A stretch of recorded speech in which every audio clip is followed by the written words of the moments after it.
Okay. Welcome back. Yeah.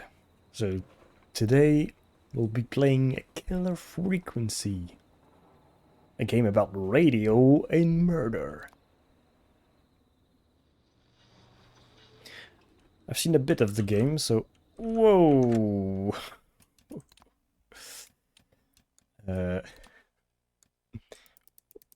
Tone that down.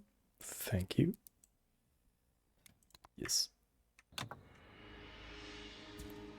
Even a bit more. Holy fuck. Alright, much better.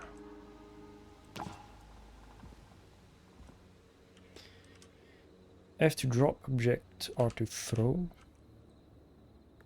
Okay.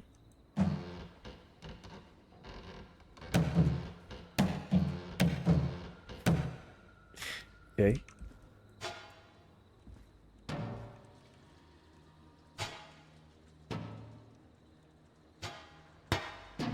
Damn, that is a weak cast. A very weak throw.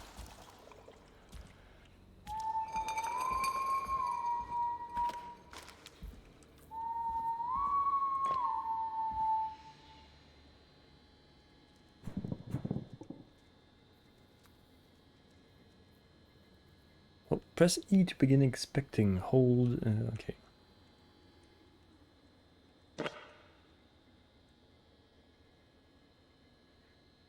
KFM. KFAM, sorry. Well.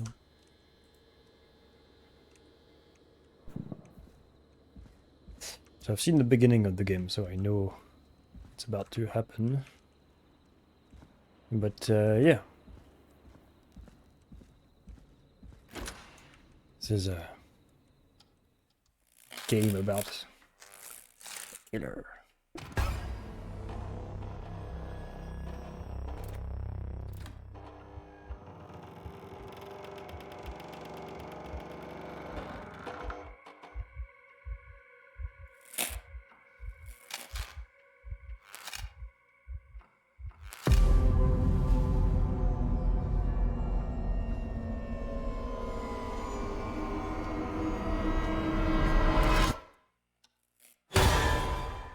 Spooky.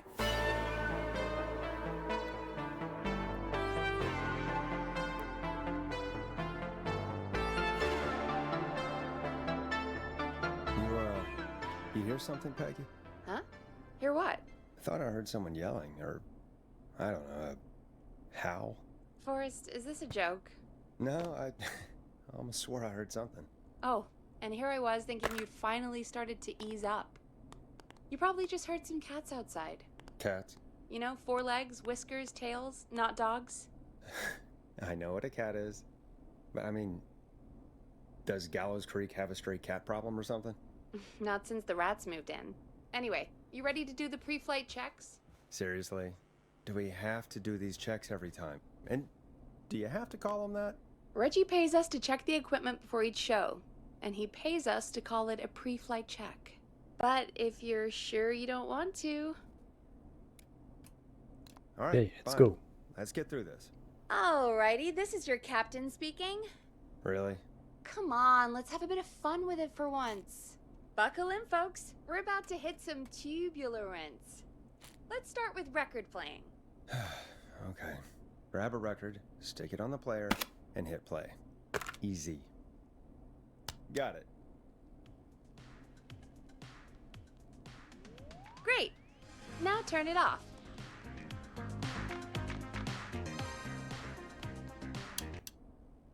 Okay. All right, up next, phone line buttons. Your captain will be waiting to take your call on line 1. All right, Peggy. Ready for you on line 1. Who's Peggy? This is Captain Donald Key calling. Call me Don. You get it? Yeah, it's a riot.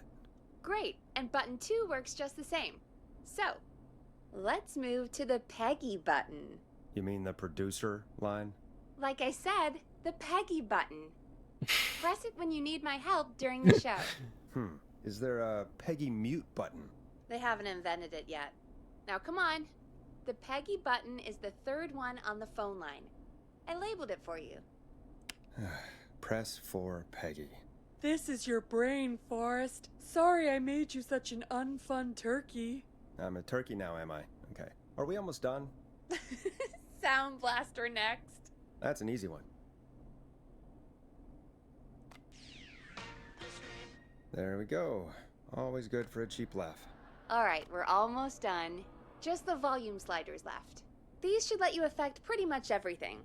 But let's test it with a record. Play a record and change the volume with the music slider. Alright. Seems to be all working. We done, Captain? We sure are. Coming in for landing. Local time? Should not encourage you. I knew you had a fun side. It's my fun side that gets me in trouble. Okay. Now, let's get the show Oh. started. After your introduction, our first segment is Guess That Scream. I thought that was a joke. Nope, and don't blame me for this one. It's Reggie all the way, and he demands we do it tonight. Okay, Forrest, shut the music off. Okay, you're live in 3, 2... 189.16. Good evening, Gallows Creek. This is your host, Forrest Nash, and you're listening to 189.16, The Scream. Before we start taking your calls tonight on Gallows Creek's only late-night phone-in talk show, I need to let you know about a special competition we have for you this evening. Guess That Scream. This is actually one of the station manager's better ideas. Here's how it works. I'm gonna play you a scream, then you call and guess that scream. We need you to guess why they're screaming. Did they stub their toe, saw off a finger, or discover the corpse of a loved one? That's good. Now, Forrest, hit them with the tape. We'll play that scream in just a second. Listen close, and then call in to guess that scream. Peggy, what do you mean play the tape? I used to have a tape guy do that for me. You're not in Chicago anymore, Forrest. Here in Gallows Creek, you get to be your own tape guy. Come on, I gave it to you yesterday. Forrest, you do have the tape right. You knew we were doing this tonight. Peggy, let's be real. Guess that scream is a terrible idea. No, I don't have the tape. It may be a stupid idea, but that doesn't mean it can't be fun. We're going to need a scream tonight, Forrest, and you're the one at the mic, so... So I have to make the scream. You serious? Peggy, you want me to scream? You know this show depends on my golden voice, right? Come on, Forrest, just do it. That's enough dead air already. Just think of a scream and let it rip. Oh, God. Sorry about that. I'm back. Had to step away there for a second. Listen close, and then call in to guess that scream. The drowning scream.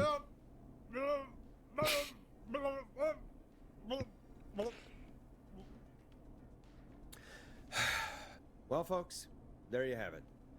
Call in with your guesses, and if you get it right, you could win 2 tickets to the amazing Maze Maze and 1 free fried dough. Fried dough? Just call in at 555-239-KFAM with your guess. Now, here's some music while you get dialing. Oh, God, Forrest, that was amazing. Thanks. I can't wait to hear what people think that was. How the hell did I get into this mess? Lighten up, Forrest. That's gonna be the highlight of my week.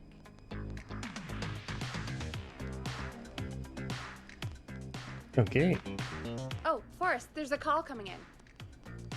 Time to turn the music off. By the way, I have to stop it. Okay.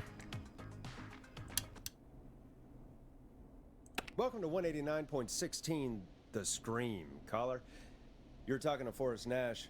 What's going on with you tonight? Forrest! Thank God I made it through. My name is Leslie Harper. I'm the 911 operator and police dispatcher for Gallows Creek. Okay. Welcome to the show, Leslie. Are you calling in to guess that scream? As a 911 operator, I bet you may have an educated guess. What? No! Look, I found a body and I need your help. 911 is calling me to report a body. Interesting setup. All right, I'll bite. What's the punchline then? Forrest, I recognize her voice. I'm pretty sure that actually is our 911 operator. I think this is real. Peggy, I'm not gonna be happy if this is a prank. I don't do prank segments on my shows. It's in my contract. Forrest, I really don't think this is a prank. Leslie, if you're telling the truth, you should report this to the sheriff. What was his name? Sheriff Andrews or whatever? I'm at the sheriff's office right now. Wait, what? Sheriff Matthews is dead. What? Sheriff Matthews is dead? I couldn't get any response from the department. That's never happened before, so I came to the station and I found him. Oh, God. Poor Sheriff Matthews. Do you know what happened to him? Someone got him. Someone got up very close and I really don't want to say what they did to him. Did he fight back? I don't know. I think he tried. He's surrounded by bullet casings. I think he tried to shoot at whoever it was, but Where are the officers? I don't understand. Where are the other officers? Do they know? Have they secured the scene or whatever cops are supposed to do? no. I checked everywhere. Deputy Martinez is here, but she's knocked out, tied up, and locked in a holding cell. I called you right after I found her. God. Wait. Please don't tell me that this hick town only has 2 cops. Don't be ridiculous. We have 3, but Officer Gunderson is on leave in Cancun. Leslie, do you have any idea who could have done this? Not a clue. I didn't see anything on my way over. Leslie, you need to call over to Henderson or Quiet Ridge. They need to send someone over from their department. I tried, but I can't call anything but local numbers. Something's wrong. I'll have to go there myself, let them know what's going on, and bring help back with me. But if you leave while there's a murderer on the loose, who's gonna man the emergency line? That's why I called. Forrest, I've routed all 911 calls to come in to you. This is a very bad idea. No, I'm sorry, but this is a terrible idea. What on earth made you think to do that? You're the only person with experience manning a phone line around here. You're the only person equipped for the job. Besides, there are lots of transferable skills between the two. It's like an interview. You ask questions to get information you can use. Keep people talking, you know? Guide the conversation and know when to jump in. You do know that I'm so good at interviews, they sent me from Chicago to Gallows Creek, right? So I've heard. But that doesn't matter. And besides, there are 2 of you. You can talk to each other, discuss ideas, work together. Hell, let's have some on-the-job training right now. I have an emergency. I need to get an unconscious Deputy Martinez out of that holding cell. It looks like whoever attacked her threw the keys into the cell after they locked the door. Is there any way you can reach the keys? No. There aren't any bars to the cell, and the door itself only has a food tray slot. And that's too narrow for me to reach through. There's gotta be another way in.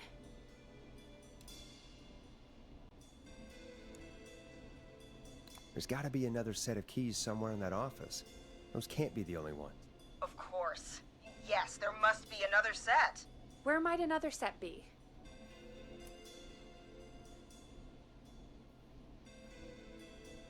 Sheriff? Yeah. Maybe Sheriff Matthews had a set of keys on him when he... You know. I couldn't see any at a glance, but I didn't really look up close. 1 second. Oh, I think I might be sick. Sorry, Sheriff. I'm just gonna turn you over and... Oh. Please don't stare at me. Oh, wait. That might be them. I think I got the cell keys. Looks like Sheriff Matthews might have saved his deputy. Do the keys work? They do! Give me a minute to untie Deputy Martinez. I'll be right back. So far, so good, I suppose. How are you feeling, Forrest? I'm quitting if this is a prank. I swear to God, Peggy, if this is some sort of joke, I'm leaving this town. I've never heard of anything like this happening in broadcast. I've never heard about anything like this either. But we're here now, Forrest, and we've just got to see what happens next. Come on, Martinez. There we go. Just gonna sit you in your office chair. We'll head to my car in a minute. I'm back. Deputy Martinez is still out cold. I'm taking her in the car with me to get help in Henderson. If the killer came back now, Martinez would be a sitting duck.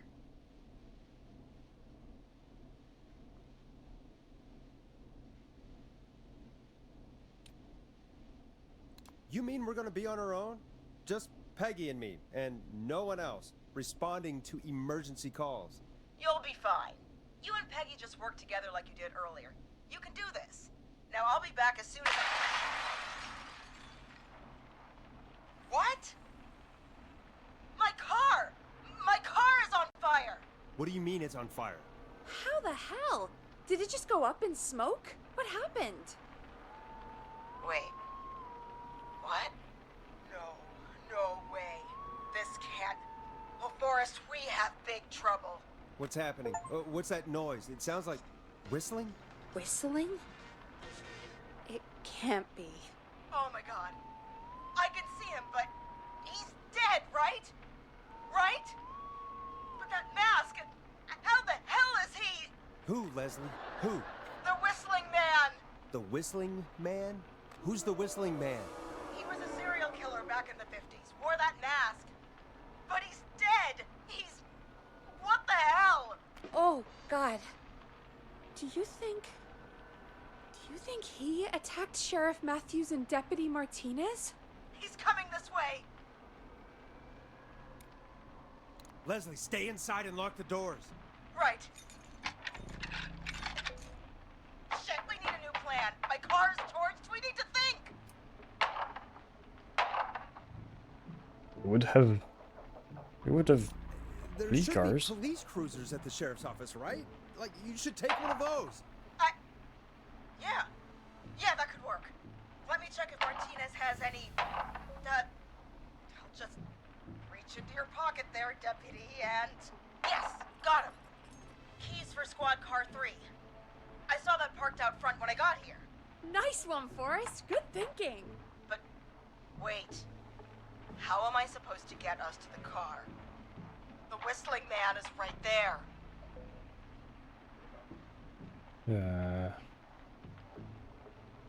Could take the sheriff's gun. The sheriff must have a gun, right? Can you see it?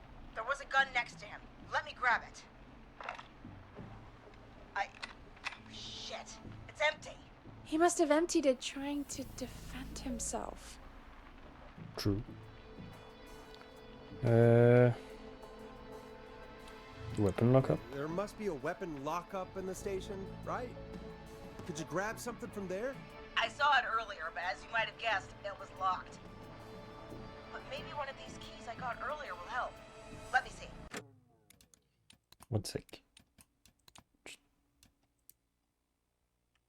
put the sound to the maximum. There we go. No! Shit! None of the keys work. Are there any other weapons lying around that you could use? I didn't see anything earlier. Let me check Deputy Martinez's belt.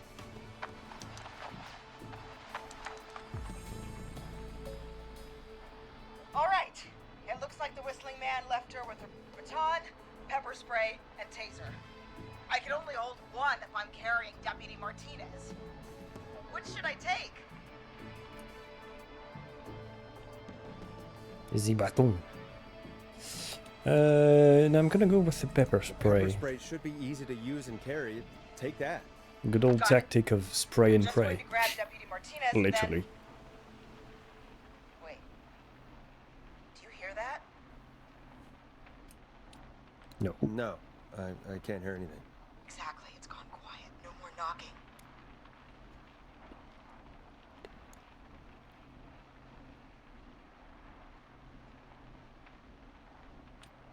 Be careful. I don't like it. Me neither. But it's an opening, and I've got to take it.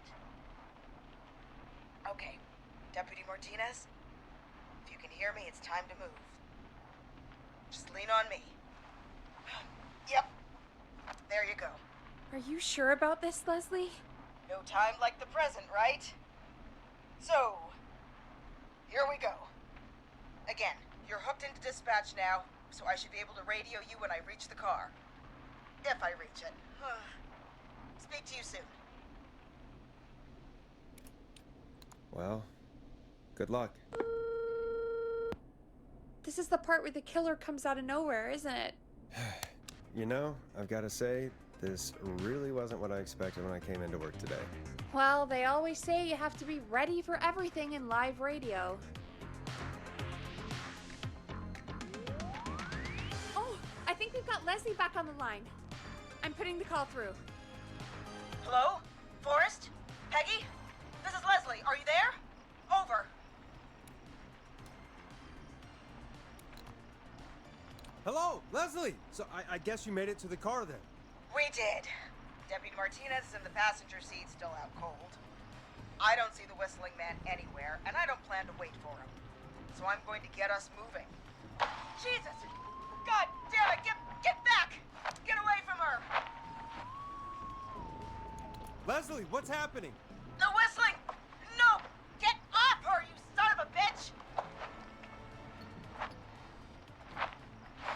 Forrest, the pepper spray's not working! It's not getting through the mask! No!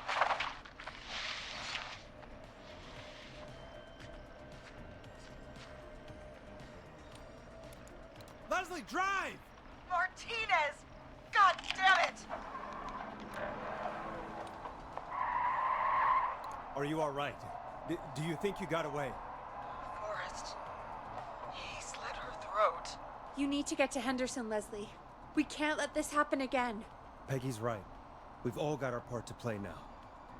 How long do you think it's going to take to get help? Gallows Creek is a Nowheresville, but it's pretty damn close. It's going to take a while, maybe 2-3 hours each way. Slightly less if I put my foot down. You keep that pedal to the floor then. We'll see when you're back. Thank you. I'll be back as fast as I can. All right, both. God damn it. I need a minute.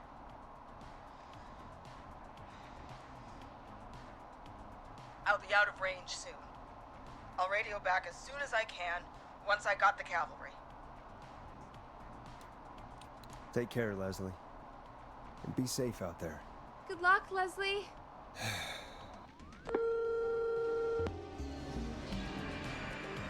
Folks, you heard it here. We've got a killer on the streets of Gallows Creek tonight. Please make sure to stay safe. And Leslie, we're counting on you. We're going to get back to the show meanwhile.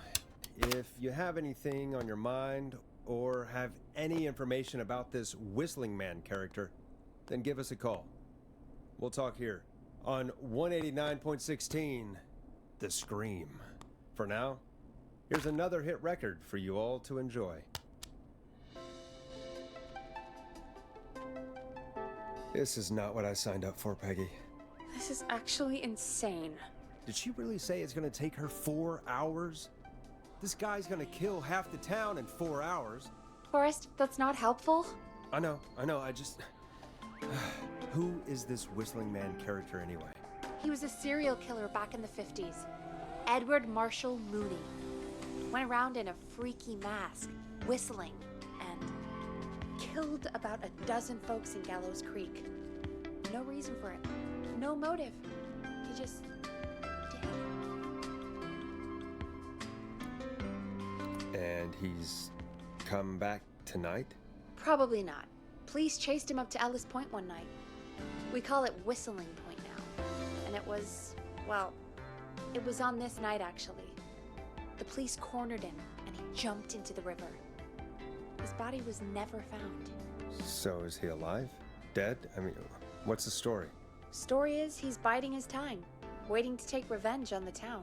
All right, that's the story. What's the truth? Other than we have a whistling killer on our hands tonight, I don't know.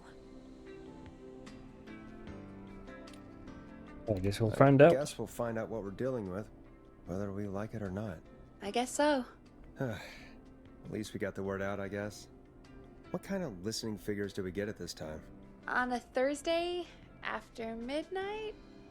Could be around 35? 35. Isn't 3,500? Huh. I didn't realize Gallows Creek was that large. No, 35 people. At best.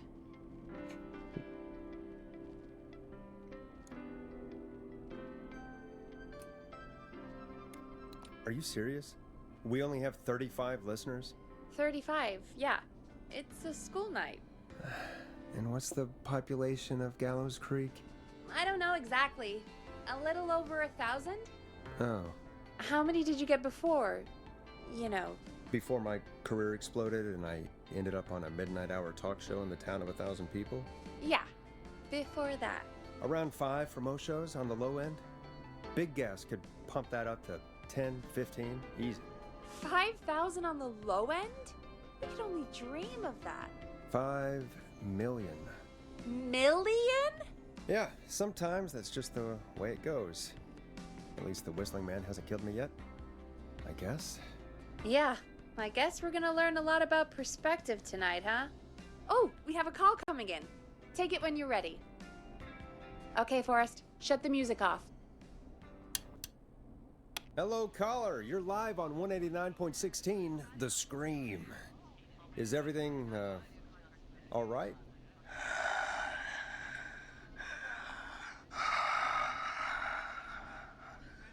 Okay, who is this? Are you, hello? Hello?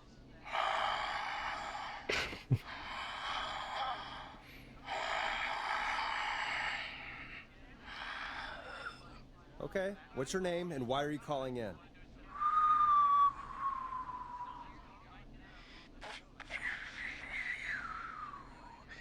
You know my name. I've come back from the dead to kill again.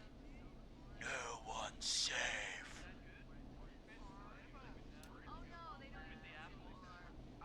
Do you accept requests? I've got a list of names I'd love to see in the obituaries.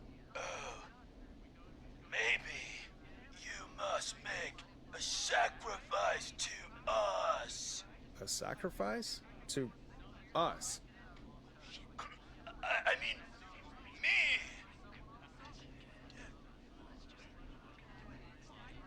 We want cheese-dusted pretzels.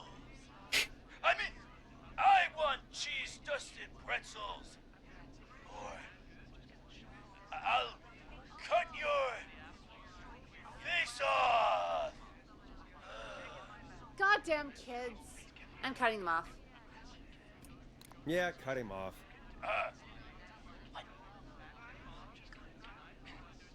We also want a mega gulp. For anyone just tuning in, we do in fact have an actual killer out on the streets tonight. Anyway, this next one's dedicated to all of you staying inside with your doors and windows locked.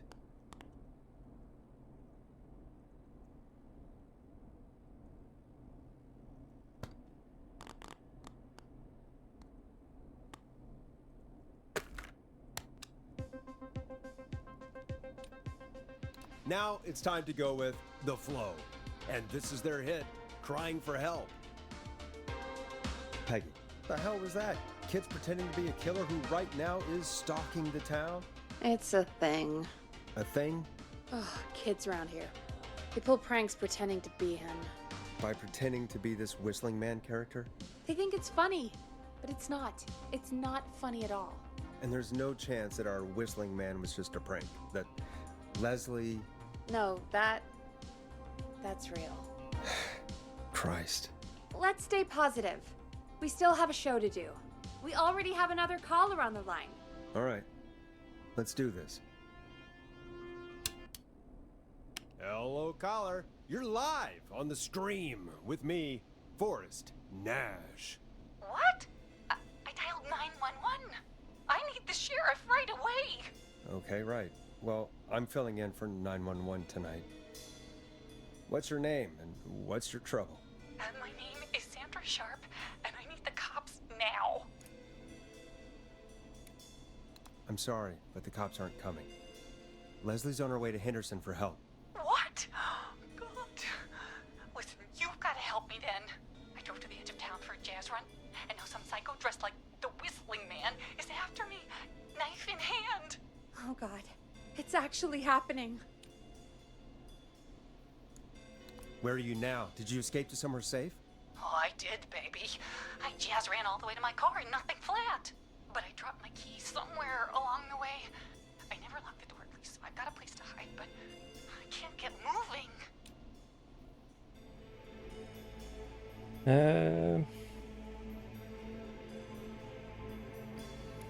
Is there anywhere else you can go? Is there anywhere else you can go?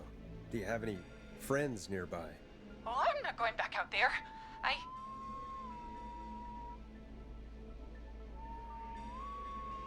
Oh, shoot. Oh, he's back. Look, I don't know a thing about cars, but I gotta start this engine without the keys. And you're gonna have to help me. Wait, I don't... If it helps, I've got a toolkit buried beneath my spare sweatbands. I'll call you back when I find it. What? You're listening to 189.16, The Scream. Hosted by me, Forrest Nash, your friendly neighborhood radio host, mechanic, and savior. Sit tight while the record spins, folks. This one goes out to you, Sandra.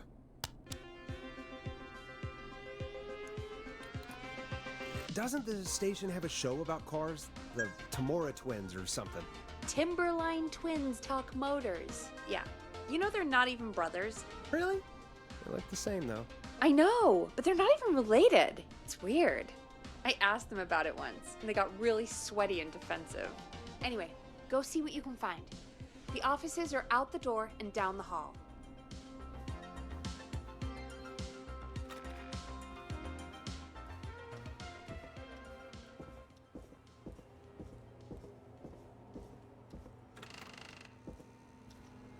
Okay. Oh, right.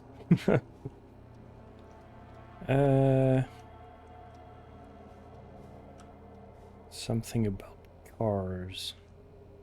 Craft and work.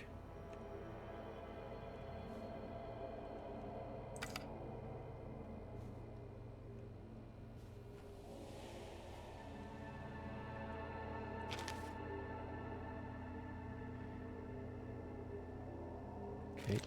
Oh.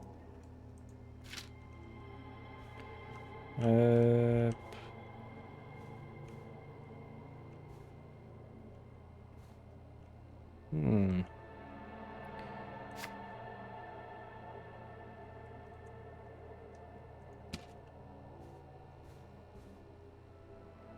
Ah.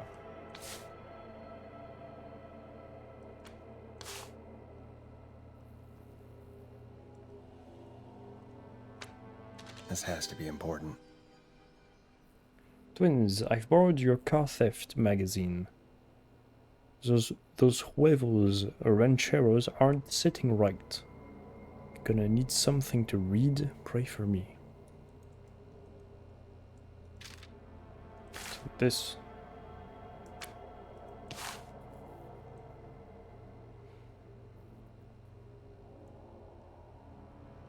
Okay.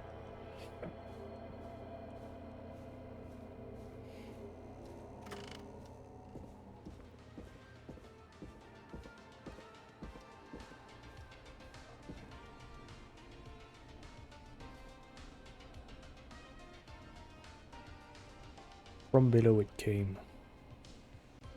Megabyte. The future is now.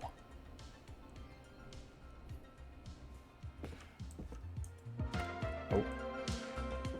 Casually slammed the door in my face.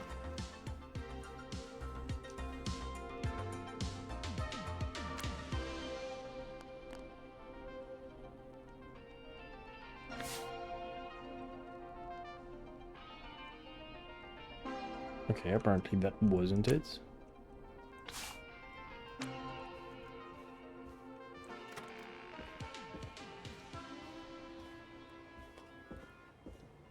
Let's go back. Was it just a note then?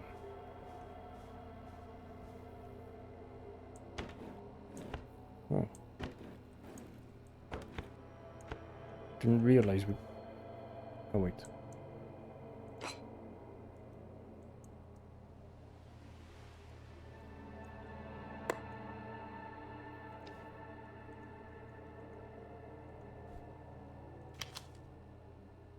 Jesus Christ.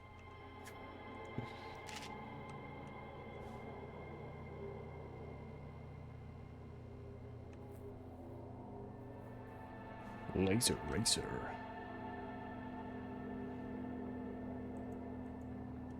What?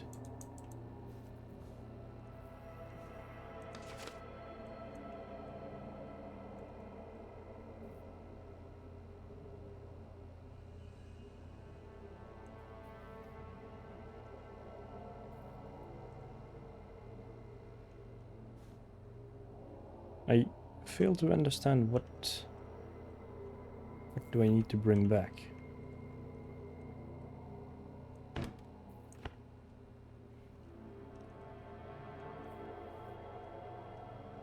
Surely it's some instructions on how to wire up a car without the keys.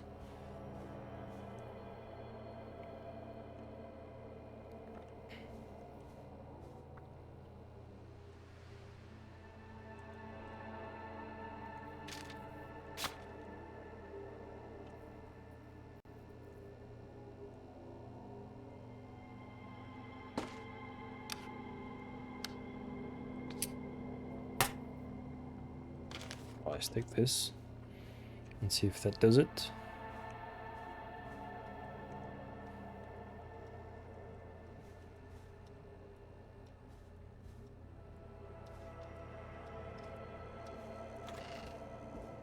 So many locked doors, so few keys.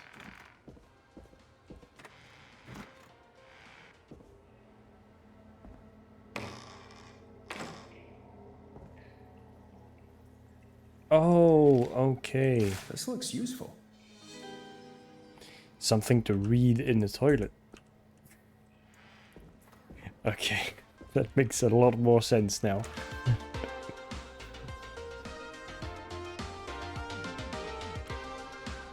You find anything? Yeah, I found a magazine about hot wiring cars. Well, that sounds perfect. When you're ready, shut the music off. Caller on line 1. Thanks, Peggy. We're back with 189.16, The Scream. How are you holding up, Sandra?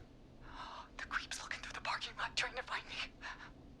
But I've got my tools, and I'm ready to get this hunk of junk moving. How do we start this baby? So, step 1, use a screwdriver as the key.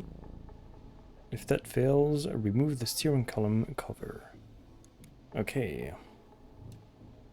Put the screwdriver in the ignition and twist clockwise. Here goes, baby.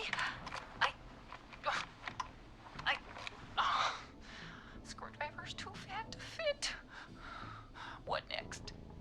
Step 2, remove the steering column. Unscrew the steering column. All right. Just turn. Just turn. 1, 2, 1, 2. Oh, God. How long are these screws? Okay. Cover's off. Okay.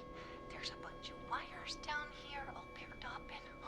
Oh, God, my heart is pumping. Check the serial number, then strip and twist the following wires together. If there is a 4 before a 3 and no 7 in the number red and blue, if there is a 6 anywhere and doesn't start with an S, a 5, sorry, green and brown. Tell me exactly Tell me what you exactly see. what you see. Okay, we can do this. There's a red wire, a blue wire, a yellow wire, a green wire, and a brown wire. What's the serial number of What's the the steering serial column? number on the steering column? The number is 576-894-320. 576-394-820.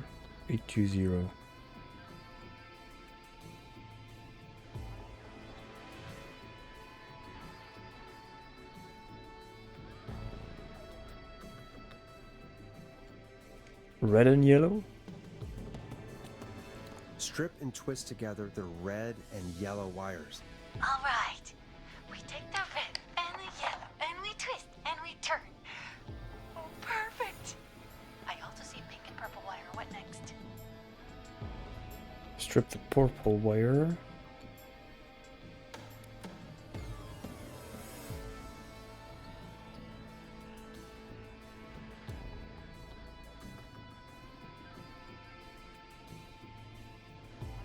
Strip the purple wire and brush against the twisted wires. Okay. We strip and we brush and. Energize that body! Fantastic work, baby! Anytime you want to come down to the jazz studio, you get in for free! Just keep Just driving. keep driving now, okay? And get home safe. Get home safe, Sandra. Will do, babies!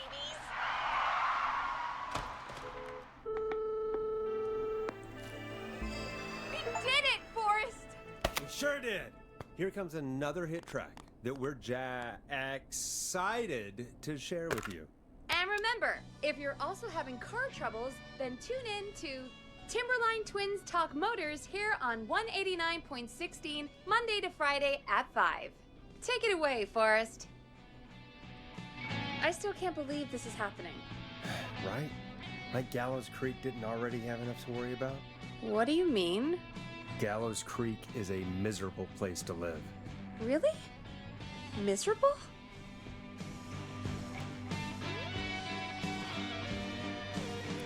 Be Peggy, honest. be honest, it's a dump.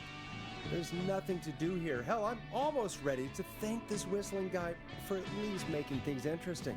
Well, I like it here. People are polite and, friendly, Oh shit. usually, if you get to know them. Come on, there must be something you like about this place.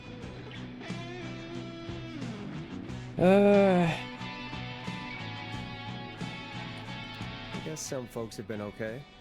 You're not terrible after a while. Not terrible after a while? High praise coming from Forrest Nash. You know what I mean, Peggy. I do. It's Forrest Nash for I think you're swell. Anyway, I hope the killer is done for the night and that Leslie gets back soon. Me too. Can we at least call off that stupid Guess the Scream contest now? Yeah, that'd probably be a good idea. 12:42. Caller on line 1. Okay, Forrest, shut the music off. Evening, caller. This is Forrest Nash, host of 189.16, The Scream. And tonight's 911 stand-in. Hey, Forrest. My name is Brian. Brian Ponte. Brian Ponte of Ponte's Pizza. Hello, Brian Ponte of Ponte's Pizza. What have you got to say about what's happening? Oh, I'm so sad that Deputy Martinez didn't make it. I saw her a lot over the years down here at Ponte's Pizza. Just terrible. Anyway, I just wanted to thank you for doing your best. So, I'm sending you some coupons for free pizza here at Ponty's Pizza. Just a little something to look forward to when all this blows over. Wow. Brian Ponty of Ponty's Pizza. That's really good of you, but you really don't have to, though. Oh, it's the least I can do. And if you like it, well, you're in luck, because we're always running great deals that'll have you eating for pennies. Sounds great, bro. And let me tell you, the pizza we have is to die for. No. Poor choice of words tonight, I guess. Yeah, that didn't come out great. I'm sorry, Forrest. Well, I just hope I didn't put you or anyone else off coming on down to Ponty's Pizza. We've got a great special this weekend. Our famous beer and pizza deal. Wait a minute. Come on down to Ponty's Pizza this weekend. You've just got to pay for one slice to get yourself. God damn it, you're just calling in to advertise your shop. Peggy, hang up on him. Done. Oh, real quick, before I forget, it's probably time we played a paid ad. Now, a word from our sponsors. You know how to play an ad, right? Nope. In-flight check time. Christ. Our captain would like to remind you that the station is required by law to play advertisements from our sponsors. Grab a cassette and stick it in the player.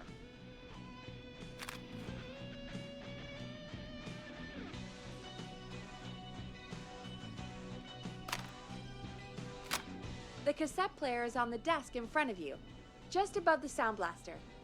There should be a cassette in the dock nearby. Done. The world-famous annual Gallows Creek Harvest Festival Jesus Christ. is back!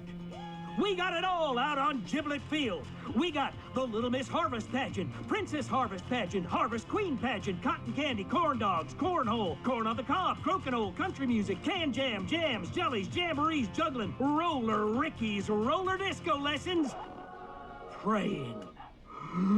We got baby crawling, balloon popping, balloons for sale, beard contest, horseshoes, hayride, hay toss, hey you there, safe donkeys and ponies, apple bobbing, firearm, fireworks, funnel cakes, fried dough, seed spitting, sand licking, cracker cramming, and cat shop.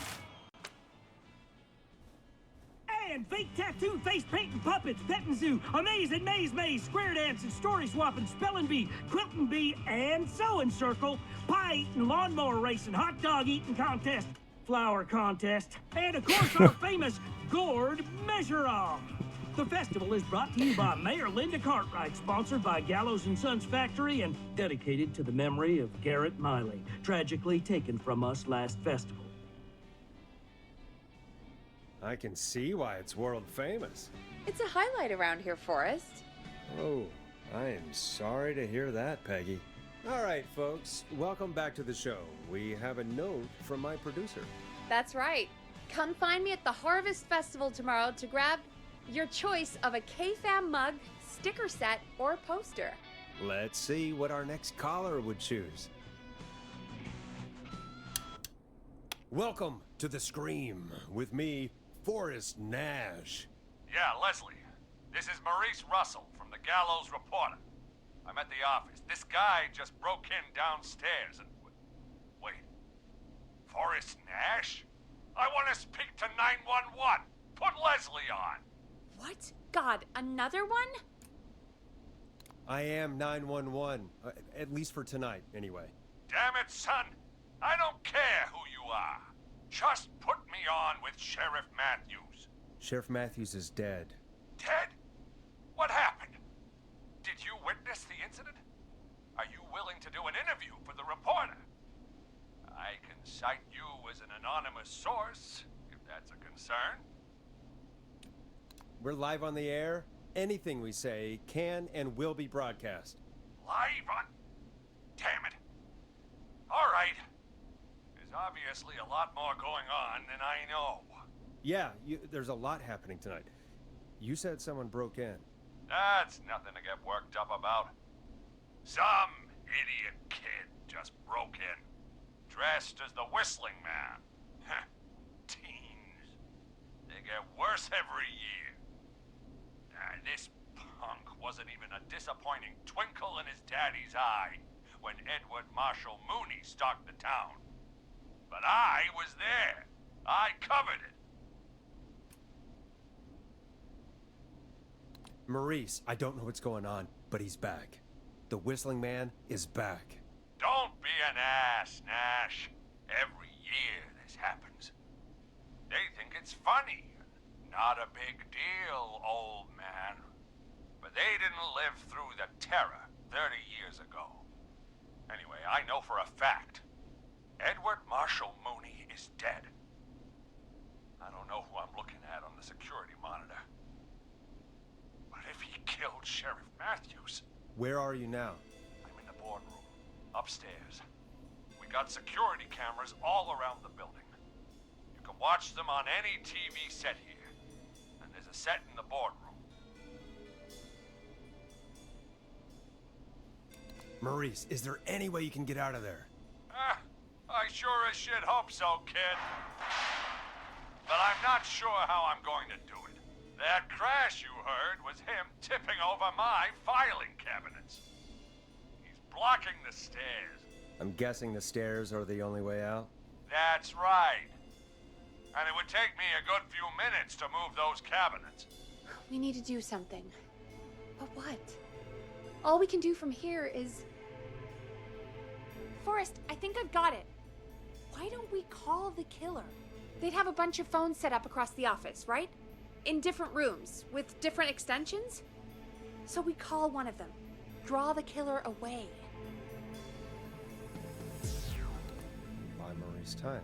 That could work. Exactly! It's worth a shot. I can hear you, you know. The son of a bitch hasn't killed me yet. Sorry, Maurice. Peggy and I were just trying to figure out... You realize how stupid that plan sounds, right? For that to be successful, you're gonna need every phone extension. Plus, a plan of the entire office floor. All delivered while the killer is en route. I've got it. And thank God I've always been cool under pressure. Don't go anywhere.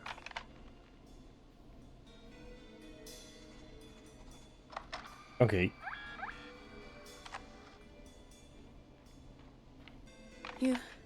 You don't think the killer got him, do you? Mr. Russell, I'm here. The freak's going to be here any second, too. Go check your fax machine. Don't let me down. Ah, yes. The tell me where fax the fax machine. machine is again, Peggy? The fax machine's in the office on the other side of the hall. Thanks, Peggy. Be right back. Technology of another Go to century. the office on the other end of the hall. Grab the fax from the machine. Easy. This must be it.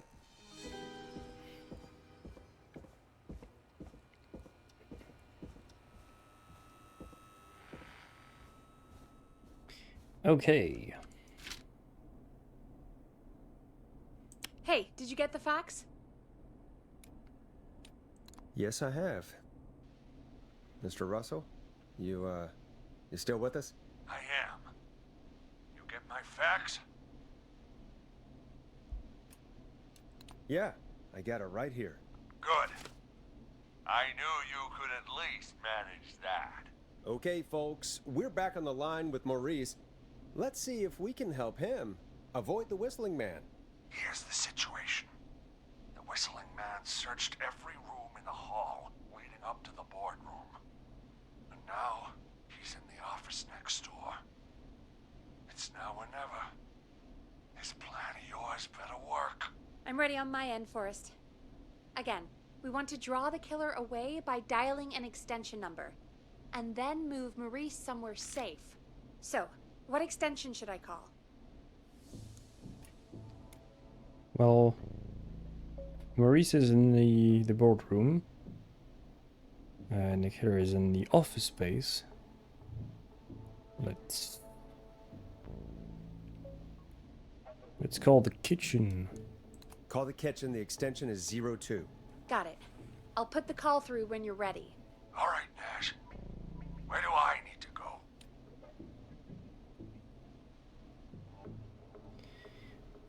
Either the archives or the editor's office.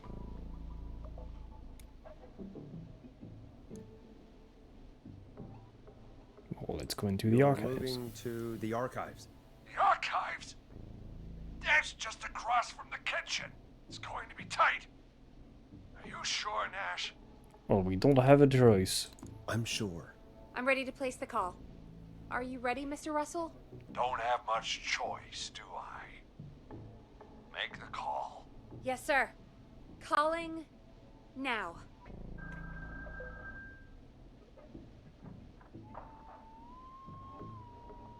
I can't believe it.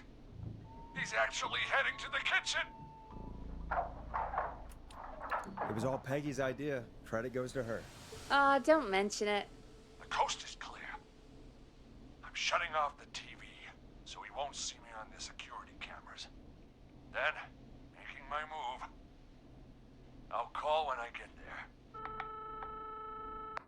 Do you think he'll make it okay? I'm sure he'll be fine.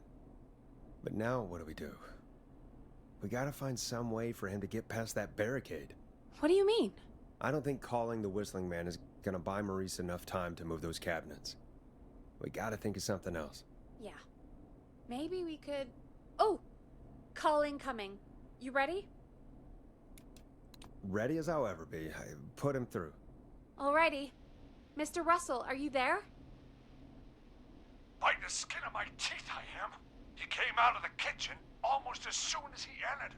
Thank God I made it in here just a second before.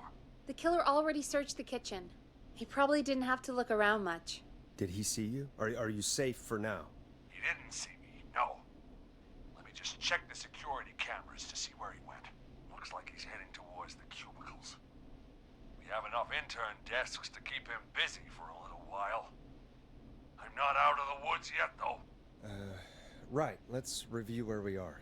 So, the only way out is by the stairs, which the Whistling Man has blocked with furniture. Exactly. I can move the furniture out of the way. But not quickly or quietly.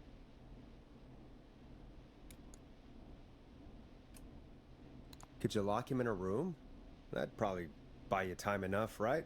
Maybe.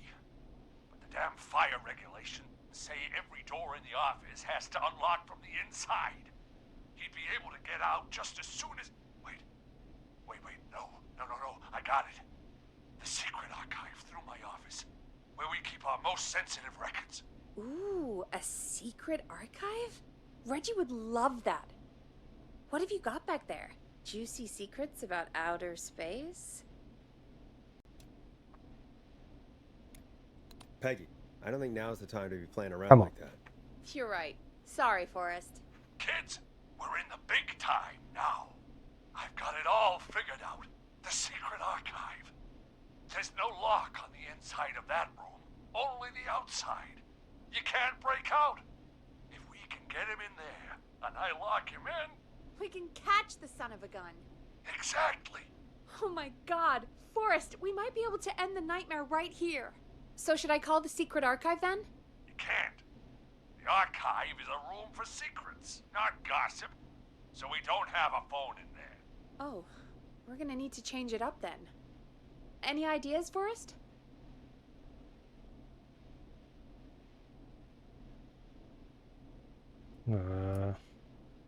Is there a TV in that room? Maybe that could draw him in. Of course. I turn it up, he comes in, and I get my head chopped off. Think of something else. Well, obviously, you Maybe did not use we yourself could use as... a radio. There's no radio in the secret archives. Are there no radios at your offices? I don't have one in my office, but What is it? our sports reporter, Hopkins, he has a little portable radio he never turns off when he's here. That might be what we need then. Is his portable radio still there? It should be. It's what he calls his work radio. should be here in the archives, actually. Let me just take a peek around. Great job, Forrest. Looks like you picked the perfect place. He hadn't found it yet. Let's congratulate ourselves later. I found the radio. It's right where I thought it would be. It's all coming together. I'm just gonna turn it on quickly, make sure it's still got some juice. Maurice, turn the volume down. We don't want that thing blasting just yet. Yeah, I knew that, Nash. I was just doing that when you yelled at me. The radio works! If I make it out alive, Hopkins might just get that day off he wanted. He's earned it. Let's do it for Hopkins, Forrest. Wait. Ah, God damn it. If I can't have this stupid thing turned up, how am I supposed to draw the killer? I can't be in the room when it's on, or I'm dead. You just... Oh, that's a good point. But wait, we're the radio. We can just be quiet until you're ready. If you can do that, then... Yeah, sure. 189.16, I know that's your station number. But a good editor always double checks. Can you confirm that? 189.16, The Scream. Gallows Creek's best and only phone-in talk show. With me, Forrest Nash. And me, Peggy. Jesus Christ. I've got the radio on silent, but I'm tuned in. Now, I just need to get to my office. Sounds like we need to make another call, Forrest. Where should we send the killer? So he's in the cubicles. Let's call the boardroom. Call the boardroom. The extension is 04. That might work. The boardroom is fairly close to the editor's office, but we haven't seen the killer go there yet. Are you sure? I'm sure. Make the call. Okay, calling the boardroom now.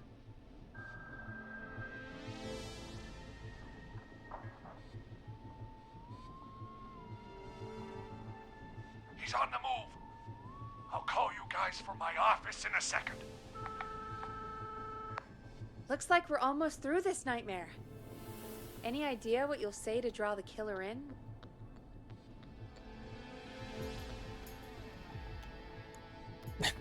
I'm gonna do my best impersonation of Maurice. I think that'll draw the killer in. What's your Mr. Russell impression? I think I gave that masked freak the slip. What a great plan this is, Pearl! I'll give you an A for effort. Ooh, call coming in. Here we go. I'm here. The radio's set up in the secret archive. Just give me the signal, and I'll turn it all the way up. Where will you hide in the meantime? Good question. It's under my desk, but you can see under it. I've got a big cabinet, but that'll take me a second to get into. Anywhere else? Not really. There's the secret archive itself, but that's where the killer's going. I could try the cubicles, but they're pretty far away.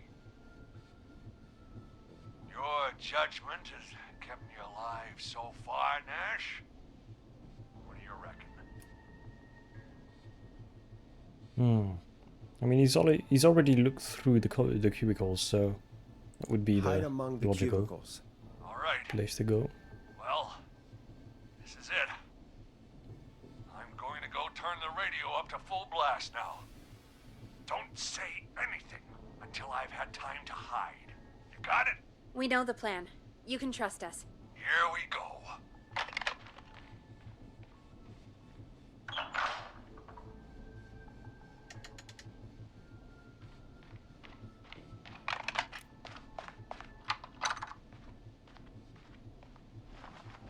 I think it should be safe now, Forrest. That's it! No more hiding! I'm a tough old man. I've been on the beat longer than you've been alive! Come on down, Whistling Man. Come and get a knuckle sandwich.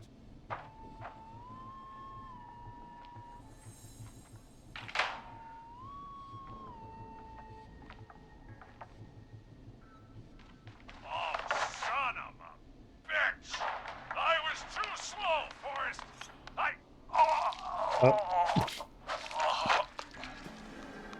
Well, Forrest, he's Dead. Let's put on a song. Give us some time to recover. I think that would be for the best, Peggy. Folks, we'll be back soon. If you have any stories about Maurice that you'd like to share, give us a call after this next track.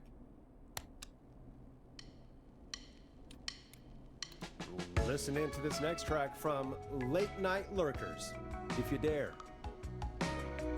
Well, this is gonna be a long night. Oh, really? Feel like it's going pretty quickly to me. I could ask you some questions to speed things along. You're gonna interview me. You sure about that? You're not so scary. Besides, we've been working together like a week now, and you're still all shrouded in mystery. All right, shoot. What do you want to know? Question 1. Tell me about your family. What? Come on, Peggy. That's too general. Okay. Did anyone move with you to Gallows Creek? Nope. Now that's too specific. Too specific? Do you have any siblings? I don't. I'm an only child, and my folks are dead. Oh, I'm sorry, Forrest. It's okay, Peggy. That's how it goes. Anyway, what about you? Any siblings? Your mom and pop still around? I thought I was asking the questions. You are. I'm just making conversation now. Oh. Well, my folks went the same way as yours. Oh. Yeah. My dad walked out when I was about 13. He'd been a wreck for a while.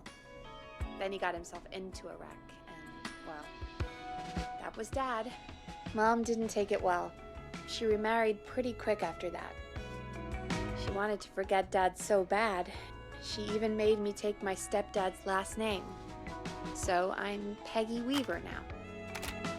Anyway, Mr. Weaver got sick one day, and my mom didn't last long after he went.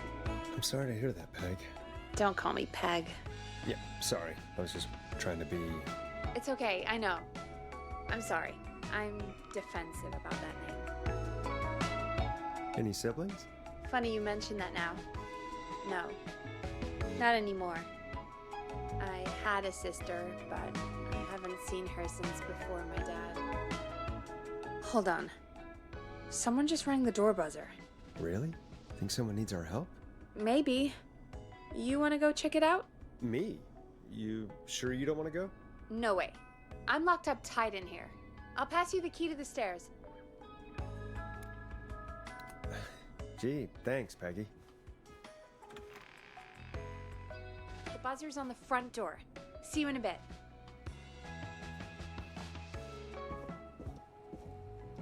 Okay, down to the first floor, then check the door.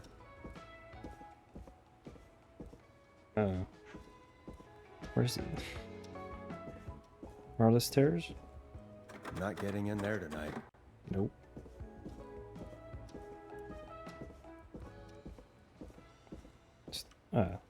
This is it? Yes.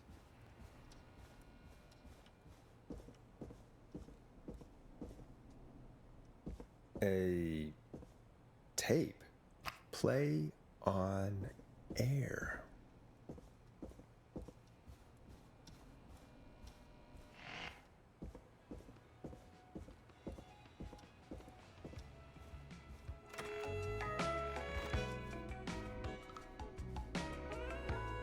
Who was there? I didn't see who it was. Are they still out there? No, they left as soon as I went down there. They pushed a cassette through the door. It says, "Play me on air." All right. Well, turn the music off and play it.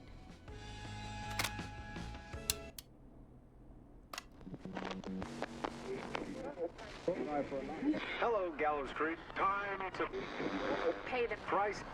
Time to pay for lives. Time to sit there. I will punish you. I'm going to enjoy this. I did not enjoy that. What the hell was that? Oh, Forrest, we're still on air. Say something. Folks, Folks, the tape you just heard was passed through our door only moments ago. I don't know how the killer could get from the newspaper to KFAM so quick, but be careful, Gallows Creek. Stay home and stay safe. Give us a call if you need help. You can get us on 911.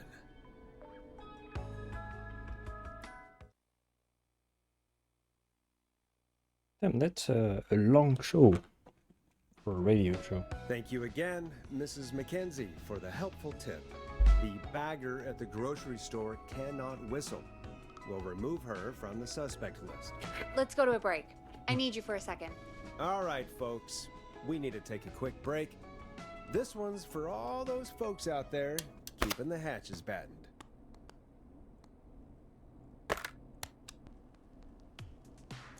Time to go on the journey that is Blast Processor with their hit song 1980X. All right, Peggy, what's up? I pushed a cassette under my door. Go play it.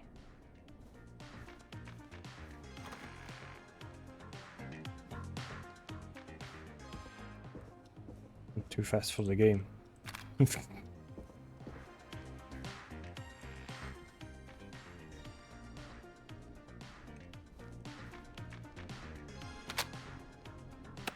All right, I've got it. Did we forget an ad or something?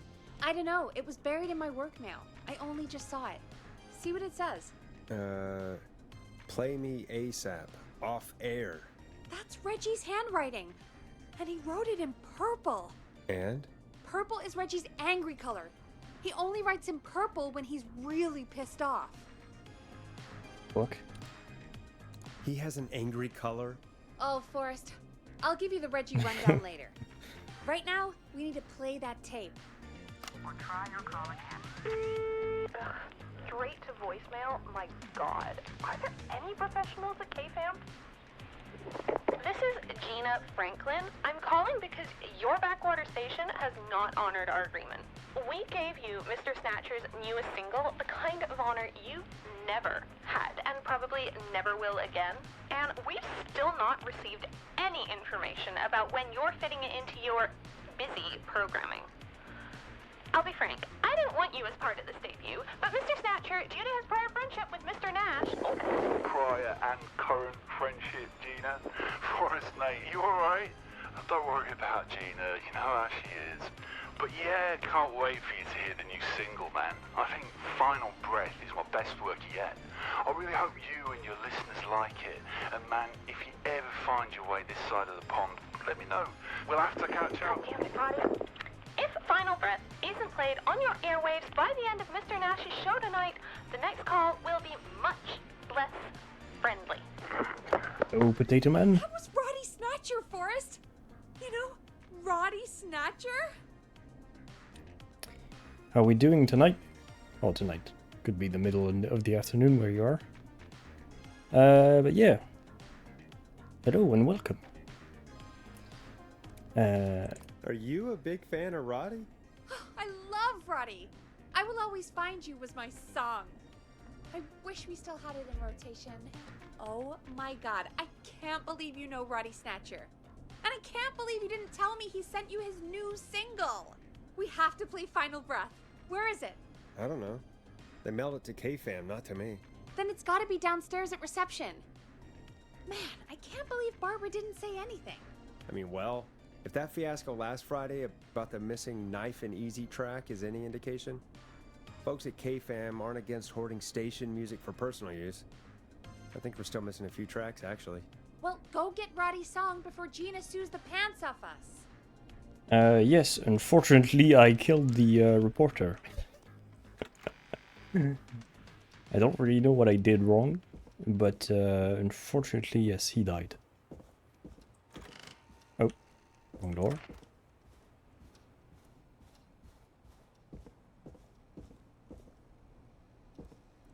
Okay.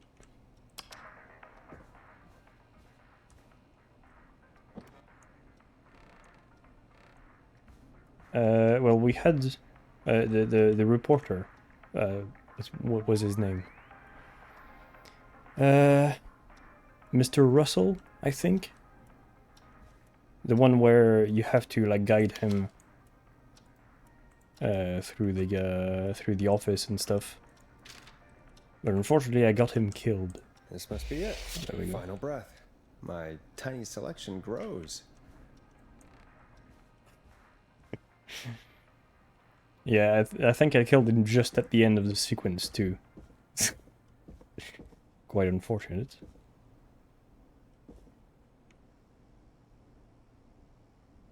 X.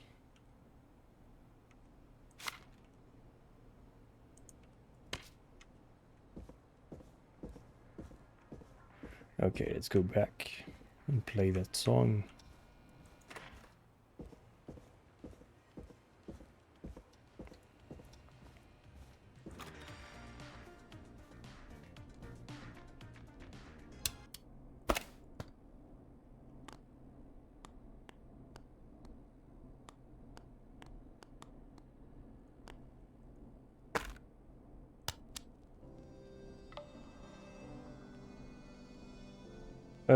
I don't know if the game is short. Hey, did you get it? Got it. If it's Put not, this on the air. Gallows Creek. I'm pleased to say we're in for Maybe a not. much-needed treat. Up next, courtesy of the British sensation himself, is a track you won't hear everywhere. Here's Final Breath by Roddy Snatcher. but yeah, I'm Wow. guessing. God, Roddy's the best. He is. And more important, I'm more than halfway through. Okay, so yeah, well, if it's already about halfway through, I'll probably do it in. And I think that's every one time shot. I've seen him live. Peggy, you just talked through the whole song. Oh, whoops. It's okay. I can just play it on loop later. Oh, shoot. I just noticed we have a caller waiting.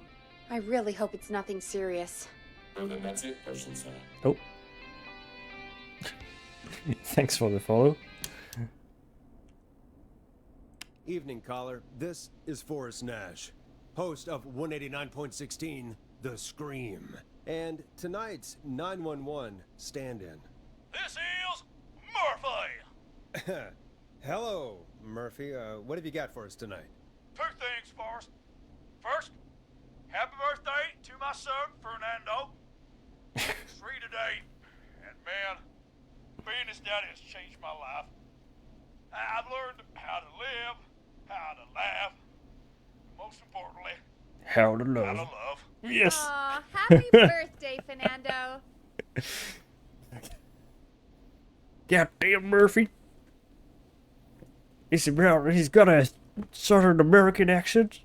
Fuck yeah, guns. Happy birthday. Fernando. Thanks. And now, my other thing. I'm putting the word out to this so-called killer. You think you're tough, huh? Big man with a big knife, huh? Prove it. Come face me, a true warrior, at the Gallows Waste Disposal Plant. Guess what? Yeah, that's a bad idea. This is a bad idea, Murphy. I got all the tapes in Master Robbie's Dojo series. So get ready, whistling man. You just let loose the junkyard dog. Oh, no. And there he goes. Ladies and gentlemen, keep your fingers crossed for Murphy as he tries to become our hometown hero. Anyway, we'll be right back after this commercial. It would be so funny if he actually beats the shit out of him. I think I didn't play this one yet. Teddy Gallows Jr. is a family man, a devout Christian, and a proud patriot. Teddy Gallows Jr. is Gallows Creek.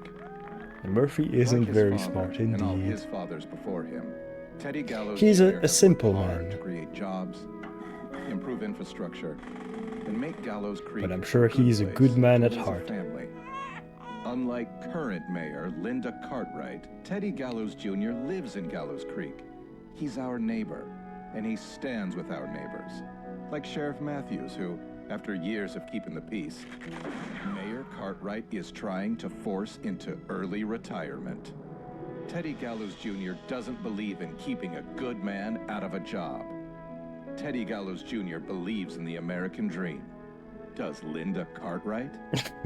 Help Teddy Gallows Jr. keep Gallows Creek a good American town. Help him become mayor. Take a swing for Gallows Creek. Vote for Teddy Gallows Jr. My name is Teddy Gallows Jr., and I approve this message. God, what a jackass. 100% grade A asshole. Linda Cartwright isn't super herself, but she's not... Yeah, we don't have any more of those ads to air tonight, do we? No, just the one. Good. I have to ask, though. Take a swing for Gallows Creek? He set the home run record for Gallows Creek High. Of course he's one of those guys. Yep, he played lots of sports back in the day, and he never lets anyone forget it. Right. Let's just get back to the show. Nice propaganda well, tape. Folks, hearing that reminds me that every vote matters. That ad really made me want to take a swing at Teddy Gallows. You mean take a swing for Teddy Gallows? Yeah, sure. Let's find out from our next caller who's got their vote. We got a caller. You know what to do. Oh no. Did you Time say to I turn do the it? music off. I do like pizza, but not pizza from Potty's Pizza. Oh shit. Hello, caller. You're live on the Scream with me. Is it gonna be him? Boris Nash.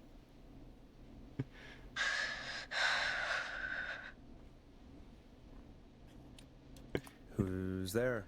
Who is this? Hello. Are you still with us? Boris? He called me? That horrible whistling down the phone. He's coming for me? Jesus. Okay, listen, caller. Don't panic. We've done this a few times now. We can help you. A few times already? So, you saved them, or? Sure. Sure. Okay. Okay. Yeah, I saved We're him. gonna Yes, help you. yes. Can you That's tell what me I your need. name, caller? I'm Dr. Sullivan. Virginia. Sorry. Take some deep breaths, Virginia. You're gonna be okay. Please don't let me die. I won't. Just calm down. Tell me where you are right now. What's your address? Oh, God. Maybe you can hide in your house? He'll find me. I know he'll find me. Did you call a Is neighbor? there a neighbor you can call for help? No. Everyone's away tonight. There's just a fraternity down the street. You live by a frat house. Yes, they're having a party. That takeout coming in all night. Fun covered in beer cans. They're getting wasted. And I'm about to get... Oh, God. Virginia, what's the name of the frat? It's... Oh, God. I can't think. I can't... Any idea what the frat might be, Peggy? If I knew where she was, I might know, but... Wait, the takeout! If we can get takeout to the frat, we can get a message to them to go and help. Virginia, who did they order takeout from? I don't know. Don't worry, Don't I'm worry. pretty sure I know We'll what to figure it do. out. I can't do this. Well, folks, Oh. seems like our Virginia hung up. While we try to figure out what takeout to order, here's some music for your own midnight snacks.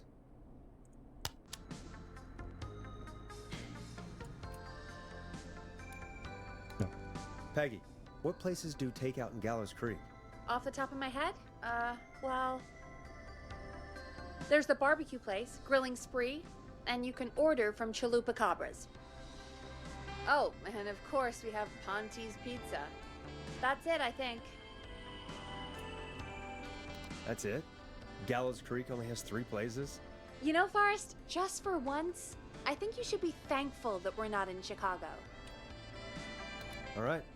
We'll call each place and ask who they deliver to tonight. That's not going to work. Takeout client privilege. What? There was a lot of competition back in the day. Things got ugly. It's a long story. But what we can do is this. We figure out where the frat boys ordered from, call the takeout pretending to be from the frat, place an order, and include a note asking them to call the station. There's no other way, is there? Not that I can see. Okay, let's go. Well, let's not waste any time then. That's the spirit. You got any suggestions on where to look? Check the offices for anything food related. And maybe the kitchen downstairs. You'll need a key for that. I'll just slide it under my door now. Thanks, Peggy. Okay. God, where to start? What would make me order from somewhere if I were a partying frat boy? We have a food critic, right? Chad or Brad or... I just have to look around. If I need help, I'll ask you because you seem pretty knowledgeable. But if I need help, I'll feel like. Spree. I better see what's on this tape. Oh, okay.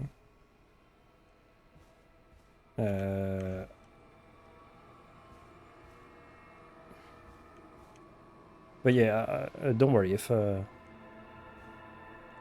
ask you if I need help. I mean, surely we need to call Ponty's Pizza. Sure. Okay. Let's look at what's look at what's on the tape first. The grilling spree. What a name for a grill. The grilling spree. Great party, man. Thanks. Can I grab another beer? Hey, sure thing. Let me grab you one out of the fridge. Oh no, you got a beer. What am I gonna do? The party is going to be over. Fear not. The Grill Reaper. What the fuck? Free 6-pack of beer if Gallus High wins this Tuesday. Say what? That's right. Order a meal deal from us and you'll get a free 6-pack of beer if Gallus High wins. A free 6-pack? Righteous! You heard me. 6 beers if Gallows High wins. Sounds like you've already had enough beers. I hope we murder them. Me too, Billy. Me too. Come on down to Grilling Spree or call 555-749-8335. We've got barbecue you'll die for. A free 6-pack? Okay. Huh. I wonder how well Gallows High performed. Yeah. Hey, Forrest. Do you know what the Grill Reaper's favorite grilling spree order is? I have a feeling you're gonna tell me. Spare ribs. Christ. Oh no, that reminds.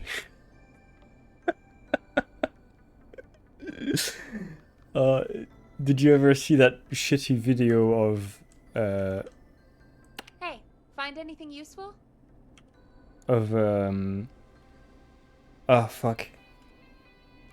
It's like a guy like making a skeleton talk, and he's and he's talking to another guy, and like he does a shitty joke, but like it's the fact that it's sort of very awkward that it's so fucking funny. I'll look again. I'll go and look again. Ooh, All right, still have to don't go take too long. downstairs. Virginia needs our help. But yeah, that ad wasn't the most appropriate.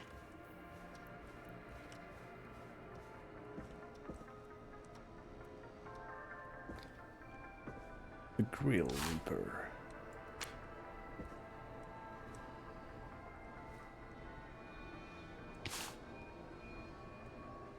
From below it came. That would make a cool death metal album cover.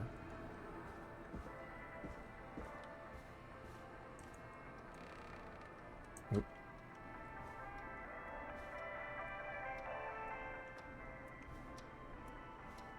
What did she, oh yeah, the kitchen. Shit. Where is the kitchen? Not here. There's oh. Staff only, maybe. Yes. Exit.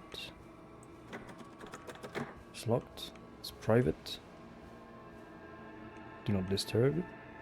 I need a key to get in there. Ah, the kitchen.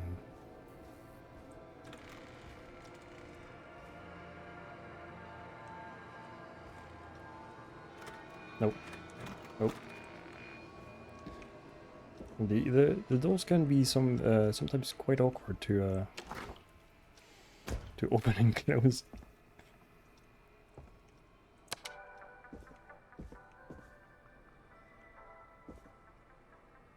Trucks.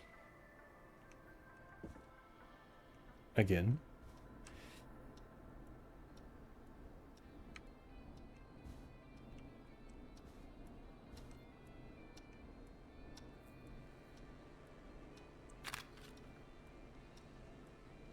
Okay, great video cassette.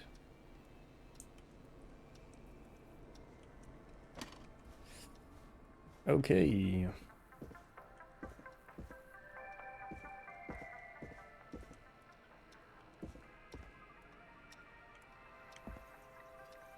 Is there really nothing else?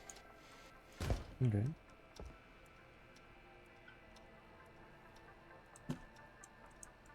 Get some glue to eat.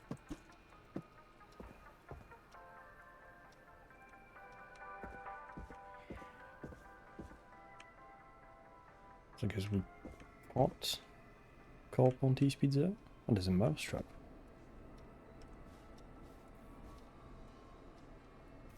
So can we I call thee Potato Man. I call upon thee to answer my question. Can we find something that would make us call Ponty's Pizza? And if so, where? Illustrious Potato Man. Needs a key.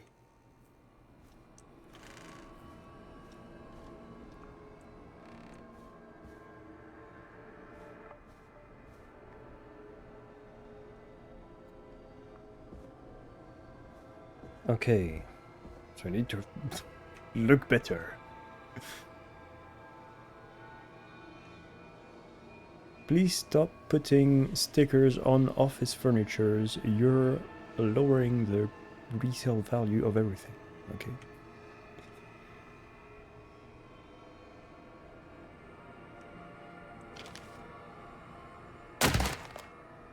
The fuck?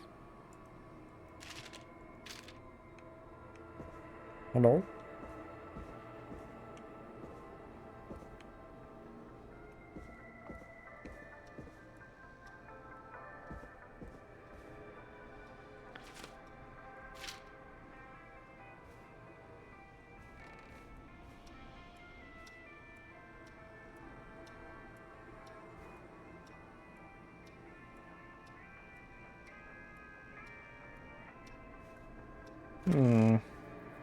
Well.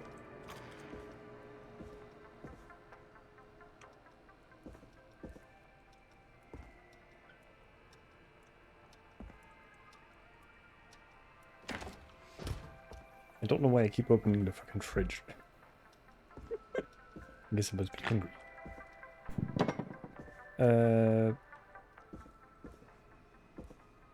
Well, I can't see where that would be, so I guess we're just gonna go call the grill place. Nice. Oh, another New record. music to play.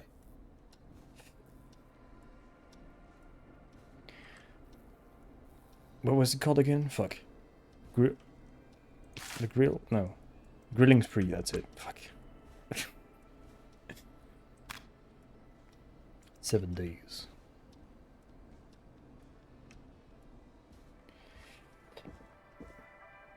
Yeah, we're just gonna call that. And hope for the best. And try not to kill everyone. What the fuck was this?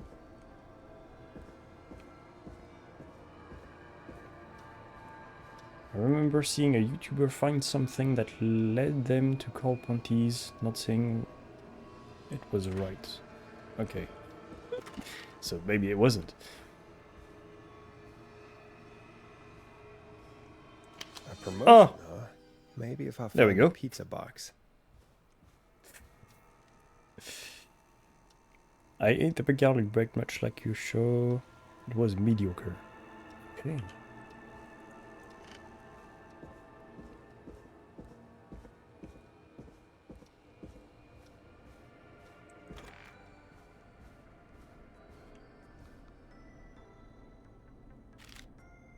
So either Ponty speed.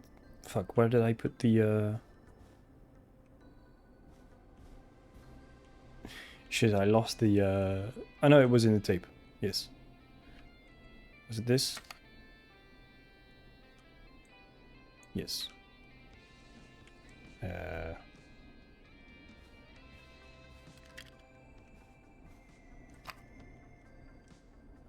You know what? Let's try and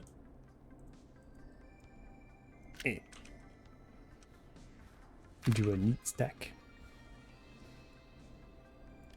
There we go. Hey, find anything useful? Yeah, let's go. Yes, I have. That's great. Are you ready to get back on the line? Yes. Let's make the call. Okay, Forrest, shut the music off. Okay, Forrest, what'll it be?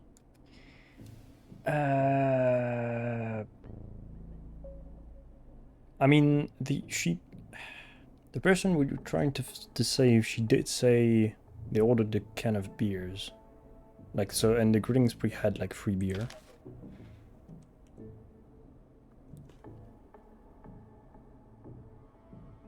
Please enjoy a free sample of garlic bread.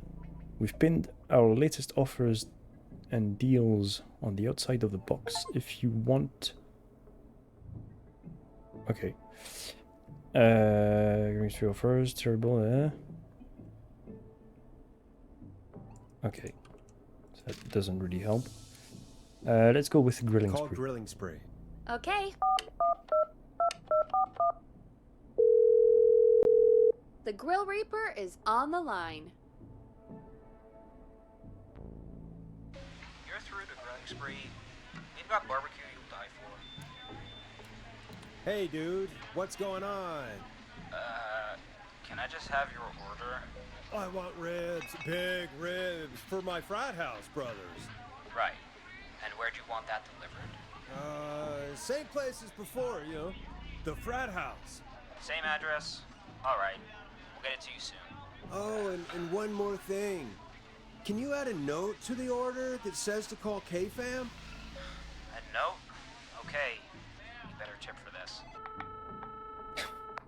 And now we wait. Okay. We should put a song on. Agreed. This one goes out to our delivery workers. Oh.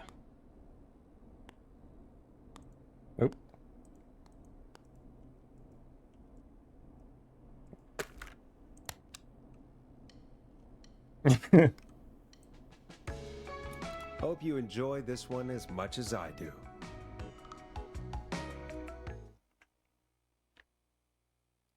They could have left the music on when they did the Fade to Black. Which of the takeout places would you order from? To save Virginia? No, where would you actually eat? Oh, I mean, they're all pretty equal. If you had to pick. Sure, but if you had to pick one. All right. Not Ponty. He's not Ponty. Right. So, between Grilling Spree and Chalupa Cobbers. I mean, it depends. Do I want a plate full of meat? Or do I want really, really good nachos? It can change depending on the day, you know? Yeah, fair enough. Maybe I... Hold that thought, Forrest. We've got a call coming in. Hello, caller. You're live on the Scream with me, Forrest Nash. This is Dudley from the Brotherly Fraternity of Engineers. I have a note to call you. Hey, weird question. But you aren't the only ones on your street tonight, are you? No, sir. I think everyone on the street is in tonight. Yeppers. I've just visually confirmed it. I see cars in the driveways, and a couple of lights on. Everyone's in. Yeah. Oh, and you've not been throwing a loud party all night, have you? I certainly hope we haven't disturbed our neighbors. Why do you ask, sir? Forrest, we have a new call coming in. Forrest, line 2. Hello, Let's go. You're live on 189.16. Let's witness somebody get murdered. Forrest, it's the whistling man. He's at the door. He's... Oh my God. It's you, isn't it? Clive, I didn't talk.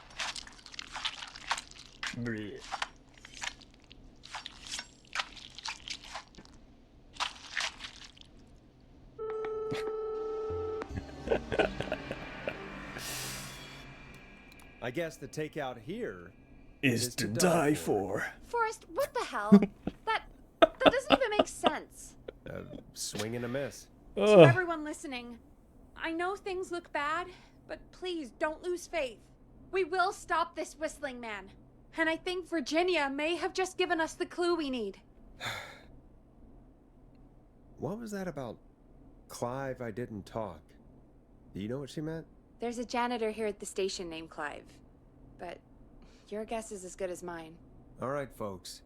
Seems we may have a lead. If any of you know a suspicious Clive, then please call in. It could save lives. In the meantime, looks like we have another caller.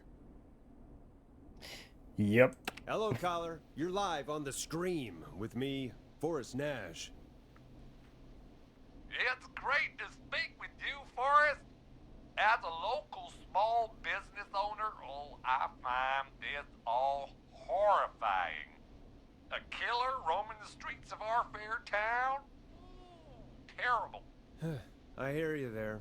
It's a scary time for everyone in Gallows Creek. How are you holding up? You somewhere safe tonight? Yes, Forrest, I am. I'm here at work in my small business. It's a safe, family-friendly place. Good for you, friend. I'm glad you're keeping safe and busy. Thank you. Oh, I'm really living the American dream. Here in my business.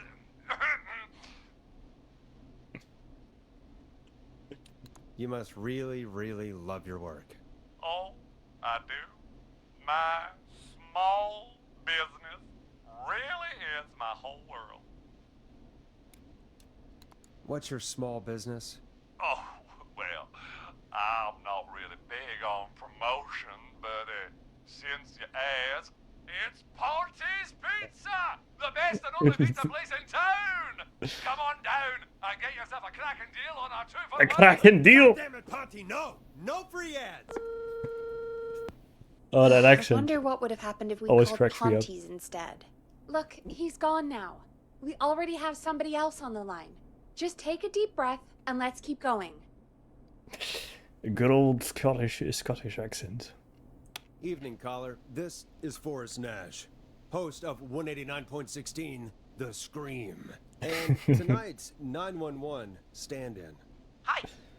Hello? Am I on air? Sure are, caller. What's your name? And what have you got for us tonight? Name's Eugene Stein, and I've got a heart full of love, Forrest. I'm hanging out in the middle of the maze, listening to your show, looking up at the stars and waiting for her. You got a special lady coming out to see you. Yeah. Molly. We planned to get lost in the maze tonight, to take our first journey together into the love labyrinth. Ooh. That's why I'm calling, actually. I thought she'd be here an hour ago. And since I've listened all night to how cool you play it, I thought you were the perfect guy to ask. Should I call her up and ask if she's coming, or wait and see? For real, kid? If you've been listening all night, do you really need to ask me? Yes, that's why I'm calling. Go home. Eugene, you really need to go home. Just go home. My parents are dead, actually. Oh. Oh, jeez. Yeah, I guess it's not the night. Hang on. I hear some rustling.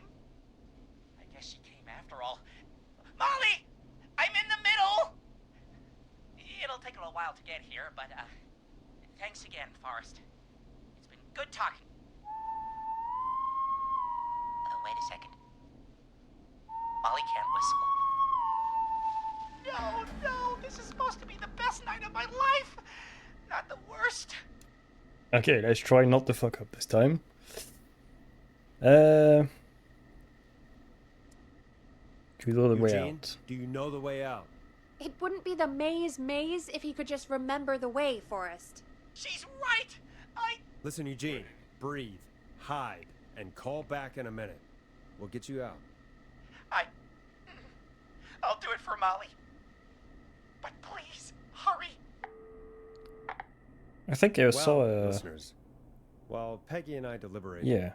here's a track for all you lovers out there. The Word. Enjoy this classic by Smooth. It's their hit song, The The Word. Word. How the hell am I supposed to get him through the maze? You know Barbara, our receptionist? She's a maze fanatic. Shame she isn't here. I was supposed to go with her last week, but she changed her mind. Well, I guess he would do it for Molly because he's... how do you say it in English again?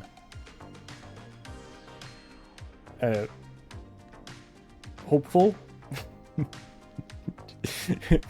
I guess? Yeah. Or blinded by love. That's what I wanted to say. There we go.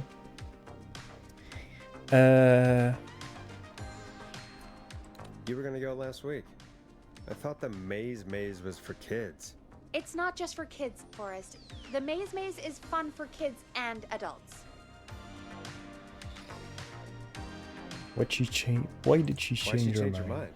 She went with that jerk Brad instead. Oh no, not Brad. Not Brad. It rhymes with Chad. I'm so sorry to hear that, Peggy. It's fine. I'm not the one who had to go out with that jerk Brad after all. Maybe we should call Barbara then? If she's so big on the maze. We could, but I don't actually know her number. But she probably has maze stuff somewhere. Go and see what you can find. That'll hopefully be enough. Which one is Barbara again? Barbara! You know, Barbara! Forrest, I've seen you speak to her. Help me out, Peggy. She's the receptionist. Sits at reception, never does any work because she's talking to Brad all day. Ring any bells? Right, yeah, sorry, I guess it's just the stress of... No excuses. Just go and find something to help us. Okay. And I'm pretty sure I saw something in the reception with a maze on it. Brad Chaddington. Oh.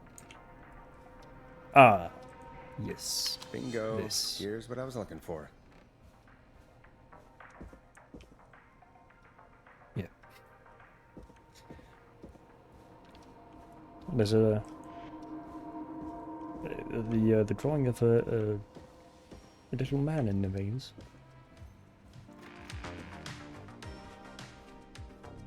Okay. Let's Any go. luck? Yeah, I found a map for the maze in the trash. Why was it in the trash? Never mind. It doesn't matter right now. That's a question for Barbara later. Eugene called while you were away. He's on line 1. When you're ready, shut the music off. Nope. Welcome back to 189.16 The Scream. I hope you lovers like that track. And I hope we can help our lover in the maze. Eugene, you're back on air. I'm lost, Forrest. I just ran and I don't know where I am. I'm at a crossroad, facing a tractor statue. There are hay bales painted gold on my right. Hay bales.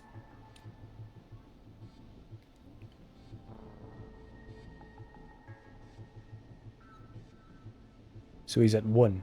He's facing 1, so he's here. So... yeah.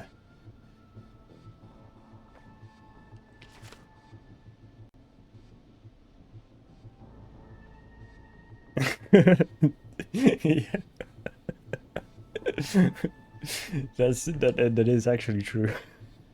But I mean, it's the radio. So 1. So you have to. I'm just doing it in my head real quick. So up. So he has to go... Yep. Well, you can go up to just before 4, then left, up, down to 6. And then just before arriving to 8, you turn left again, or right I guess. And then all the way up to 10, 9. And the... Yep. Okay, so... Okay.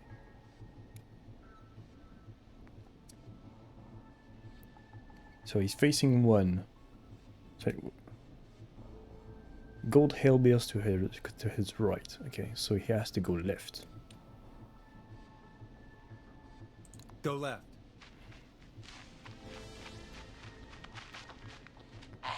Okay. I went left, then tried a right. I have a pig statue in front of me and a creepy rocking horse on my left. In front, so backwards. Go backwards. Why didn't I just fight her over? I'm at a crossroads. There's a pitchfork statue up ahead. Which way? The pitchfork is 5, so left again. Yes. Go left. Oh, this wasn't how tonight was meant to go. I just wanted some love. There's a tiny barn in front of me and a scarecrow behind me. Nothing to my sides. With a tiny barn ahead of him. So yeah, and a scarecrow behind him. So he's here. So he has to go right. Go right.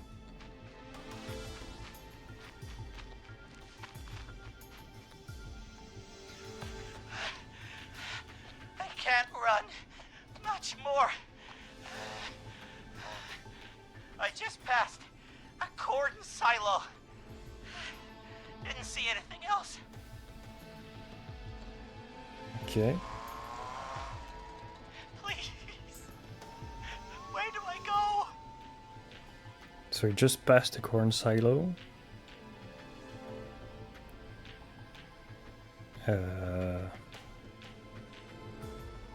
He just passed it, so it has to be behind him. So he has to be facing downwards. So right, I guess? Go right.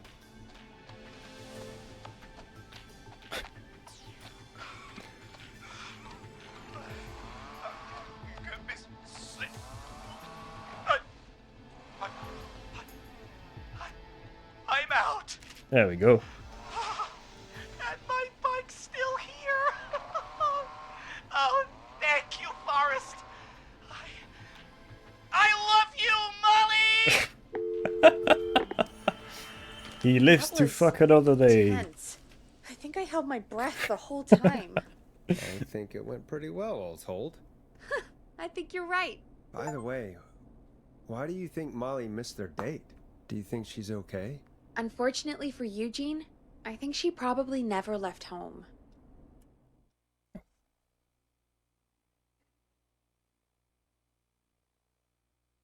And thank you for calling in, Mr. Walton. We'll make sure to add the town librarian to our list of suspicious Clives. Remember, report a Clive to stay alive. Next caller is Holy up, shit. Forrest, so take it away. That line was fucking bad. Caller, you're through to Forrest Nash on 189.16, The Scream. Hey, wonderful show tonight, Forrest. I don't know about wonderful, but, thanks. What's your name, caller? You can call me Dawn. Could you play my tune, Forrest? Your tune. Sure. Long Ride Home. That old song. Sure. We got it. I think I played it the other day. Thanks. It'll be good to hear it again. All right, folks. Coming up is that old classic. Forrest, I don't think you're gonna find that song. What do you mean? I played it a few nights ago. I know, but we don't have it anymore. What are you talking about? I threw it away. You threw it in the trash? No, I threw it out the window earlier today. Why? And why did you throw it out the window earlier today? Brad was annoying me all afternoon. He played it on repeat because he knows I don't like it. Oh no, Brad again. So I grabbed it and threw it right out of one of the office windows. Not my finest hour, but I can only take so much. All right. So, what do we do instead then? Let's just play a different song. We've got more important things to think about anyway. Gotcha. Okay, folks. Here comes some unrequested music. Sorry about that, Dawn. Maybe try again tomorrow night. Sorry.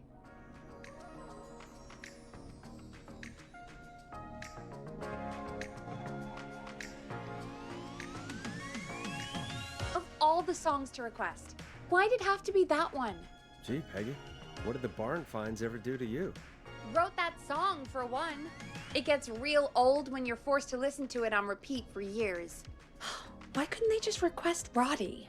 Oh, Forrest, scrap the song. We have another caller. Nope. Sorry to cut the music short, folks. Callers take priority tonight. Welcome to 189.16, The Scream. This is Forrest Nash. Forrest. Oh no, Murphy. Thank God. It's me again. Murphy. Mr. D. What's wrong? Talk to me, Murphy. What's wrong? Oh, the killer got me, man. Why did I ever trust a guy named Master Robbie? I warned you not to. Hindsight is 20/20, okay? Forrest, we need to do something. Goddamn piece of... He came to the Gallows Waste Disposal plant. Beat on me, man. Carried me inside and locked me in a dumpster. I got a flashlight, but... Oh, goddamn. I smell smoke. I think he started a fire. Hold on, Murphy. We'll call for help right now. You gotta hurry, man. I need someone here now or I'm gonna die. Peggy, get the fire department on the line. On it. All right. Now just... Come on, pick up. Hi. Yes, I'd like to report a fire over at the Gallows Waste Disposal Plant. It's an emergency. What do you mean it's not operational? Why is there no backup vehicle? Oh, god damn it! Forrest, that evil son of a bitch slashed the tires on the town's only fire engine. They can't do anything. But I have a few friends who live nearby. Maybe one of them can save Murphy. Where do they live? My friend Alex lives on the corner of Haddonfield and Romero Street, and Catherine lives on the west end of Myers Lane. And there's Jericho on the east end of Myers Lane. But he's old. Really old. Okay, I'll check the map, see who would be best to do this. Okay. Oh. Convenient. Shit, what? I forgot the name of the streets already. It was Meyer something. Myers Lane.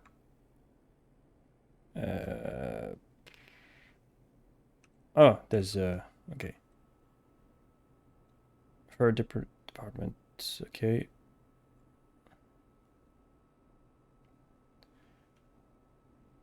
It's on the corner of. Is there anybody else? No. Got a strict road disclosure.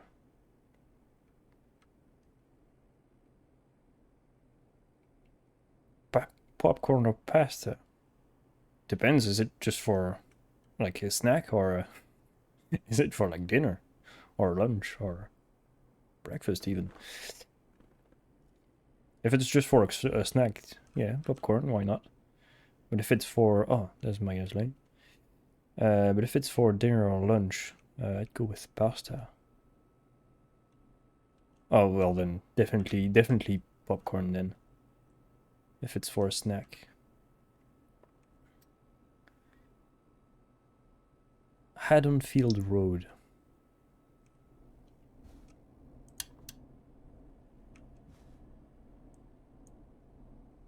All right, Forrest, who should I call? Who can help shit. Murphy? Mayor's Lane. So she lives around here. Oh, Haddonfield Road. It's clearly way closer. So Alex. Call Alex. All right, give me a second.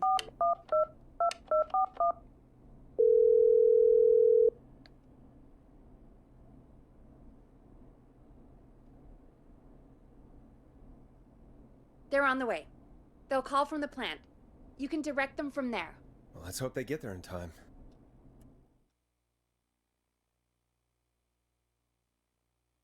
Okay. Forrest, I'm getting a call.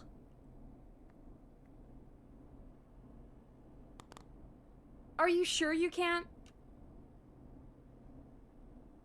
What's happening, Peggy?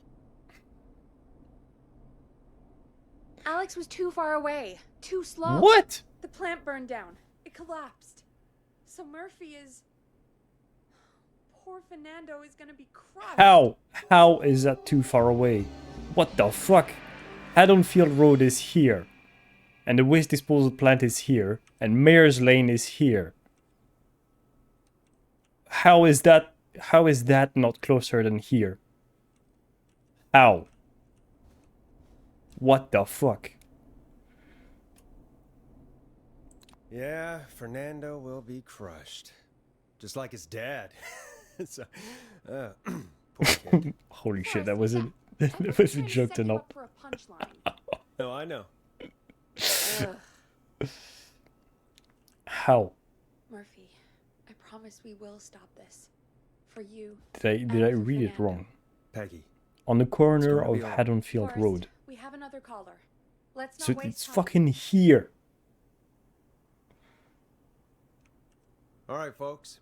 Another of our I know, good next to, citizens is on the line. right next to Let's Romero see Street. what they have to say. Ah, so it's here. But then again, I mean, it's a goddamn straight line. We have a call waiting. Okay, okay. Welcome to 189.16 The Scream with me, your host, Forrest Nash. Forrest, Teddy Gallows Jr. here. I just want to say that my thoughts and prayers are with my Gallows Creek neighbors during this awful time. Oh, it's mayoral candidate and scion of the town founders, Mr. Gallows. Are you in danger? We need to be a town of law and order. We need cops who have the tools and funding they need to keep us safe. Okay, Teddy. I know you're an outsider to our little town here, Forrest. But you're really stepping up to bat for us all tonight. I just want to say thank you for taking a swing for Gallows Creek. Jackass. Teddy, this isn't the time for your political ads. Stop. I just want to make sure our town is safe and prosperous. That's why the Gallows Family Factory, founded by my father, Theodore C. Gallows, God rest his soul, which employs over 200... Teddy, unless you've got an emergency, I'm cutting you off. You know what? I do have a problem. A problem that's ruining our town. You know what it is? Teddy is much more than sexist. He's an overall fucking annoyance in every department. I didn't ask about a problem. I said emergency. The problem is that woman, our current Cut him mayor, off. Linda Cartwright. Oh, here we go. She just isn't one of us. Linda Cartwright is un-American, unstable, and... You're not better than anyone, Teddy. Just because you inherited half the town. Your producer sounds a little unstable, too. Don't you dare speak to me that way. Cut him off, Peggy. I can guarantee this kind of thing will not happen when I take office. The moral decay of... And that's enough of Teddy Gallows thank Jr. fuck. for one lifetime. I always feel disgusting after hearing him talk. Just play an ad, Forrest. I need a minute. Fucking We'll be right insufferable. back after these messages. Oh no, not Master Robbie's dojo. I think that got Murphy killed.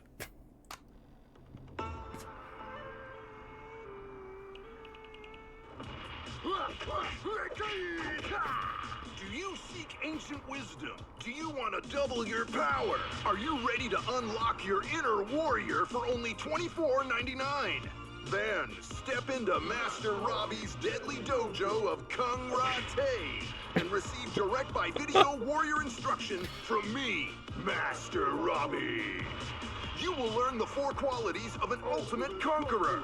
The power of the alligator, the discipline of the tarantula, the speed of the tuna, the poise of the scorpion, and the wisdom of the bullfrog. Using classified techniques, I'll unlock your inner chi after only 5 30-minute video sessions. Ultimate power and wisdom can be yours now for the low price of only $24.99.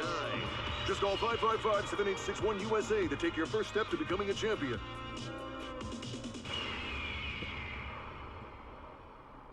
Damn, can you make it Never more? forget the element of surprise. If you buy today, you'll receive 2 additional VHS tapes, the Tornado Technique and Karate Lovemaking. Wow. Call today. Jesus, you know, after what happened with Murphy, I think... Yeah, we should take that out of rotation. Kind of a shame, though. It is pretty fun. Yeah, I bet karate lovemaking sure is something. Is Forrest Nash at a loss for words? Let's just get to the show. Apologies, folks. Wow. We must have left that tape in rotation by accident. I think it's fair to say that's one deal you can skip. But what you can't skip is what our next caller has to say. Caller on line 1. Hello, caller. You're live on the stream with me, Forrest Nash. Hello. Hello, caller. Who is this? I need the police. I'm Forrest Nash. I'm standing in for 911 tonight. What's wrong? There's a guy hunting me and my friends. I think he's killed some of them already. That's him. He's just outside. I can see him from up here. God damn it. She's just a kid. She doesn't sound like one. Where are you? Where are you? Are you somewhere safe? Oh my god. Oh my god. Stay with me, kid. Focus. I can't do this. Yes, you can. Focus. Tell me, what's your name?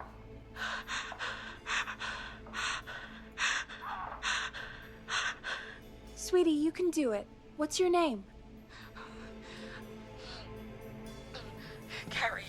Good, good. Carrie, listen to me. We're gonna get you out of there, all right? Now, where are you? The old murder house. Upstairs.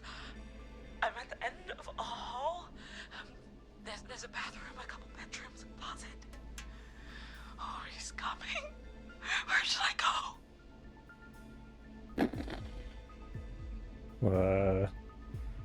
go? Don't know, dude. I have I have fucking Dead by Daylight PTSD, so not the closet.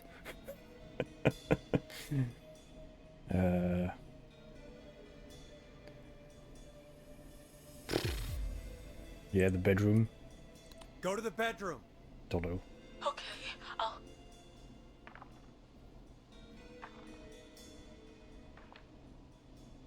He's here. He's here. He's gonna kill me. Forrest, I don't think we can... Don't move!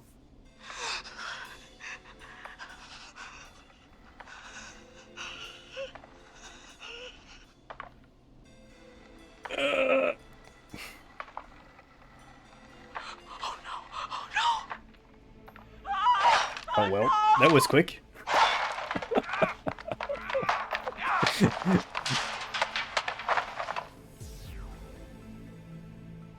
Forrest!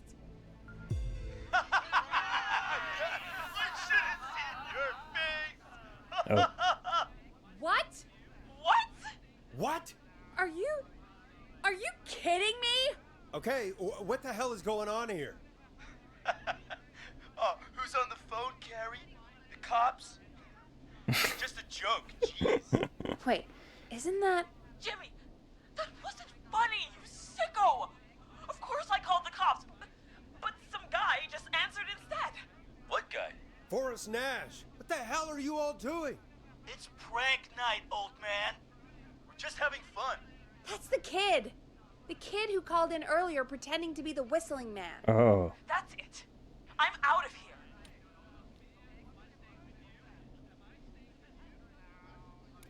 You're sick. Jimmy, this is a pretty sick thing to do. What? It's whistling night. That little idiot. Whistling night? It's a stupid tradition. Especially stupid since that one kid died back in... Would you take off that stupid mask if it's hard to breathe? Who's under there anyway? Is that you, Seth? Idiot! Seth is right next to you. That's, wait. Uh-oh. Oh no. Who are you? Oh no, man!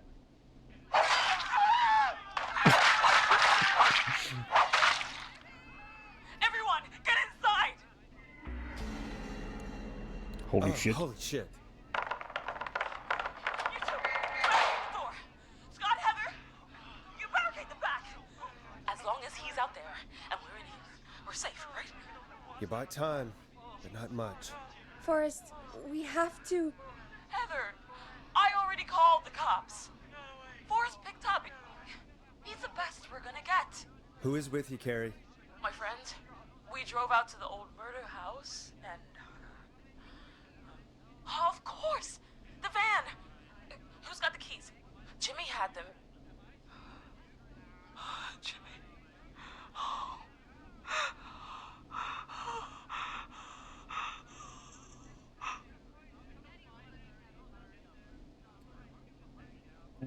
Yeah. It's gonna be okay. Okay, it's gonna be okay, Carrie. Right. We'll figure something out. Between all of you, there's gotta be a way to beat this. Just sit tight, okay? Heather, shut up.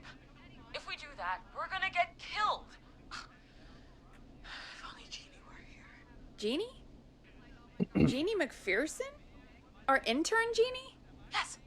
She's my best friend and the smartest one out of all of us. She stayed in tonight. Forrest, listen. We'll see what we can come up with, and, What? Scott, you're not any good at... And... No, Chad. Out of all of Chad. us, you're not the one to... That's actually okay? Chad. No, we... they're just bad at. I think we can figure out what to do, but I don't think we can agree on who should do what. I think you'll have to be the tiebreaker, or else these idiots are gonna get us killed. But Shut up, you... Ugh. Forrest, I'll call you back. But I don't know anything about your friends. Ugh, these damn kids never learn. Surely we can trust Chad. Are you okay? Ugh, they do this kind of thing every year, Forrest. People get hurt. All right, folks. We're gonna work out a way to save Carrie and her friends. This next one goes out to all the trapped kids out there. This is I'm Coming to Getcha by Vice. One of the best tunes this year. Peggy, you mentioned something about their friend working here? An intern? Yeah, Jeannie. Seems a nice enough girl, but a bit head in the clouds, you know? Not sure why we took on an intern. We really didn't have the office space for one. Poor thing got tucked away in a dark corner somewhere downstairs, I heard. All right, I'll go see if I can find her desk. Hopefully she has something we can use. I know where this is. Peggy said her desk is downstairs.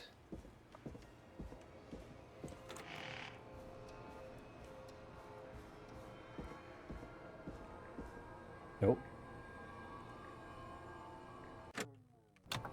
There we go. I don't know why they really tucked the Jeannie auto away. moderator didn't like I'm gonna kill you. Yeah, it's okay, it's okay. No worries.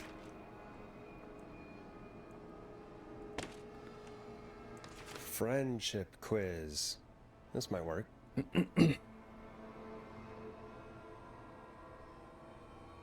Most likely to peak Mount Everest.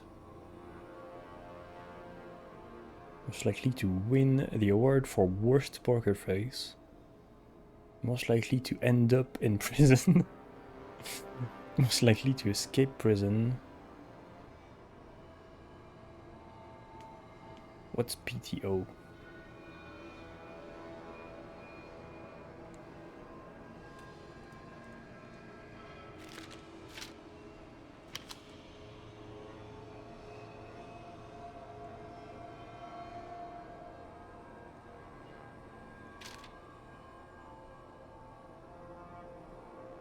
Looks like she's a fan. Acts 3. The final decapitation. Acts 1. Acts 2. Ask me again. I didn't ask the question. No, yeah, it's okay, it's okay. No worries.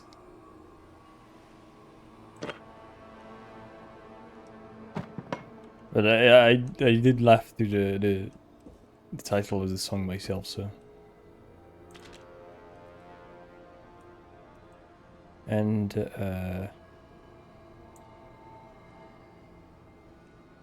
if you are chatting, you probably accepted the rules of the chat. And it is written by me, by myself, that you can speak about anything, no matter the subject. And even the I even set the automod to be quite laxist, so because censor is something I very much dislike. Okay. Hey, you find anything that'll help us out? Yeah, I found a friendship quiz with all these kids on it. If you think that'll help, then good enough. Carrie's on line 1, whenever you're ready.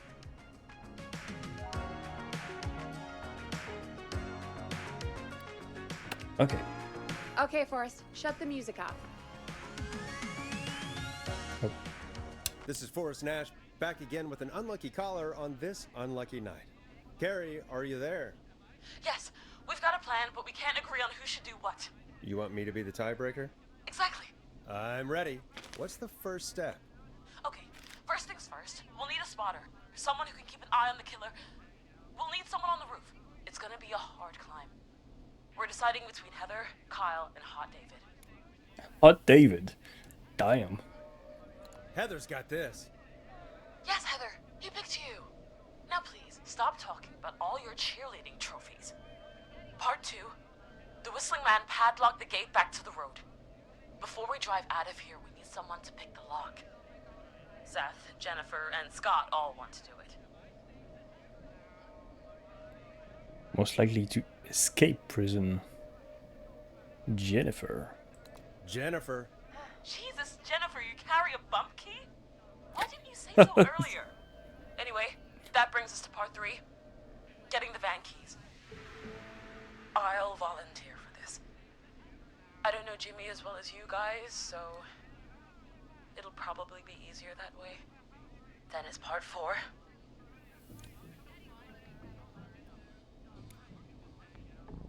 Yeah. Well, this is a long plan. How much more is there? Only a couple more points. You're doing great. What's the next part? Part 4, we need someone to lead the Whistling Man away. We need a fast runner. For this one, we're trying to decide between... Who was it again? Hot David, Cynthia, and Scott.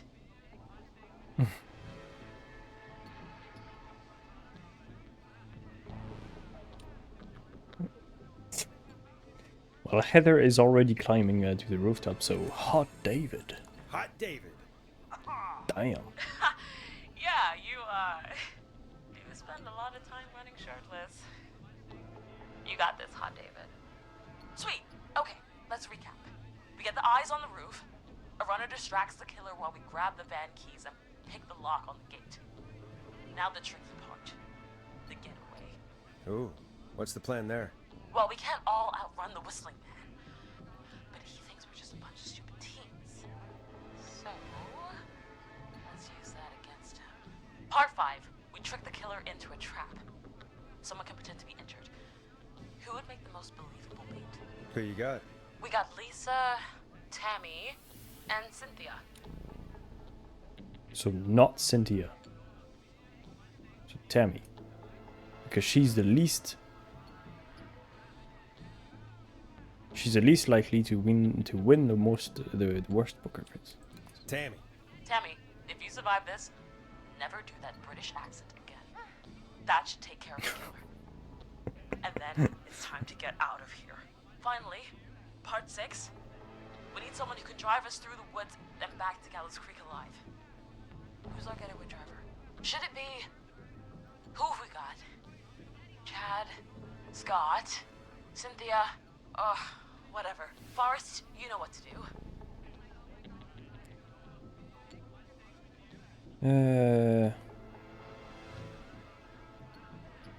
To escape prison.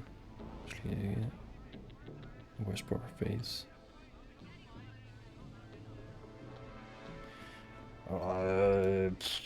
Let's pick Chad.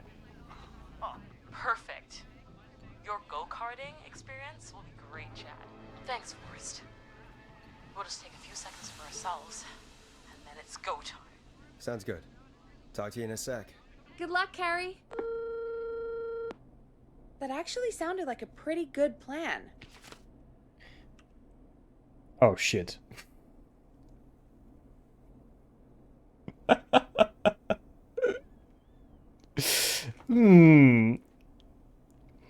Let's see where I fucked up.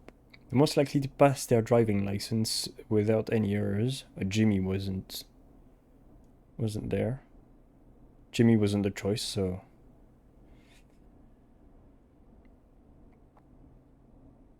Ah, shit. I should have picked Scott. Oh, maybe not. Because he is also the most likely to end up in a car crash.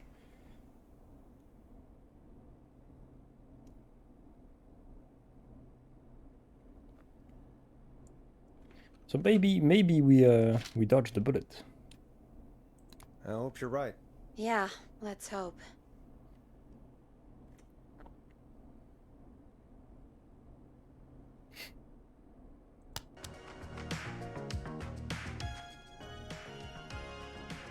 Oh, the kids are back already. Line 1 again. If you're just tuning in, We're coming to you live with a bunch of teens about to flee a madman. Listener discretion is advised. Are you ready, Carrie? We're good to go, Forrest. Don't die. Don't die, okay? You got this. Here we go, everyone. Spotter, to the roof. Go, Heather. She's off and away. All right, Renner. Get ready. Wait for the spotter's signal. Spotter says go.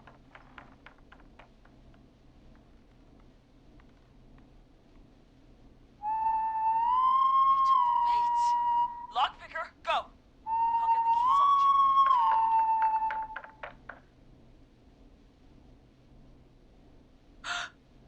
Oh, Jimmy. Oh, his face is... The keys, Carrie. You need to get the van keys. His face is lying next to him, Forrest. He got caught. Oh, God. Focus. Breathe. Right. The van keys. Got him. It's Jennifer got the gate unlocked. And Hot David should be back any second. Perfect. It's working. I can't believe it's actually working. You're doing great. Focus. You got this. We got this. Next step, trap the killer. All right. Wait. Get into position. Everybody else, hide.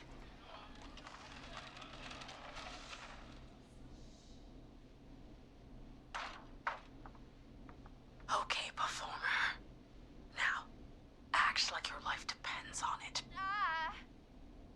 Oh. There he is. He's buying it. Oh no. He knows. Damn it! Now! Push the bookshelf over!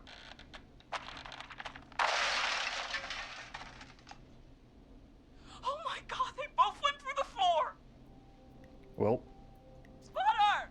You need to climb down now! We gotta go! She's coming down. And yes! Heather! Quick, everyone to the van. Driver, take the keys.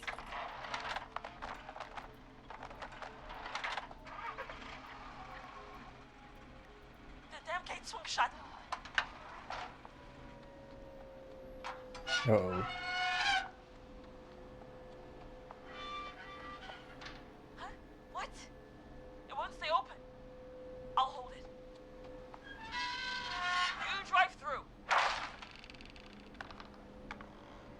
Carrie! What was that? It's a whistling man. Drive! Now!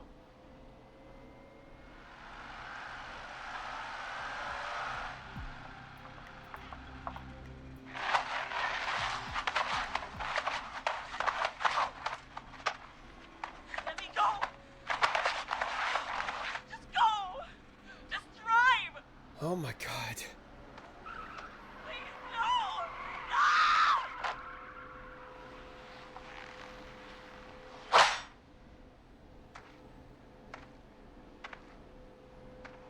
Carrie?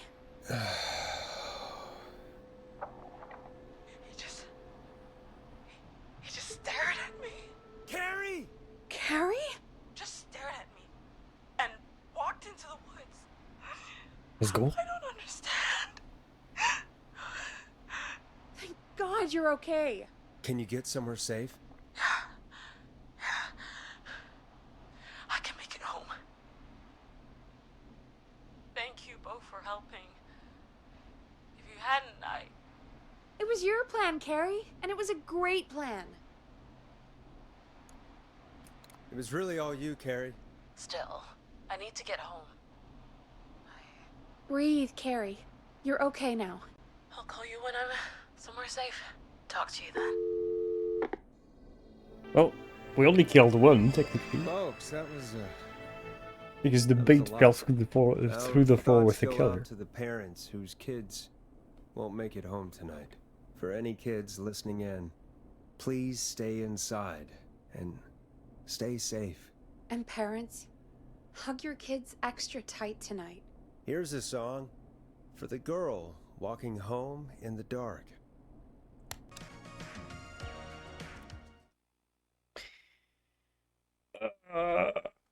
Well, we saved several. Hey, we had a call come in. What? Forrest Nash here. Listeners, we've got another caller live on 189.16, The Scream. What's on your mind, caller? Hey, Forrest.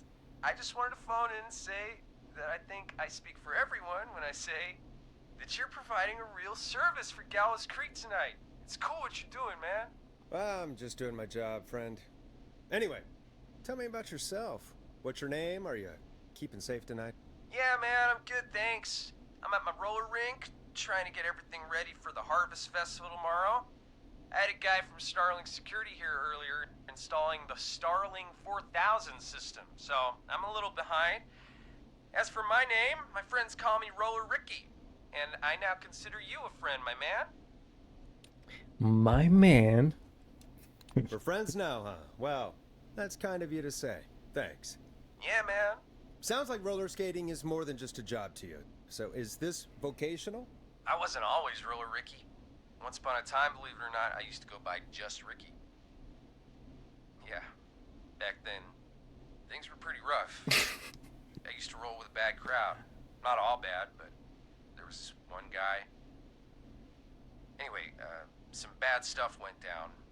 I harbored a lot of guilt for a long time and turned to the bottle. I didn't really talk about it or even know how to talk. It's just how it was. That bottle took the best years of my life. Or so I thought. It's never too late, Roller Ricky. How did you turn things around? I joined a support group. I opened up about my problems, and sharing that burden just took so much weight off. It's a long story from there, but I found roller disco. I learned how to have fun again, cutting loose and making shapes. Now whenever I get down, I get down. I'm finally free from it all, man.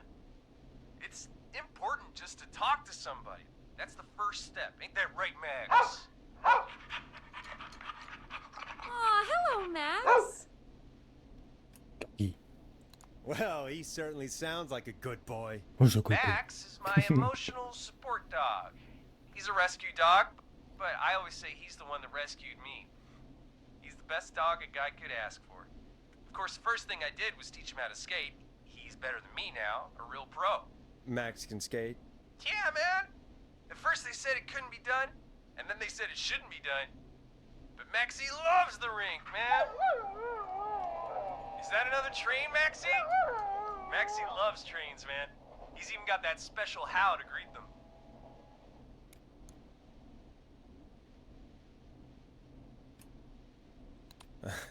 It sounds like you two make a great pair. Maxie appreciates all the positivity you're throwing out, my man. You know, I'm actually hosting free skating lessons tomorrow at the festival. I think it's a great opportunity to give back to the community. Man, all this talk of skating's got me itching for a boogie. Before I switch my radio off for the night, could I request a song, Forrest? Something I can groove to, you know, something funky. It'll be me and Maxie's final boogie breakdown tonight. Then I think we'll take it down a level. I can do that. Thanks again for calling. You and Max, be safe now, okay? Bye, Maxie. You got it, man. Peace. Well, folks, this next one goes out to Roller Ricky and Max. Enjoy. I really needed that call, you know, after everything. Yeah, I get that. He talked a bit much for my taste, but it is inspiring to hear somebody come back from the brink like that. Yeah, that's what I meant. You were thinking about Max on skates, weren't you? Well, would you look at that? Another caller on the line. Again. What are the odds? Better take it. Welcome back to 189.16, The Scream. This is Forrest Nash. How are you tonight, caller? I'm doing okay. I made it home safe. Gary! Oh. Hey, I just wanted to thank you for doing what you could earlier. You know, even though not everybody made it, and, I don't know. Hey, it's okay. You were so brave earlier. You're safe now. I wanted to ask you why. Why he didn't am I? Why what, Carrie? Why did he spare me? After what he did, why let me go?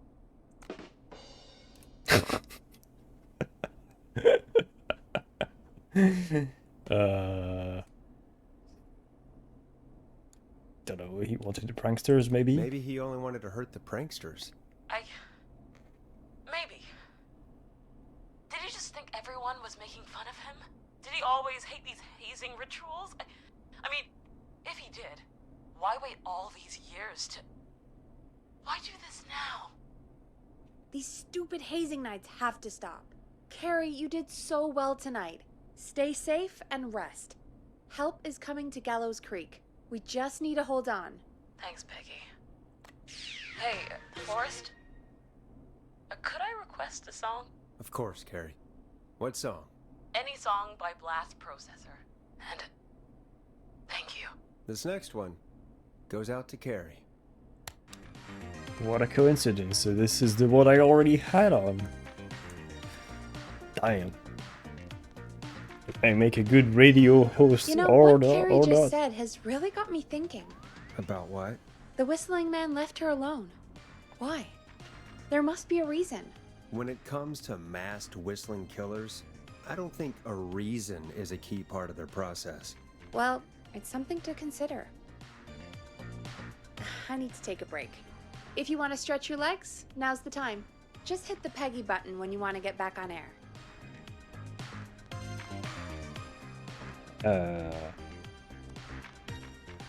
Well.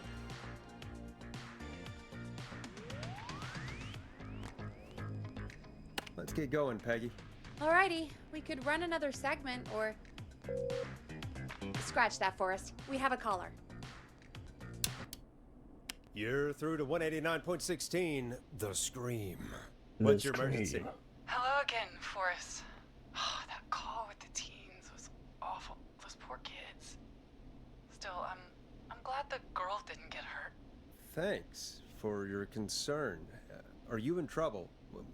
What's on your mind? I wanted to ask you again to play my song, Forrest. You said you were gonna play it, but you didn't. Your name was Dawn, right? What, Peggy? Yes. Oh, well remembered. My name is Dawn, and I wanted to ask you again to play my tune, Forrest. Long Ride Home? You know, the one that Peggy said she threw outside the window? We don't have it anymore. We don't have that song. As you just said, Peggy threw it out the window. But, Forrest, you do have it. It's just outside the window. There's a serial killer on the loose. I can't just go outside hunting for a record. I'm really sorry, Dawn, but we just can't get it right now. But wasn't the Whistling Man just at the old murder house? That's miles from the station. It won't take you a second to grab it. Don, I'm not sure if you've heard, but there's something unnatural about this freak. He's fast. I'm not risking it. Oh, but I think you will. Forrest? Peggy, I'm calling with more than a request. I know something. I think I know who's gonna be next. What? Are you serious? Play my song, Forrest, and you'll find out. Well, folks, here's some music for you while I think things over.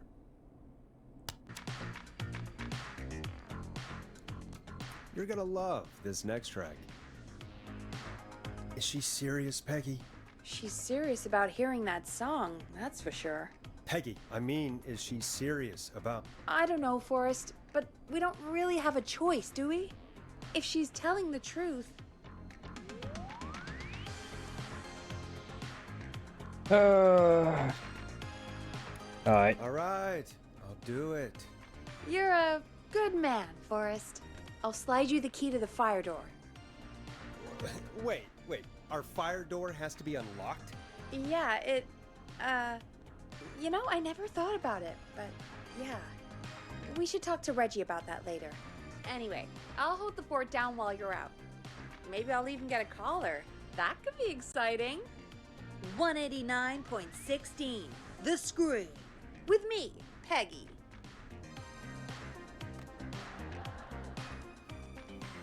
But yeah, the it's really like I kind of get that vibe too, like a really cheesy horror movie.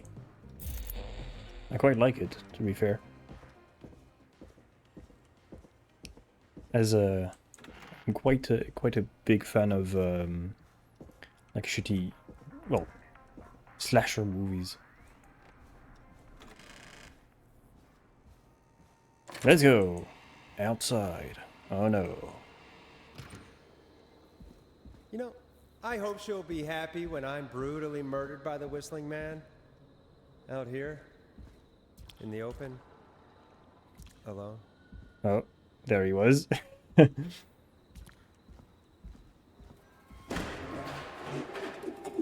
Where was it? Oh, there we go. Here it is. Long ride home.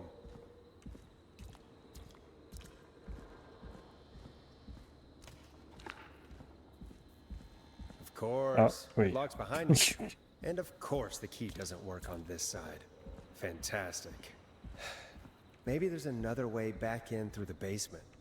A door, elevator, or something.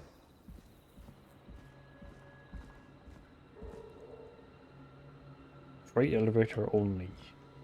And that's broken too. Only the best for K-Fam. See if I can fix this. Looks like a power issue. Yeah, I mean... I should check the fuse box. I mean... I mean, the game isn't really subtle about things, so... yeah. It wouldn't surprise me... Let's say it wouldn't surprise me if she's the killer.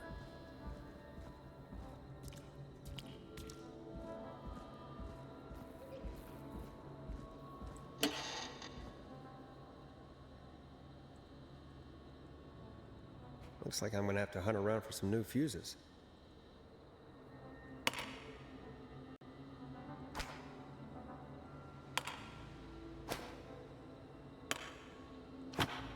Let's go fuse hunting. There's one.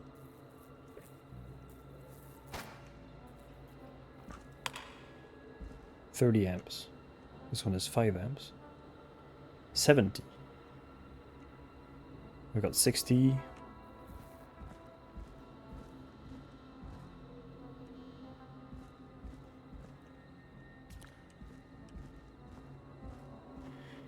Uh, 20, no, that's too much.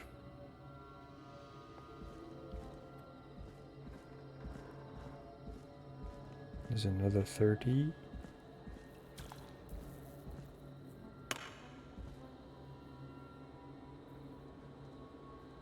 Need a 10 maybe.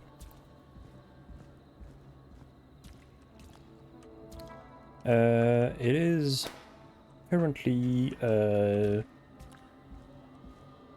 quarter to 10 where I am.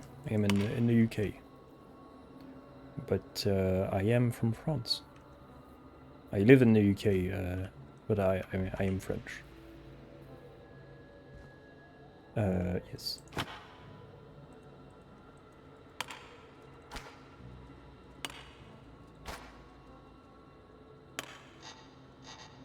Bingo! So where are you from? My turn to ask questions.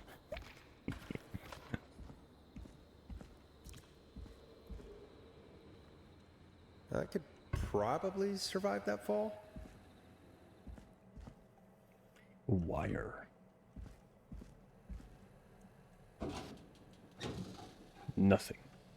Looks like the janitor's closet. What did Peggy say his name was? Clive. Oh.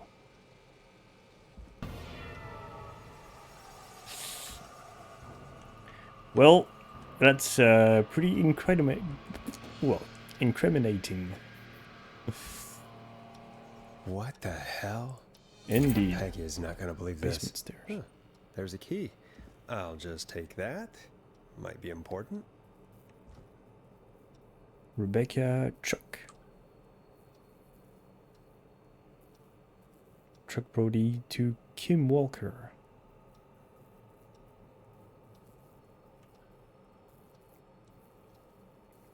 Former Gallows High football captain Chuck Brody suffered a career-ending injury as a victim of the festival disaster late last year. To help him on his road to recovery, we are buying him some lottery tickets. Hopefully he gets lucky and he can get back on his feet. Pun not intended. Okay.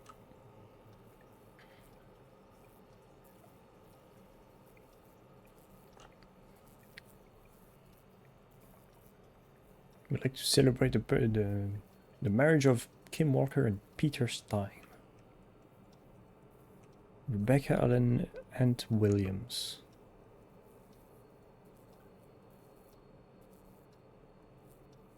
Okay.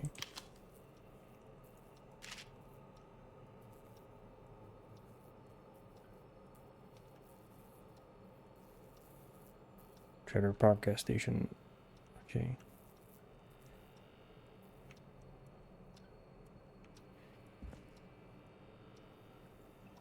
In Maine.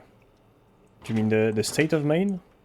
Or like well, I mean I guess you mean the state, because I don't see what else you would mean. But forgive me. So where is Maine about? Like east, west, middle?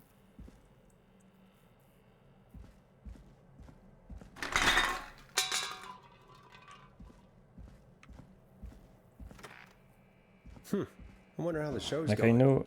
I know the like the overall big states, like the more like Florida, I know is on the west on the east coast, sorry, like all New York, stuff like this. California is on the other side. I know Kansas is in the middle, as well as Tennessee, I think. But at the top right, okay. Locked. For now.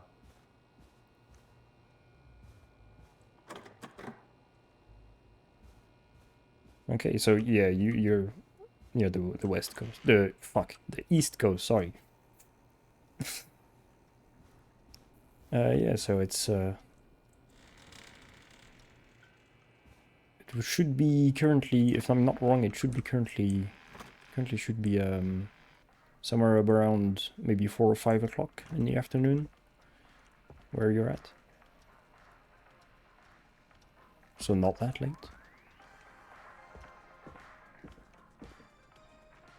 Bing, bing, bing. Okay.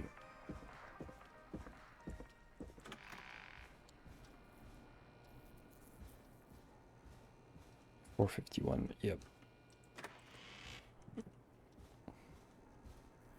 Am I getting lost in this?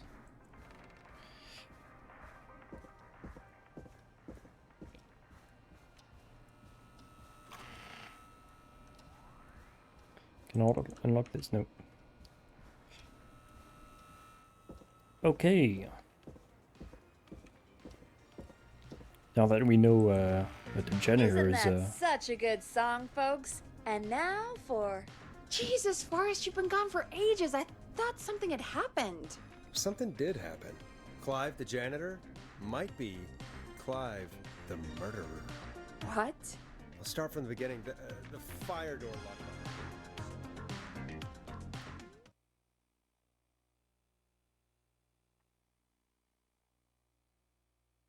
Why did you heave that thing all the way up here? Because the basement's creepy as hell, and I don't like standing around down there. Fair. Alright, let's run through this again. We have a creepy board you found in a creepy basement, made by our creepy janitor, who you think is the creepy whistling man. Yep. And on the creepy board are the names Chuck Brody, Kim Walker, Rebecca Allen, and Aunt Williams. Correct. And you think one of these people will be the whistling man's, Clive's, next target. That's right. And we've got to find them. You said there were 4 locations listed there too? The hospital, the power station, the gas station, and the trailer park. Clive must think the target is at one of those locations. Forrest, you're gonna have to figure out if any of the potential targets are at one of these locations tonight. Hit the button if you need any help. Jesus Christ. Let's go back down then. Oh. Well, no need. So. Local Dr. K. Walker recommended all locals gather get their flu shot ASAP. Flu season is upon us. 84 is no different. Okay. Staff surge at power station. Gallows Creek power station hires 20 new staff in record hire, 12 of which were students from Gallows High School, Creek High.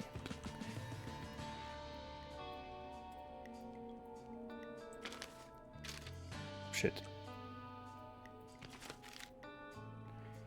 Okay. Crime Syndicate.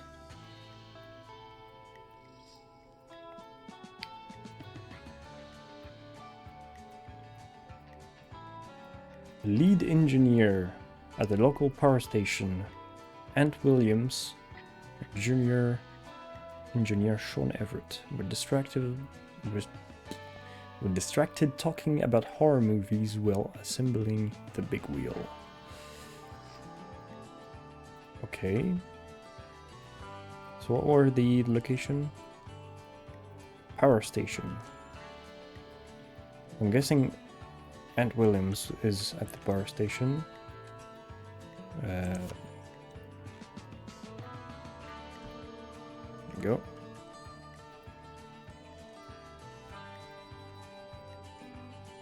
The hospital would probably be for Chuck Brody, because he's injured.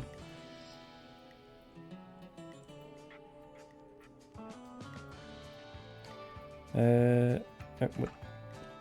Gas station and trailer park.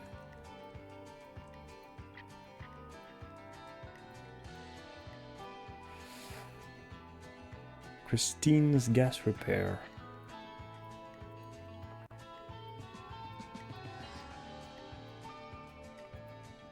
$24-hour gas station bought by local ex-lottery winner.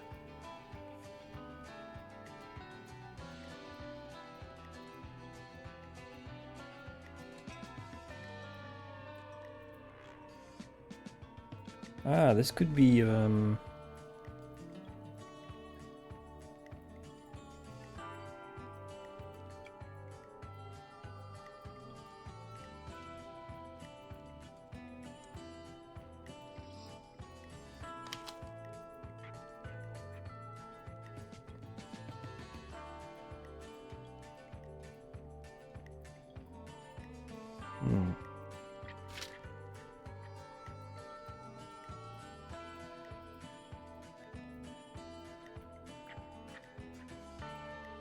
Tyler Wallace.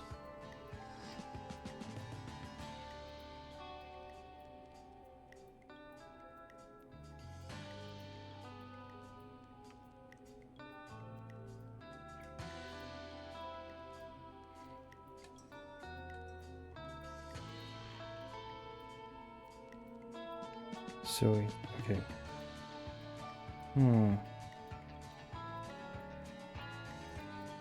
Yes, I do. I do have a streaming schedule, and funnily enough, you caught me right back when I was back from holiday. I stream for now. It may change in the future depending on what I do, but for now it's Monday, Tuesday, Thursday. What? Monday, Tuesday, Thursday, and Friday. Oh, I don't even know my own schedule. Fuck. It should be on a channel somewhere. Shush.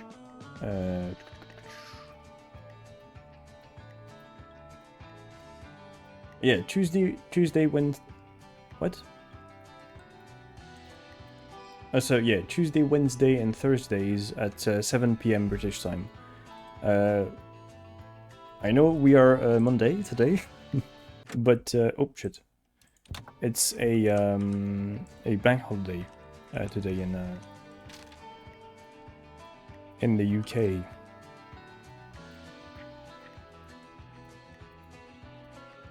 So yeah, it's exceptional that I stream on Monday, but it's because it's like a holiday day. So, but yeah, I'll be streaming tomorrow, Wednesday, and Thursday afterwards.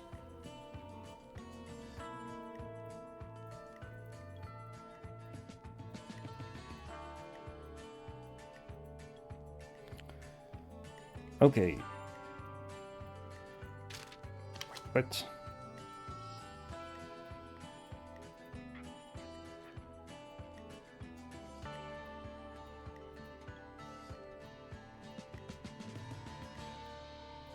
so Kim Walker, Kay Steins, yeah, so she's dead. Kim Walker, she's dead. Peter Steins isn't on the list.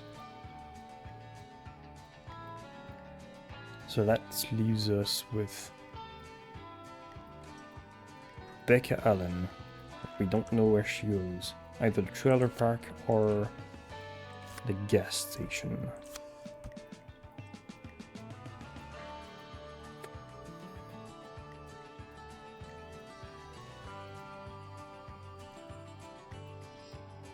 And the Dr. Walker would be the Keith Walker then,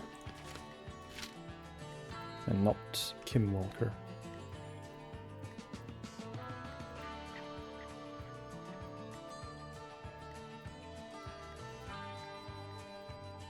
Yeah.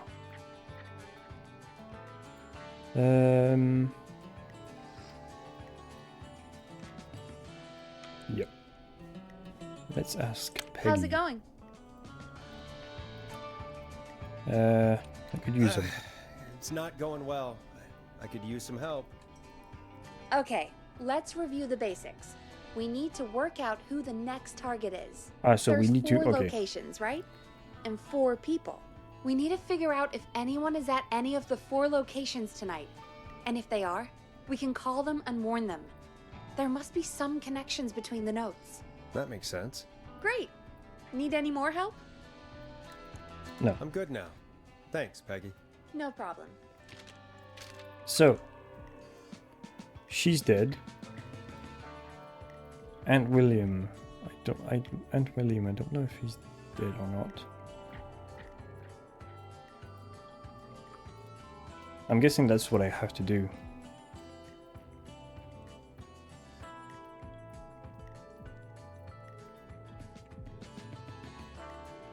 Okay, that's Rebecca Allen. Crime Syndicate impounded. Police have today finally put an end to the long-running car thieving crime syndicate. The arrests were made after a member gave up information to their co-conspirator to investigators. On their co-conspirators. Okay. Informant who asked to remain anonymous will hereafter, be referred as R.A.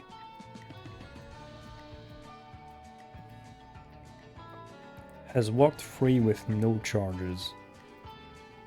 More on page 13. Okay, so Rebecca Allen. I'm gonna take a wild guess and say she's at the gas station.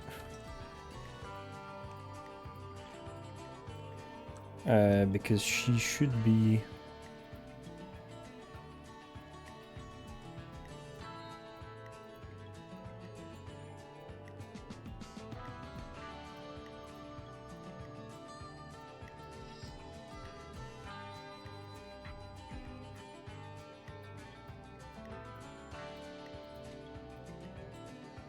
Yeah, but did that...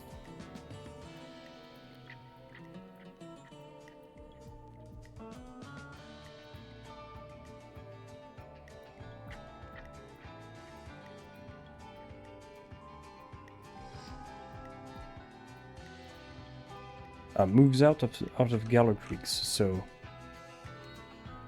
she's gone. She's dead.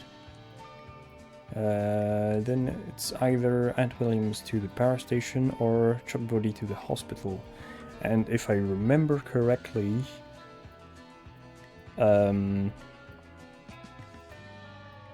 it was to the last year's festival that he had an injury, so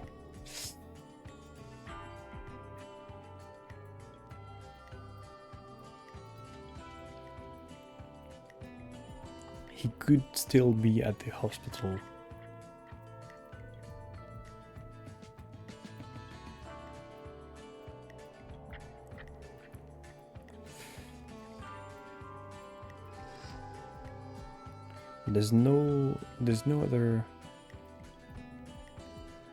There's nothing else about the power station.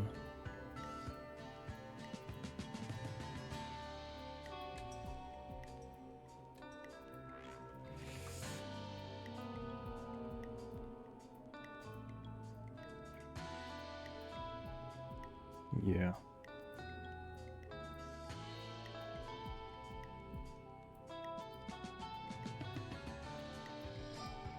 Is it worth going back down in the room to see if I missed something? No, okay.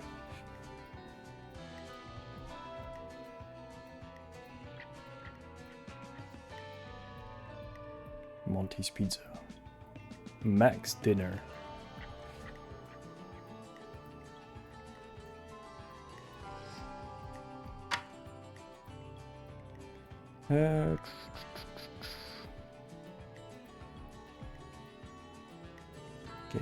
Okay, that's where we are. Gallows Creek Town Hall. Ripley Rickards. The grilling spree.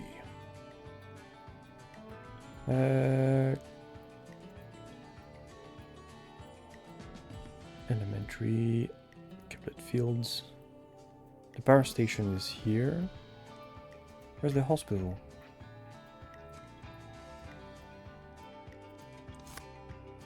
Jazz Studio, okay.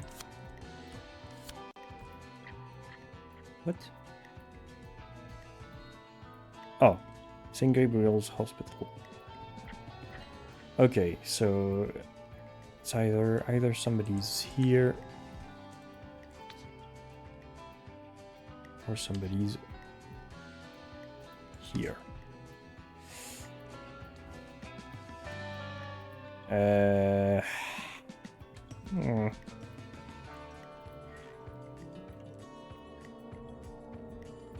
Yeah, I'm gonna go with Chuck Brody. I mean, he's injured, so he's most likely to the hospital, and since there was a disaster when Aunt Williams, which led to various construction mistakes. They have been ordered to do community service for a total of blah blah blah. So he won't be working at the power station anymore. Let's change the music. Put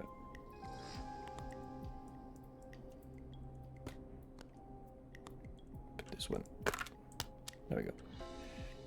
Okay. How's it going? I'm ready. I'm ready, Peggy. Are you sure? We've only got one shot at this. I'm sure. Let's do this. Okay, name first. Who do you think the target is? Chuck Brody. Chuck Brody. And where will I find them? The hospital. The hospital. Okay, I'm dialing. One moment. We are at the part where I took a bet on who is still alive and who is where. And we have to call I'm in. through to the hospital, but Oh shit. they say there isn't anyone by that name there. What? What? Then who? sounds like something blew up. He's using bombs now? Oh my god. The call board, one moment. Forrest, I'm getting so many calls. Just let me... Oh, the I'm gas gonna station. take us off air for a moment. Who was at the gas station? What's happening in there? Peggy. I'm back. He blew up the gas station, Forrest. Okay. I spoke to the fire department and the hospital. The fire department is useless now, as you know. And, the hospital's only ambulance was at the gas station. Forrest, you've got to say something on the radio.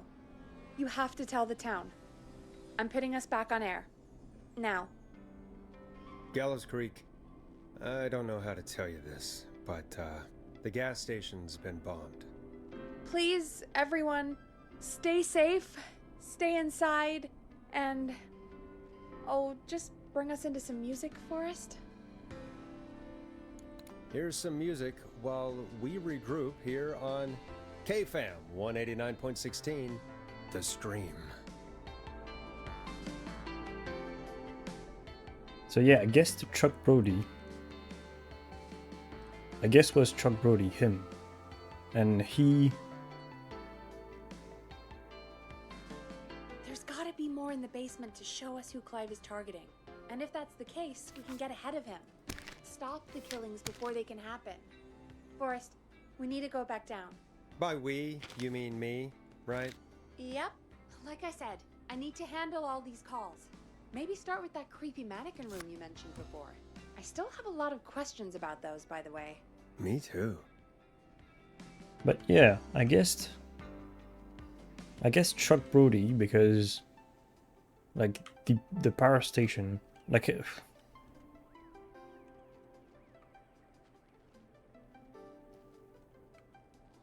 I mean, Rebecca Allen was the car thief with all the things with the newspaper clippings, and it says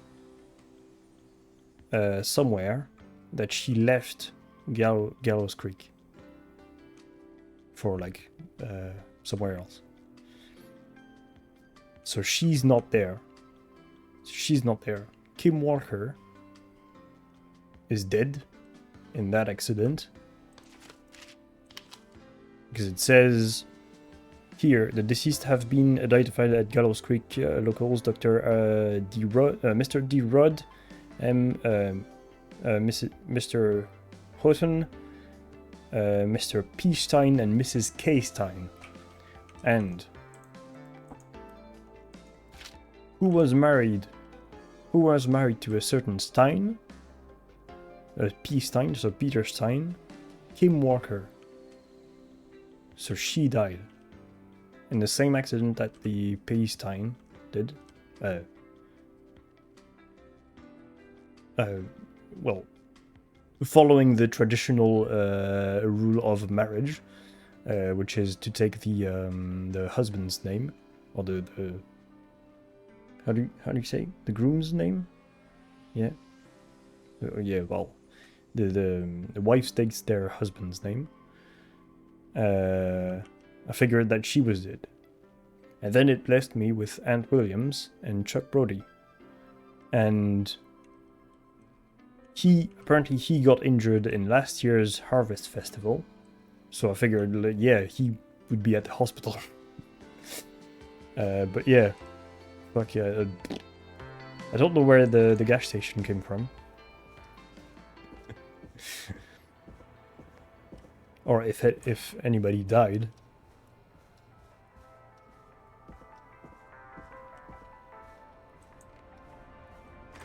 But apparently he's not at the hospital anymore. Where is? Yeah.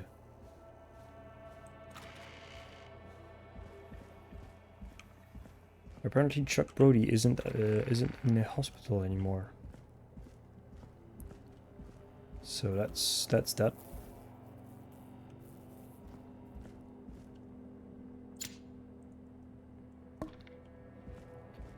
Okay. Nope. Oh yeah, it was there. Okay, so. A key? Was this always here? I must have missed it when oh. I brought everything upstairs. The basement storage key. Okay. Is there anything else?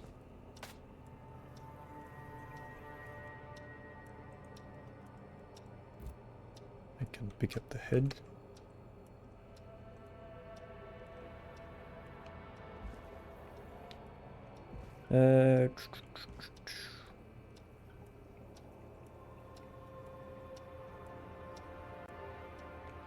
Okay.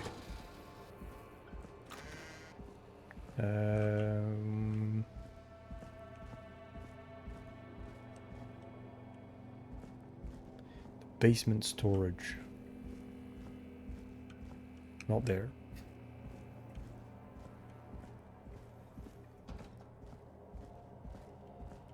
It's not there.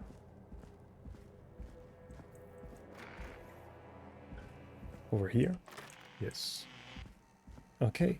Hey, Forrest! Oh, Jesus Peggy, Christ. Give me some warning before yelling down the intercom. Yeah. Sorry. It fucking made me jump. Find something and want to discuss it. What have you found, Forrest? I think I need to keep looking. All right then. Buzz the intercom when you find something and want to discuss it. Peggy, I've found a tape and a map down here. A map of what? Looks like it might be to somewhere in this storage area. Weird. Well, maybe the tape will give us more information. Give it a play.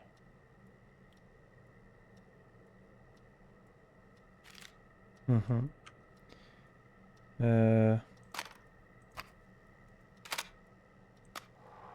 George Barrow, 1968. That's when this all began for me.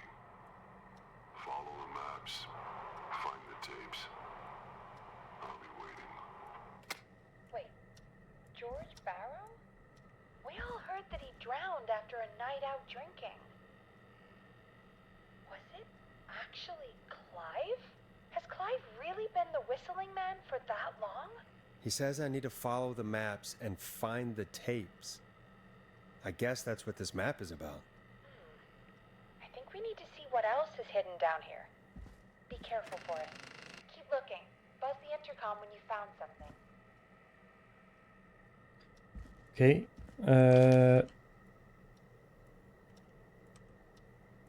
So where the radio is.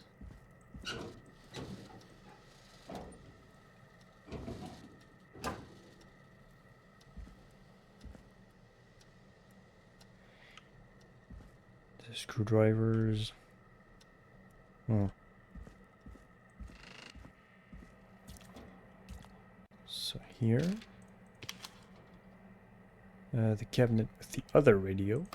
Time of autopsy is 7 a.m. Cause of death is asphyxiation from drowning. The degree of rigor mortis indicates that the subject has been deceased for 5 hours. That puts the time of death...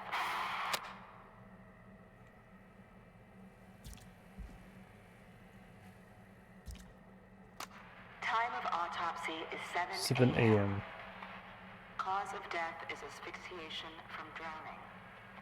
The degree So of 1 rigor a.m. mortis indicates that the subject has been deceased for 5 hours. Yeah. That puts the time of death... 2 a.m. At 2 a.m. the other radio.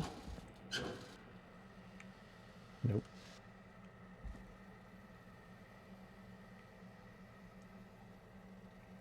No, it's my own thing. I commissioned it with a very specific. Well, it is inspired by like what I like, but no, it is like an original character. It's not taken from anywhere specific. It's a mix and mash of things that I like. Yeah, and I commissioned it specifically for this.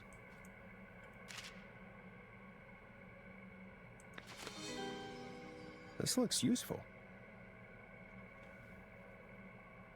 At 4 a.m. a call was received from a jogger, a Miss Sandra Sharp, reporting that a body had been found washed up in the reservoir. I drove out to investigate and was able to identify the body at the scene as that of George Barrow. I contacted the coroner's office and then the boy's parents. They informed me that they had not seen him since 7 p.m. on the 2nd. And the date is the 9th of the 3rd. Oh, is that... Now the question, is it American format or a European format? Is it the 3rd of September? Or is it the 9th of March?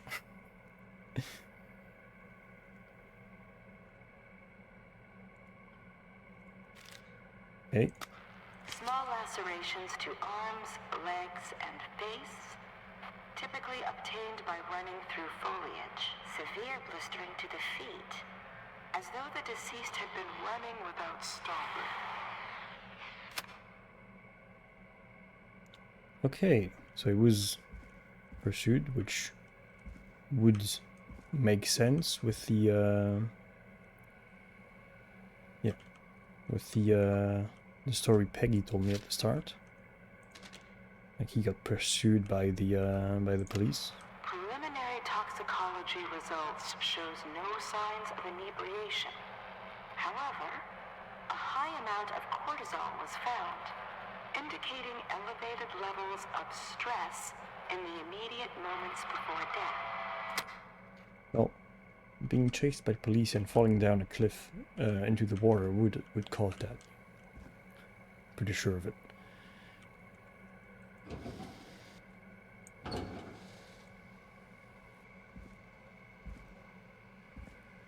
Okay, there we go. Additionally, there appears to be a post-mortem injury to the arm. It looks like it was trapped in a car door.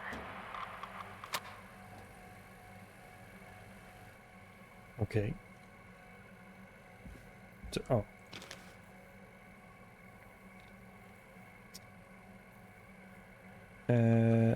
cabinet. Some kind of cabinet.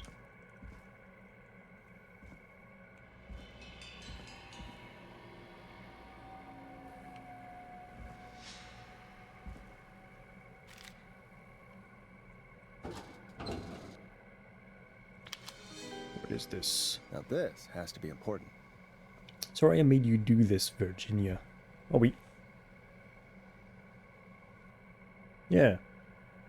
That's the, Virginia, that's the... I think it's one of the women... It's the woman with the frat house thing that I got killed.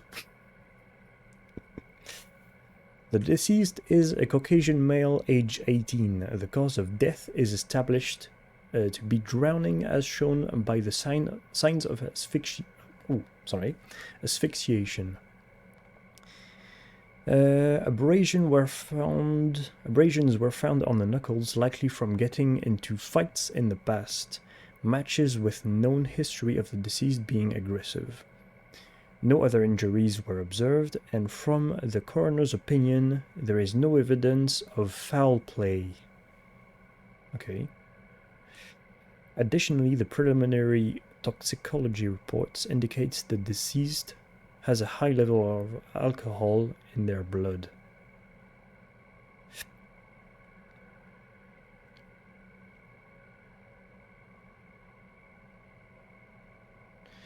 Oh, so they faked the autopsy report. This is a fake autopsy report. Okay, on the desk. Oh. There we go. Humpty Dumpty.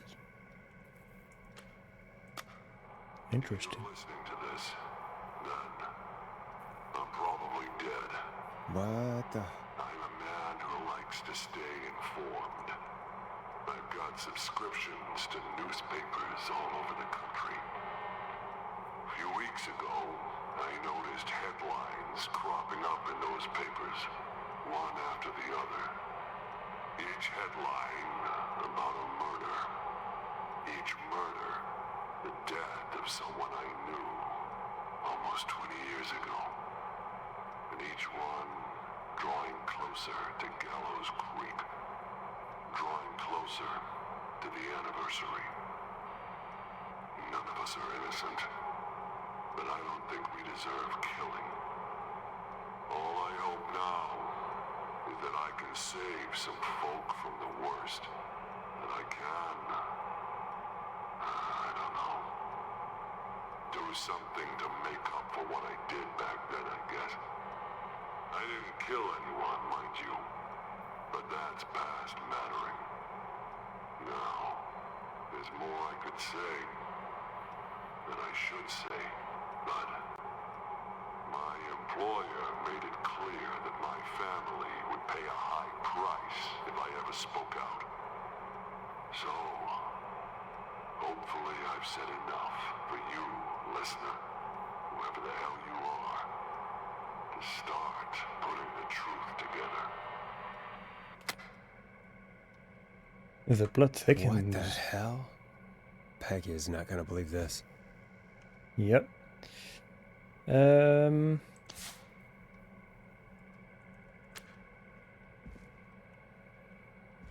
I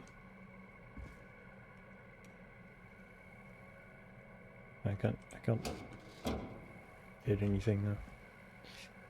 Okay.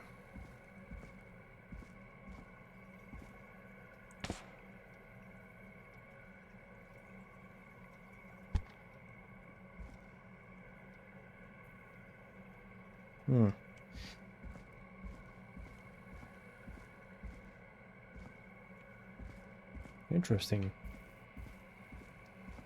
I mean, it's the story is surprisingly. It gets surprisingly interesting.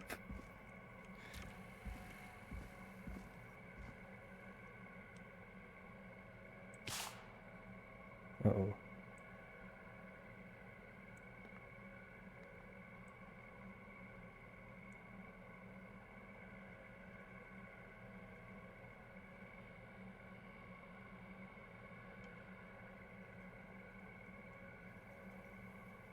Come on.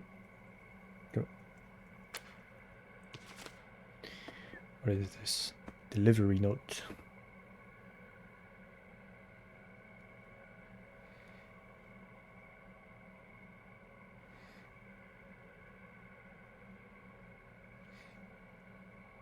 The security alarm model 4000.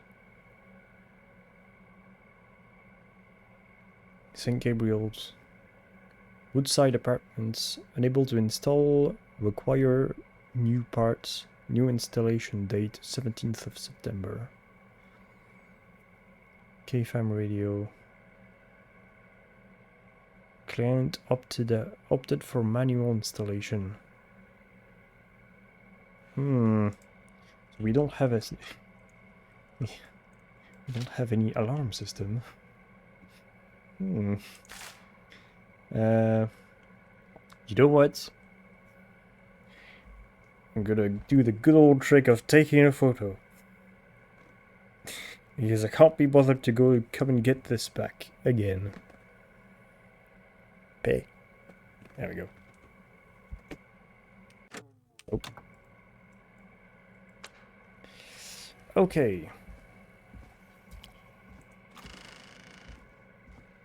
Bing. What have you found, Forrest? It's an autopsy tape. Doesn't say for who, but I think it must be for George. Poor George. He was so young. Something's bugging me, Peggy. What do you mean? I swear I recognize the voice of the woman talking on the tape. I just can't place it. Seriously? Do you think you've met her before? I don't know. I mean, I just got here recently. I don't know. Found another tape. It talks more about how George died. What did it say? It sounds like he was running for his life. Sprinting through trees and bushes, getting cut up all over. What would drive someone to do that? I'm not sure yet. There's also a tape about a toxicology report. There were no signs of drinking or that he was on anything. What? But everyone said he went swimming drunk and drowned. It was in the newspaper and everything.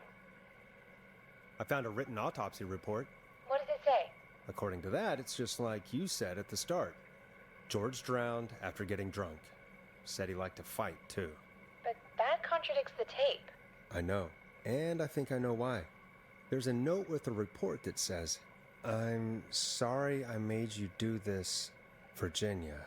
If it was on the autopsy report, then Virginia must be our coroner. Wait, the caller from earlier, when we had to call the takeout restaurants, wasn't her name Virginia? If only she had made it. Then we might have learned more about what's going on. It's okay. We did what we could. The takeout idea was a long shot as it was. I found a tape that introduces a new detail to the story. Post-mortem injury. Apparently, his arm got caught in a car door. A car door? Yeah, after he died. How do you suppose they can tell? How can they tell? I'm a radio producer, not a coroner. The written report I found doesn't mention it at all. How did his arm get trapped in a car door after he died? Unless he got it when the police collected his body?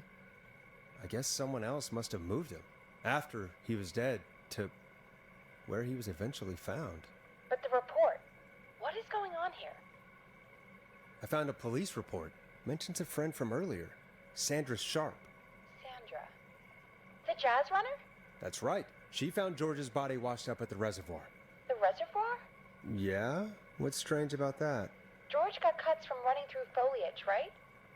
But there's no forest around there. Also, how did it wash up at the reservoir? What do you mean? Reservoirs don't have tides. But that's what the police report said. It's not possible, though. I did a school project on reservoirs and got an A. Yeah, not important right now. The important thing is that it doesn't make sense. What are you suggesting then? That the body was originally found somewhere other than what the report suggests? That the sheriff tried to cover it up, but accidentally let something slip? Something like that. I think. Well, Sheriff Matthews wrote the report. If he hadn't been eviscerated, we could have asked him. True. But Sandra is still alive? Once we're done down here, we should give her a call. I think I found Clive's last recording. I think Clive might be gone. Gone? I found a confession. Not for any killings, but for playing a part in covering up George's death. He left this behind in case he died. He hoped someone would find it. Do you think the Whistling Man already got him? Possibly. We've had a lot of callers tonight, but maybe not every victim made it to the phone, you know? We don't know how many there really are. Christ, Forrest, that's dark. I know, but Clive said he had read about other murders in other towns, and that the murders were all folks who knew about the incident. And the killings were getting closer to Gallows Creek. He said he wanted to do something good for once. The board in his office. He wasn't tracking people down to kill them. He was tracking them down to save them. Ugh, why didn't he just come out with all of this? He said his employer threatened his family if he spoke out about any of it. His employer? The one who orchestrated the cover-up? Oh, Clive. I'm sorry for thinking you'd killed all those people. Do you think you found everything, Forrest? I think there's gotta be more down here. I need to find all the tapes. You think so? How much did Clive hide down there? Well, if there are more tapes, then there must be more maps to follow, right? That seems to be the case. All right, then. Buzz the intercom when you find something and want to discuss it. But that's it.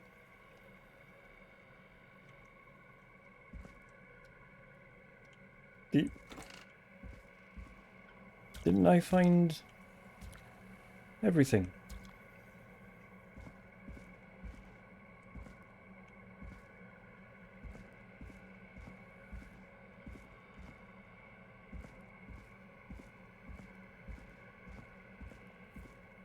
Okay. Yeah, that was the last thing. Was this one. That's the photo of this.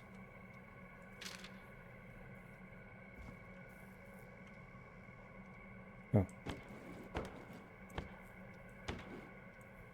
Ooh, Cage tiger. For my collection. Oh, I got all the records. Is this game gonna be the part of the extra private club of the games I have the 100% of achievements of? Probably not, because I killed people. There's probably an achievement for not killing anybody. Yeah. I mean, I don't know what else I need to find.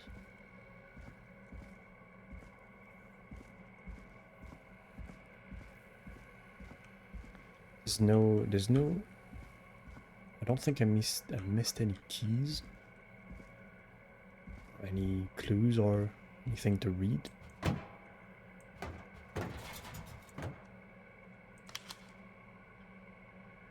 That's the thing from the police department with the collar.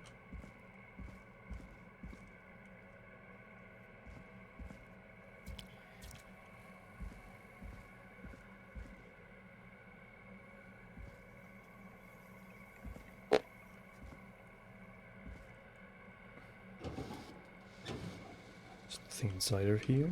No. There's the notes. Starting security. So that's the thing. Okay. So probably didn't have to take a photo of it, but all. Yeah. I think that's it.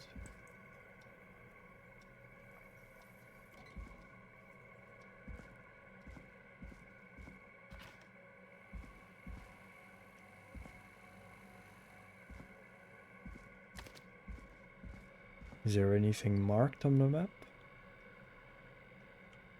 No.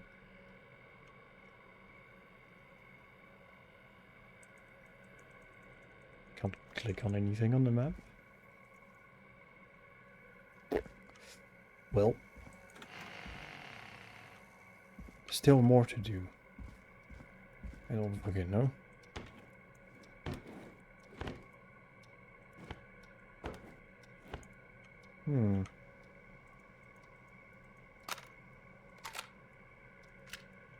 Is there maybe another tape?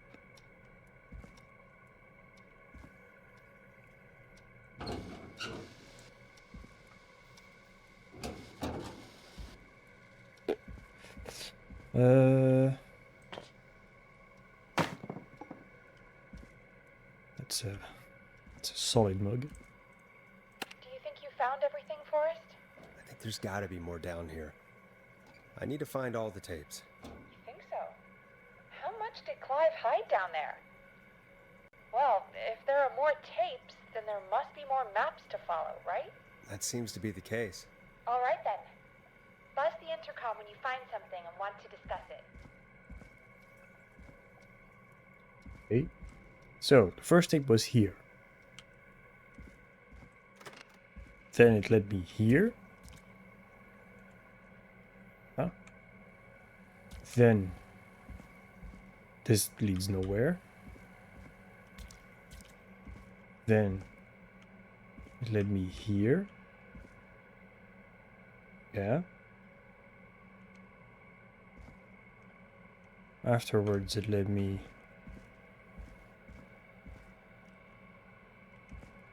here. Yeah, I went through here. This way. This way. That's the same shelf. Big box. Yeah. Afterwards. There's nothing in there. There's nothing here.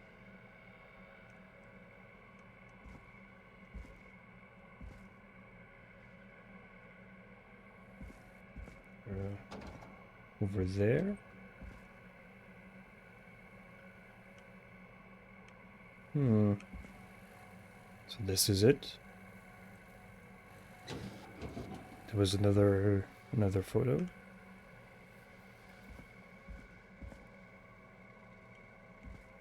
And through here. That has to be the last one. So this is it, okay.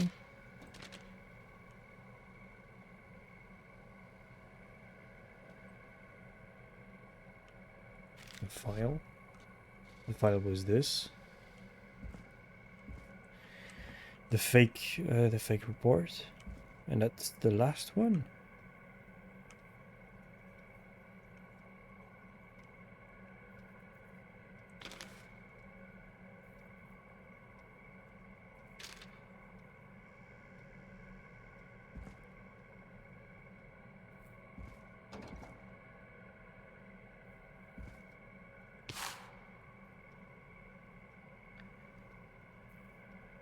Starring Macy Cartwright as Dawn, George Barrow as Henry, also with Mary Campbell as Anne, Humpty Dumpty.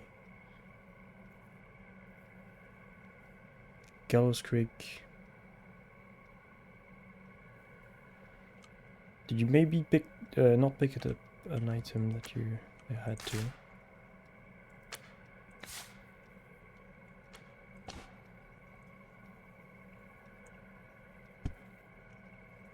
Pen.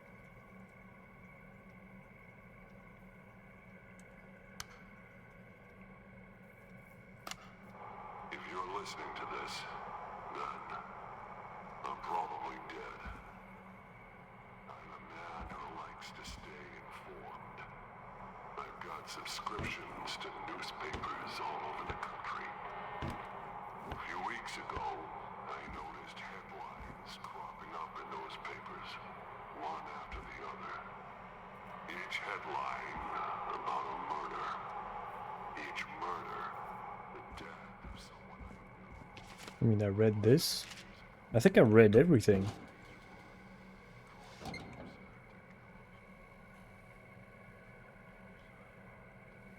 I'm pretty sure I did read everything. Even the even shit I wasn't supposed to take, apparently. Like the delivery note of the alarm system that didn't get installed.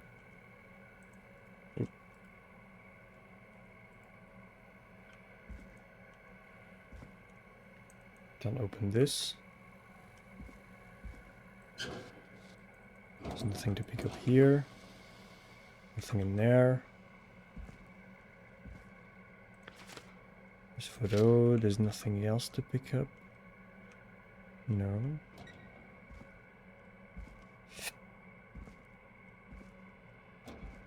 That photo. Oh shit. That I read. That's the phone call report. There's nothing else in here. Maybe I need to bring something back. Well, I'm not sure because maybe it's the flyer for Humpty Dumpty, since they have the names of like all the everybody on it. Ah, Macy Cartwright, isn't?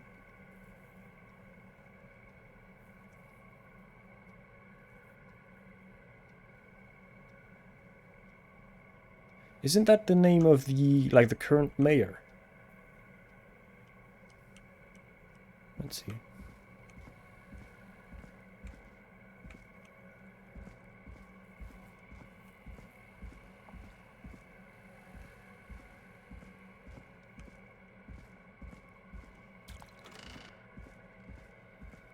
you think you found everything, Forrest?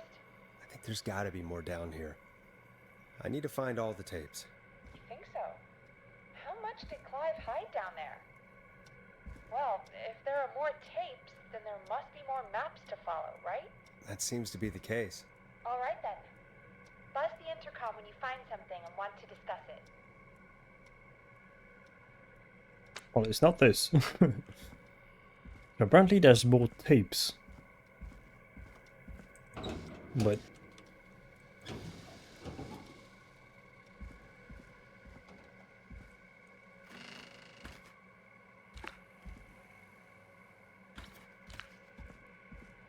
to be fair, I can't.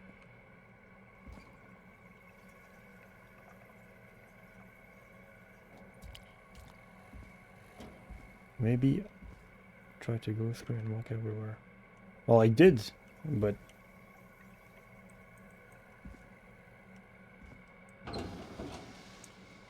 I even like read this, which is the delivery note for the alarm system there, which said it wasn't installed. There's like a whole ass manual.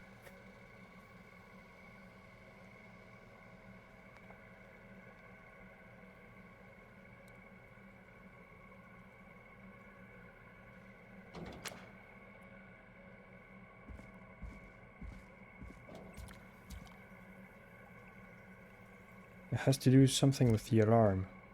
Yeah, but I mean the alarm is still there.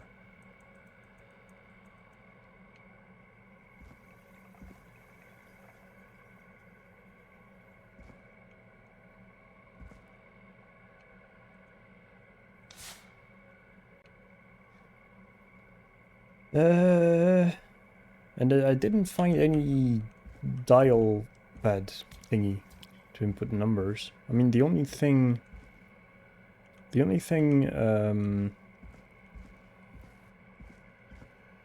I found, I need to bring that back. Where was it? The only thing I found that looks a bit suspicious is this, but I don't click any of the buttons. Oh, yeah.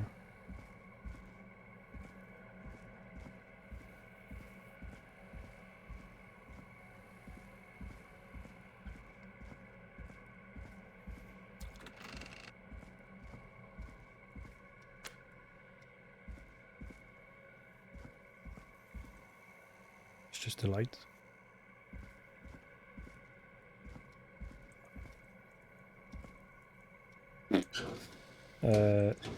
Okay.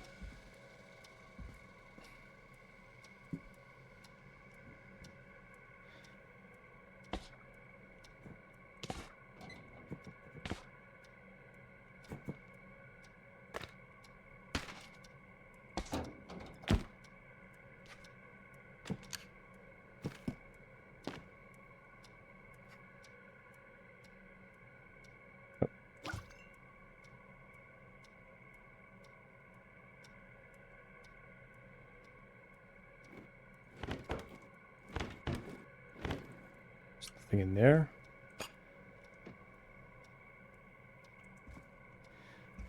Yeah, okay, I'm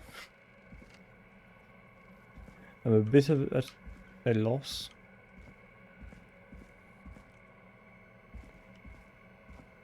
I mean, I found all the tapes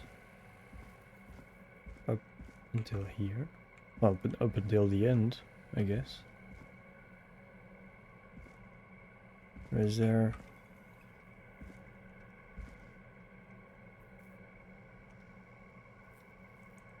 There's nothing else I can take from here? There's nothing else I can open?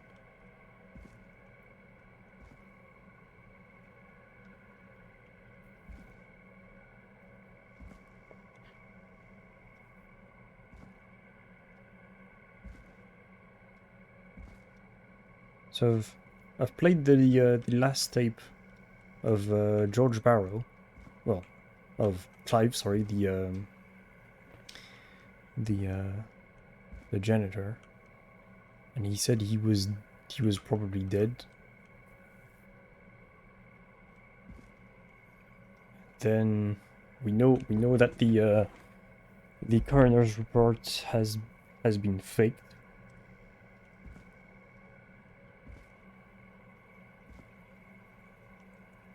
I'm guessing I need to find the last tape, but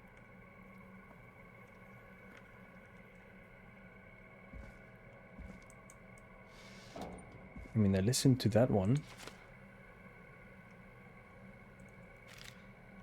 which is that, and that led me to this one, which is the only thing.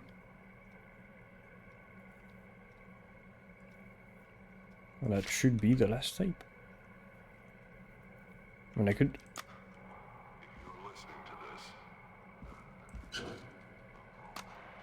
It is the coroner's opinion that the subject likely feared for his life and was chased, resulting in a fall from a height into a body of water, where he hit his head, was knocked out, and drowned. Following that, he was moved. Oh, no, I know what I did.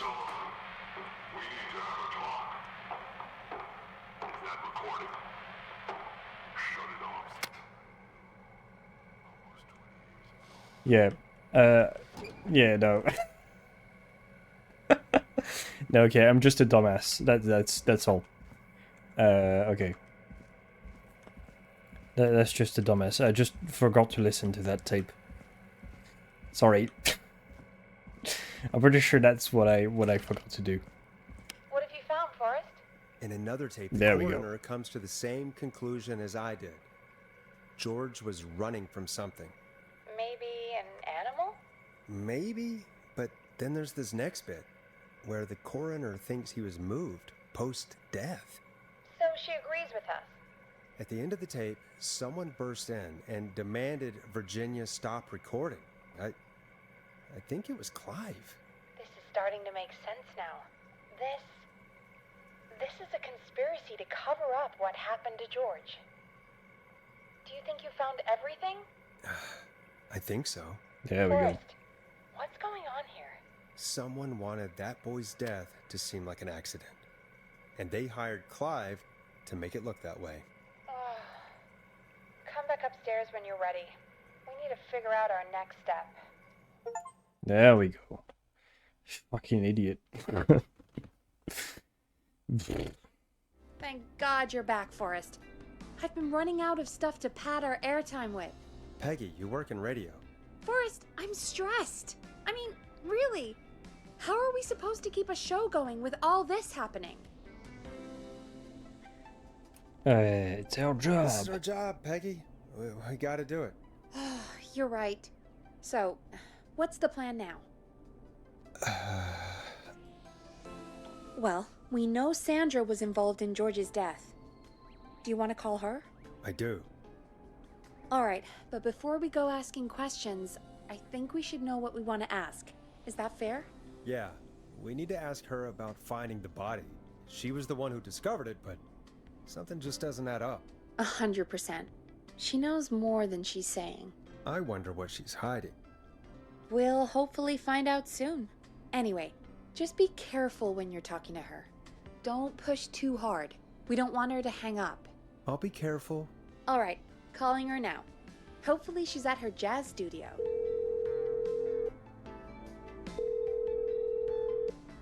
Aha! Forrest, you're through. Hello, this is Sandra at Jazz Pizzazz Jazz Studio. Who is this? Hello again, Sandra! It's Forrest Nash of 189.16, The Scream. And you're live on air. Oh, I always thought folks called into a radio show, not the other way around. How jazzy. What can I do for you?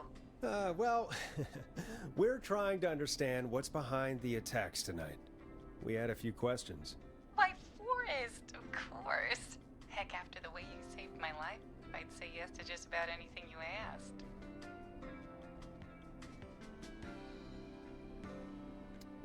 Okay. Do you know why the Whistling Man might have targeted you? Ha! As far as I could tell. He was just a knife-wielding psycho for human cardio. He'd have chased after anybody. Right. Well, we think he might be chasing specific people. People who know about the death of a boy named George. Oh, I don't know anything about that. Sorry.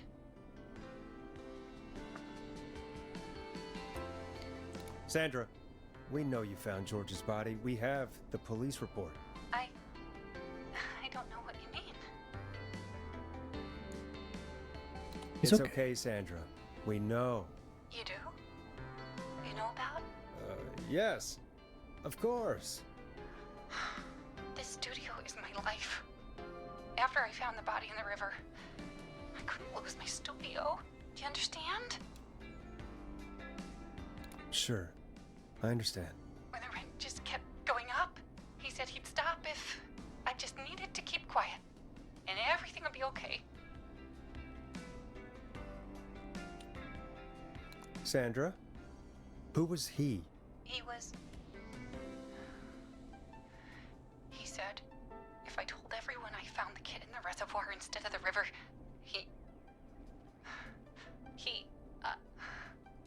I'm sorry. I can't do this. And she's gone. I don't think that could have gone any better. You truly did great, Forrest. Well, folks, if anyone out there has any thoughts on what's going on tonight, please call in. That's good timing. We've got a call waiting just this second. Welcome to 189.16 The Scream with me, your host, Forrest Nash. Hi, Forrest. I know this is really out of the blue with everything happening tonight, but I wondered if you could send a special birthday message to my uncle. No. No, I don't wanna. Oh, come on! It's his birthday. I won't have a chance to do it again until next year. May as well, Forrest.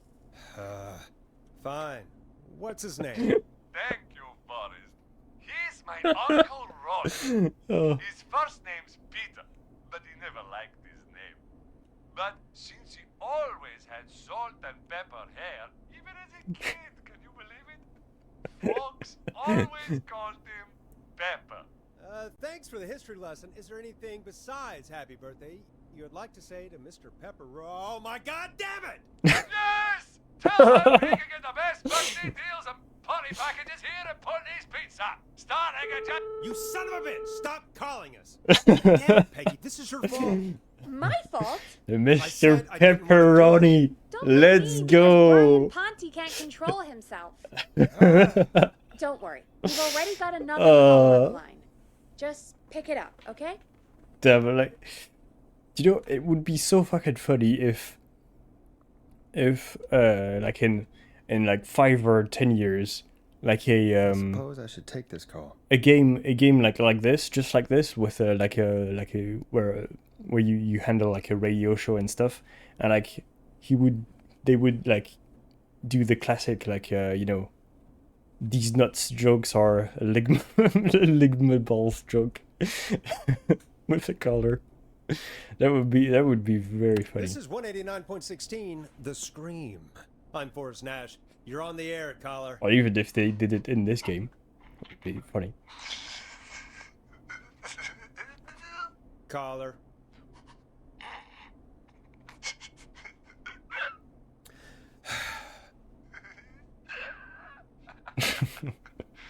Ponty. Hey, Big Shot, hit the button and take the call. Ponty's Pizza always delivers. Come rain or sleet or whistling Not man, again. we'll be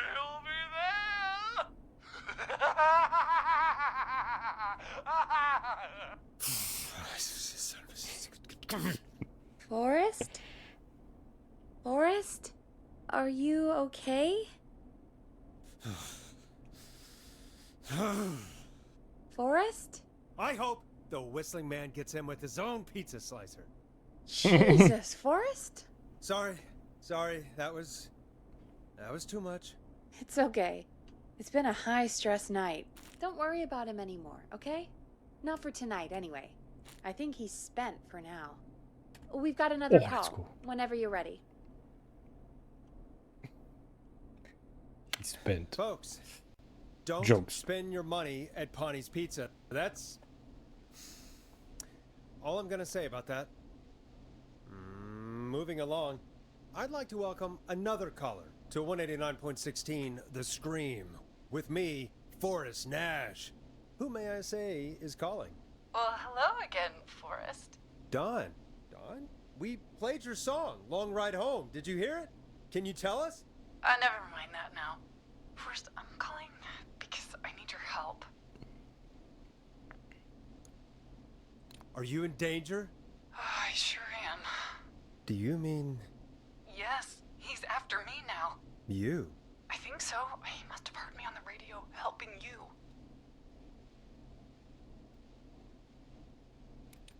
Helping? You didn't exactly help. Maybe I've been helping more than you know. I was out following a lead, trying to work out who would be next, after Chuck. And what happened? And I started to feel like I was being followed. I came back to my apartment building, but this newfangled security system has me locked out. There we go. I need you to help me get inside. Can a neighbor let you in? I only moved in last week. I don't know anybody yet. There's not even a buzzer here, only the keypad for the entry code. I need that code to get inside. Which apartment block do you live in? Maybe one of our listeners lives there too. It's the new Woodside apartment building between the town hall and the trailer park, but I doubt any of your listeners live there. I don't have many neighbors. Sounds like a prime piece of real estate. The sound really carries at night. Shit.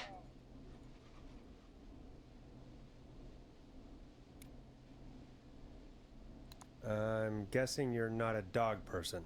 No, I'm not. It's my neighbor's dog. Boy, I wish he'd muzzle that thing and... Oh. And now he's blasting David Scopo out of his window. This night can't get any... He's coming down the street. I don't think he's seen me yet. Forrest, please. I need your help. I need the code for that security system, or I'm gonna die. What's the name of the security system? There's a sticker on the box. It says Starling Security 4000. There's a keypad, and it looks like it wants a 6-digit number. Starling Security 4000, huh? That's right. Very newly installed. I need the key code before the Whistling Man gets me. Yeah, of course. Don't worry, Don. Thank you, Forrest. I knew I could count on you. I'll sit out of sight. Call me back soon. All right, folks. Here's a little tune for you all to enjoy while I try to break Dawn into her apartment.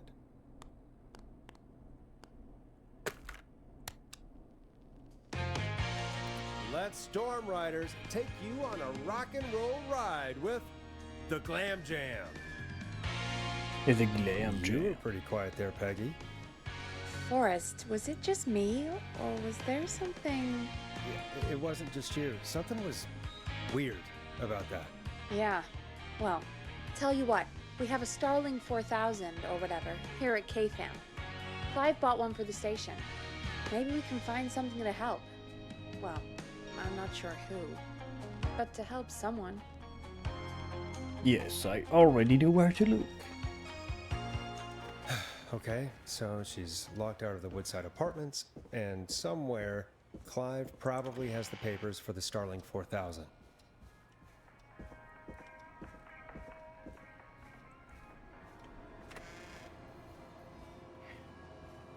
Reading alarm systems manuals. My favorite thing to do.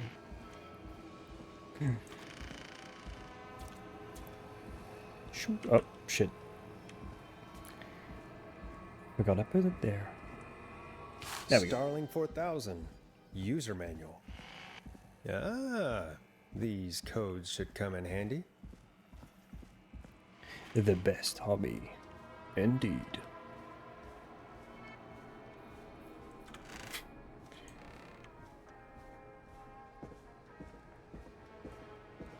Imagine a radio show where it's just people reading manuals, like random manuals. The worst fucking show ever. That would be actually be the worst fucking show ever. Okay. Welcome back, Forrest. Find anything? The Starling 4000 security manual. It's got a bunch of codes. Good. And did you find anything else? Nothing except the manual. All right. Well, I'll get Dom back on the line then, Forrest. I'll let you take it from here. Thanks, Peggy. When you're ready, shut the music off. When entering codes and commands, sequential key depression must be made within 4 to 5 seconds. Yes, I know.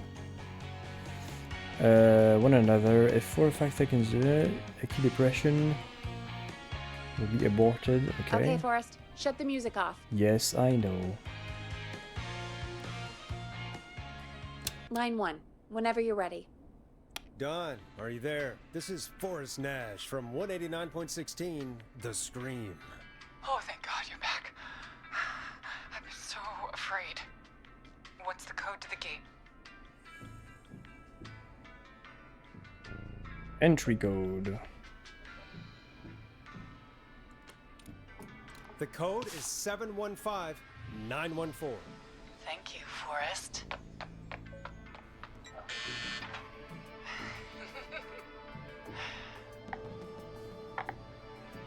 Forrest, what did we do? Yep.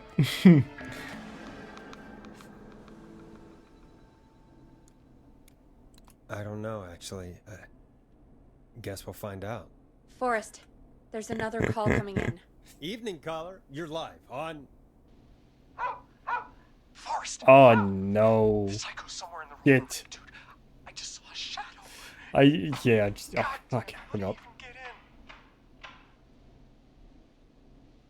You've gotta help me, man. Forrest. Maxie, no! Come back. I Like, can't find my rifle, man. It's... I don't want to hurt anybody, but I can't let anything happen to... Maxie! oh no, not the dog. Come on. Maxie! Bang. Do anything wrong?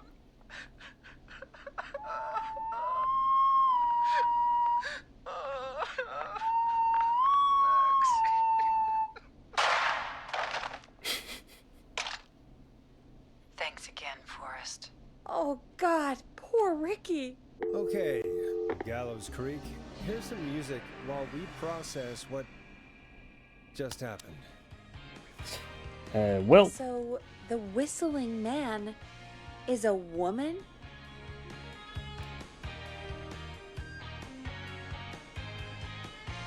I had my suspicions. Yeah, sure, Forrest. You just never mentioned it. She called up. You spoke to her multiple times.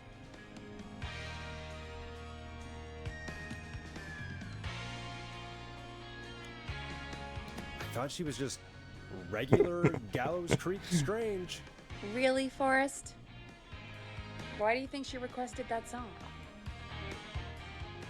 I don't know. I didn't pay attention to the title of the song. What was it again?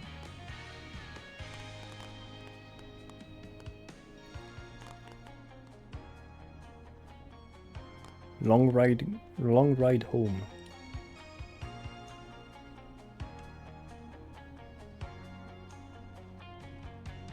Never mentioned it to you. Also killed someone. What?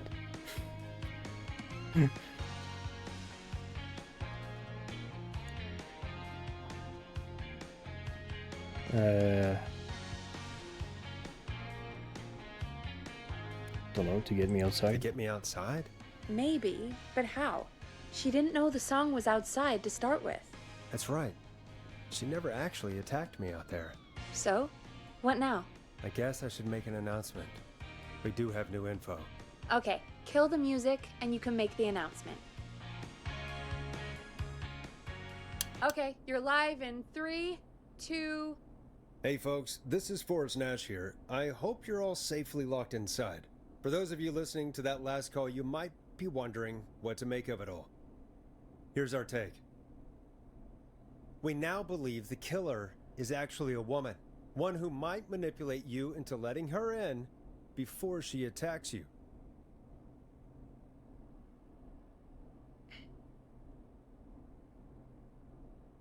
Sad to say, but it's time to trust no one.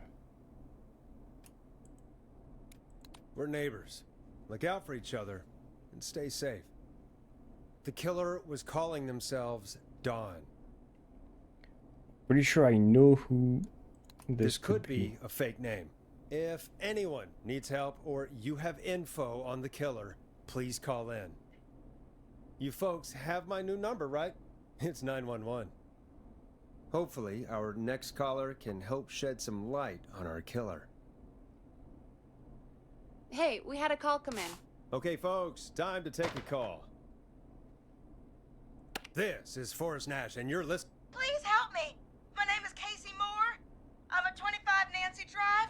My best friend's been stabbed. He's bleeding everywhere. I don't know what to do. Please help me. Sorry, dude. It was an obvious trap. It was for Roller Ricky. That was an unbelievably obvious trap, but for some reason I fucking ran straight into it. I'm kind of mad at myself for letting this happening.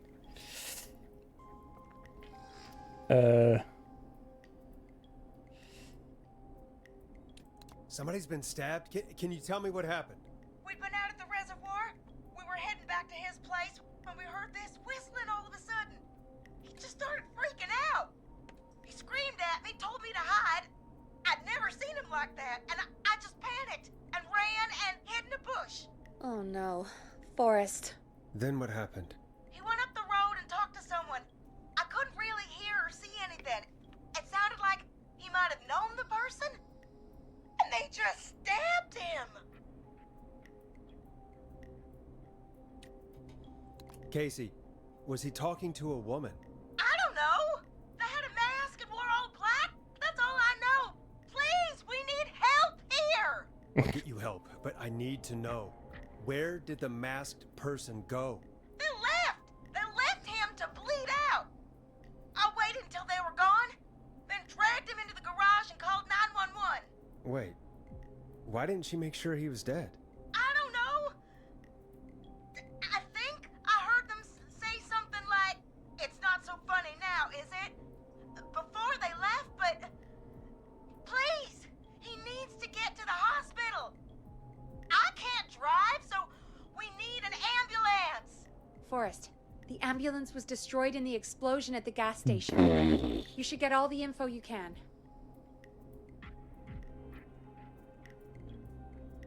Mm. 18 times, damn. That's... Can you tell us where your friend was stabbed? They stabbed him in the stomach, and then stabbed him again in his leg when he was on the ground, and it's... Oh, the knife is still there in his leg! What's your friend's name, Casey? It's Jason Parker. We'll be right back. Peggy, patch us through to the hospital. On it. Phoning St. Gabriel's now. Switch to line 2. Hello, St. Gabriel's Hospital. How can I help you? Hi, this is Forrest Nash from 189.16. We have a stab victim at 25 Nancy Drive named Jason Parker. He's been stabbed in the stomach and the leg. He's bleeding heavily.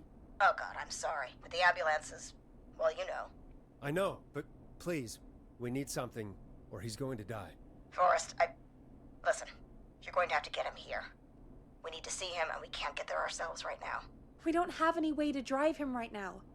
And even if we did, he's bleeding out fast. All right, listen. We need to buy him time to get here. That means stopping the blood first and then finding someone to stabilize him. To stabilize him, you really need someone with first aid training. Do either of you have any? No. Me neither. Damn it. I'm really sorry about this, but I have other patients who can't wait. All I can do is talk you through the procedure as quick as I can, and then leave the rest to you. You think you can handle that? Let's Hit go. me. I'm sure we can handle it. Okay, from the top. If he's bleeding out, then you need to get him comfortable and try to stem the bleeding. Lay him down. Apply continuous pressure directly to the affected areas. When the bleeding slows, get a clean cloth of some kind and hold it over the wounds. Get them comfortable. Apply pressure. Clean cloths when slowed. Got it, I think. You said he was stabbed, right? If the object he was stabbed with is still in him, don't take it out. It's stopping the worst of the bleeding right now. If anything, you should secure it so it stays where it is. I wouldn't have thought of that. It makes sense, though. God, that was a lot of info. But I think we can handle this. Glad you got it so far, because there's more to go. I'm still with you, Doc. What else do we need to know? If he's lost a lot of blood, he may enter shock. If he does, act fast. If you applied a cloth and it's bleeding through, don't remove it. Just apply another on top of it. If it's safe, elevate his legs to get blood circulating to his vital organs. Try to keep him warm. Get him to rest and reassure him. We need the patient to stay calm. All right, don't replace bandages. Elevate his legs. Keep him warm and calm. This is a lot. I'm really sorry. That's as much as I can give you right now. Try to stop the bleeding, find someone to get him stabilized, and get him here as quick as you can. Good luck. All right, Forrest. Casey's still on line 1. Hello? Hello? Forrest, are you there? I'm here. How is Jason doing? Badly. He's still bleeding. I need help. I've been putting pressure on his stomach wound since you left, but he's still bleeding. I don't know what to do. That's good, Casey. The nurse said to do that. What about the knife in his leg? It's gotta be hell. Should I pull it out? No, don't touch the knife. The bleeding will get worse if you pull it out. Are you sure? I'm sorry. I'm gonna stop making suggestions. No, don't worry, Casey. We're a team here. We're all going to get Jason through this. Casey, is his leg wound bleeding right now? I hate looking at that knife. Yeah. It's bleeding. His stomach is worse, though.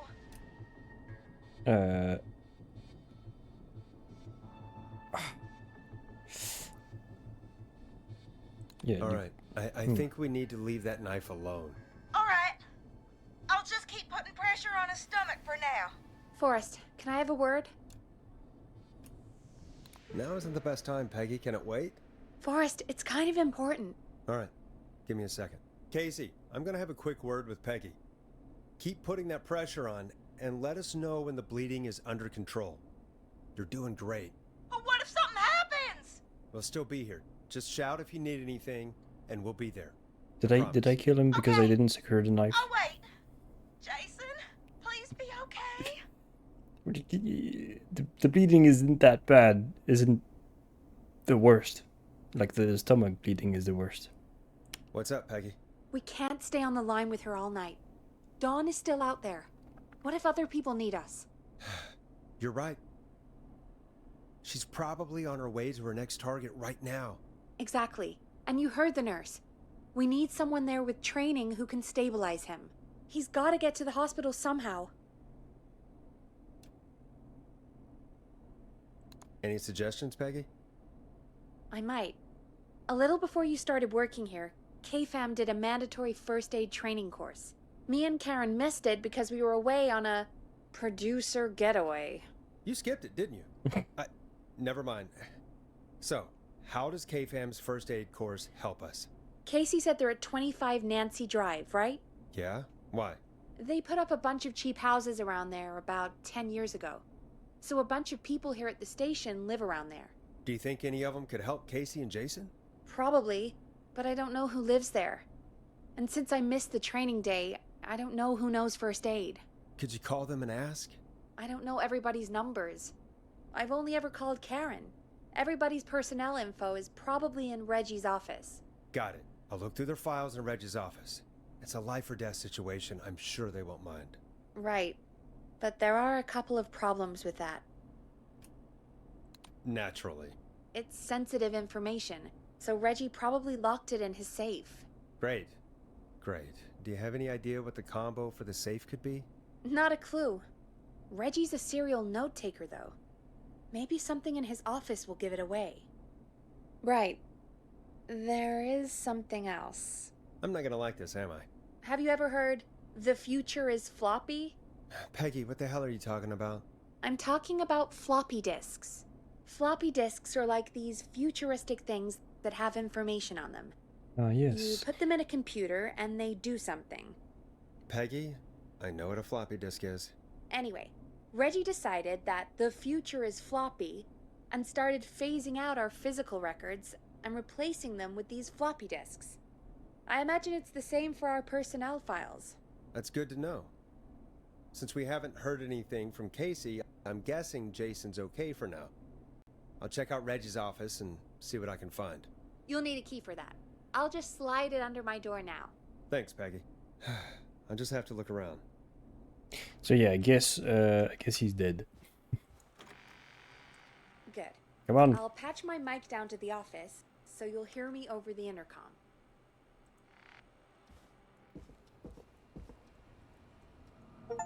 Okay. I'm guessing it's downstairs.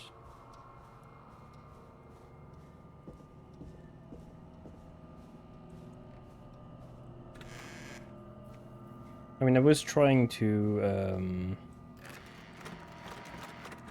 think logically about it and Looks like like treat. I need a 4-digit code.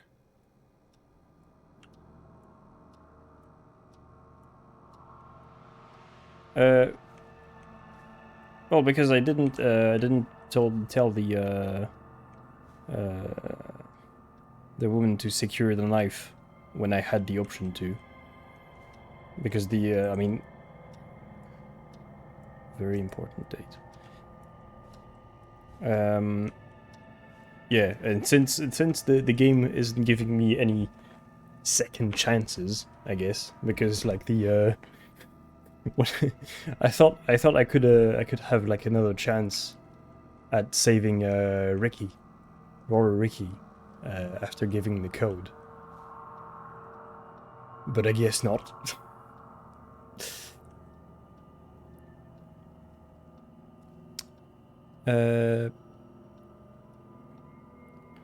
But if he's not, yeah, that's good. Or not yet. Reginald Scott, successfully, 1987. A very important date. Axe Forever, need to write a pitch document, good title, bring back original, protag, and villain. UFO.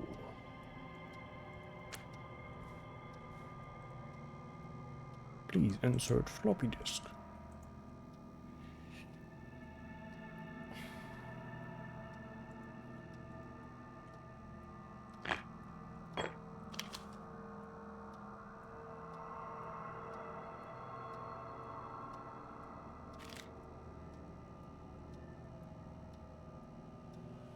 Ask Jeannie where those tapes are. It's been a week now.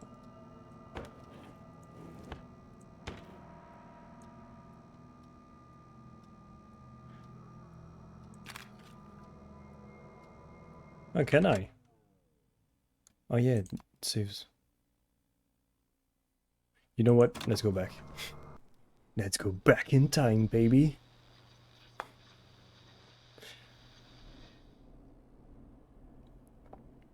Or maybe not. Good. I'll patch my mic down to the office. Or maybe not. So you'll hear me over the intercom.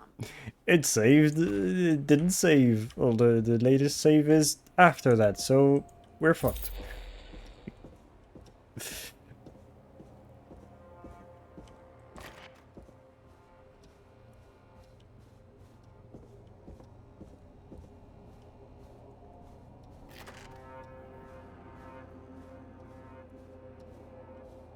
Yeah, but I didn't, so that's the thing.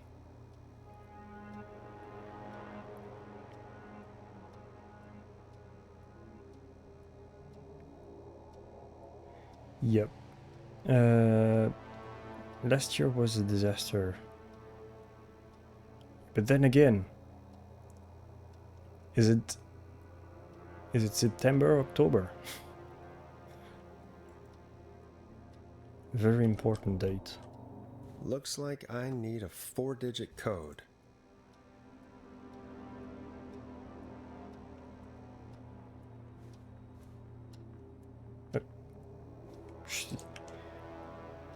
Yeah.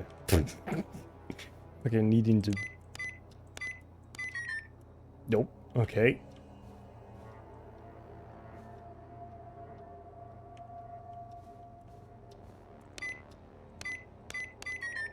Nope.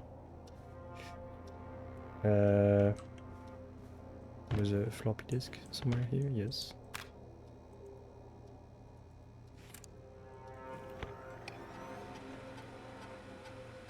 Could this be it?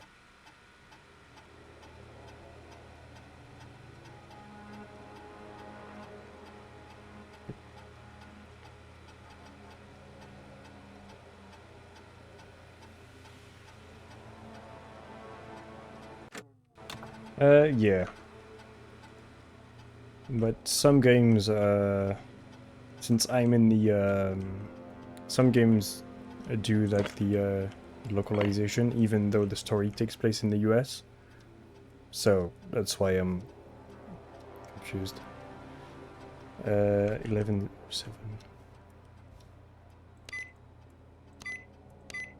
Nice.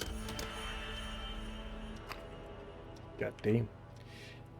Weaver Peggy. Oh, she didn't take it.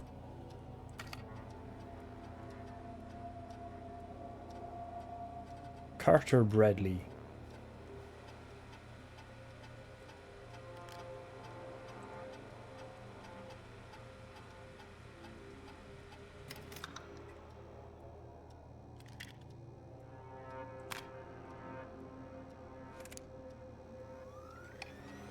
Let's see.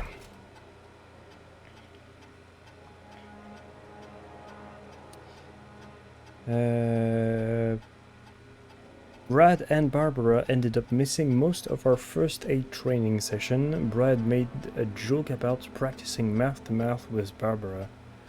Oh, Brad. What a player. Barbara got really upset and stormed off. The joke wasn't that bad. Okay. Wait.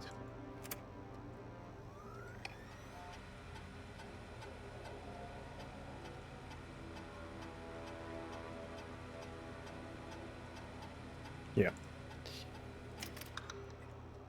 So not Barbara or... Not Barbara nor Brad.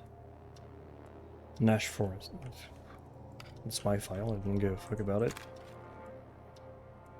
Albright Barbara, let's take a look at this, even though I am pretty sure...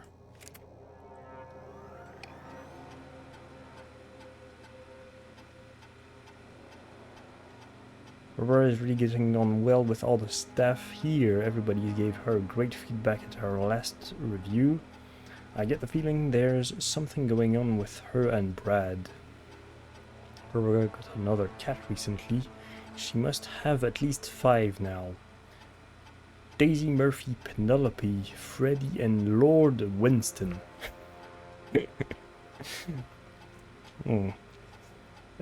I'll need to monitor productivity going forward. The cat photos are a big distraction for the rest of the team. Barbara laughed when I told her about the concept for my new horror script.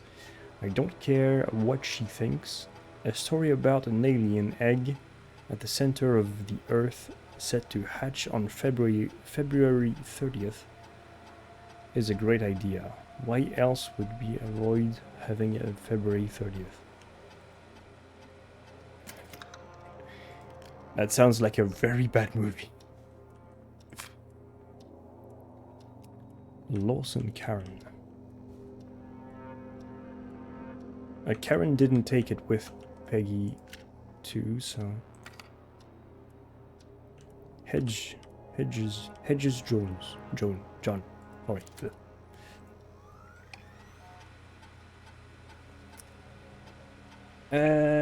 John refused to engage with the first aid trainer during the course. I know he was a war medic, but it was station policy to send everybody regardless. John apparently has a bunch of medical equipment in his home that he procured from a military. Okay. Spoke to John again about eating the free sample that Brad gets sent for his reviews. Okay. So either we have the choice to either send the boss or the war veteran. Let's take a look at the other ones, just in case. Karen has really stepped up her duties in recent months. She has fully taken on Hamish's show alongside the Timberline twins ever since Wes left us. Hopefully she doesn't get any idea about being paid double. Karen has started monitoring Peggy. I think this will be really good for Peggy. They are even doing team building, training getaways, training getaways to improve efficiency. Update, I'm starting to suspect that these producer training getaways are being okay. So nothing new. That's my file. Let's see what he thinks about me.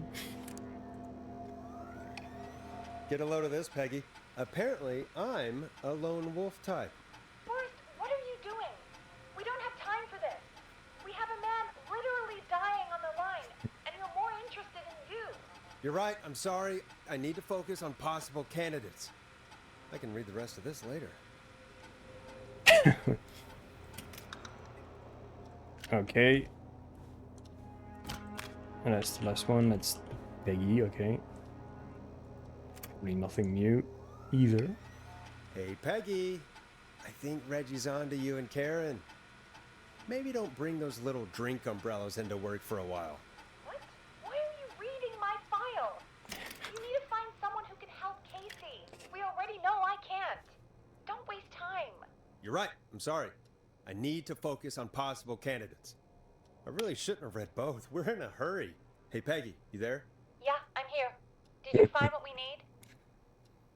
Oh, the choice. I mean, the war vet would be an obvious choice.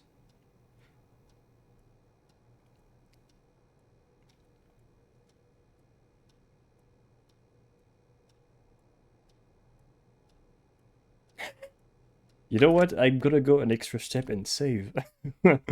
Yes. I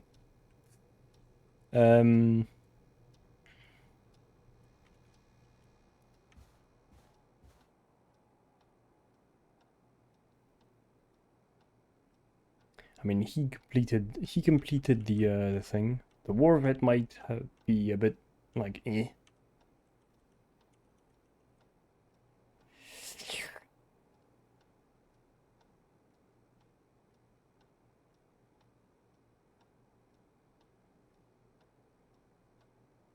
It also depends where they live. Oh shit.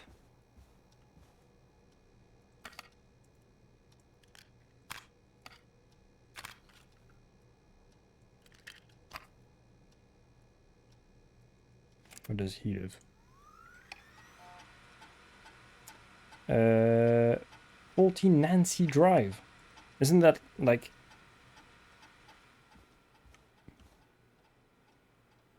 the same street as yeah,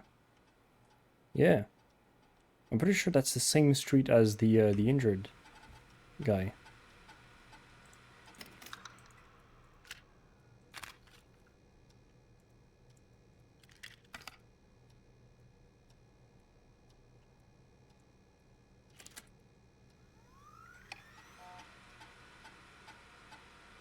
Oh yeah, that's Brad.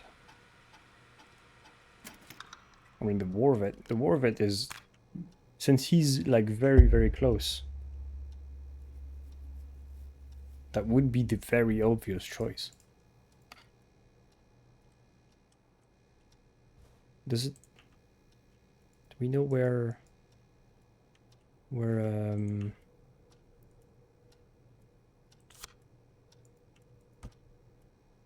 he lives, where Reginald lives?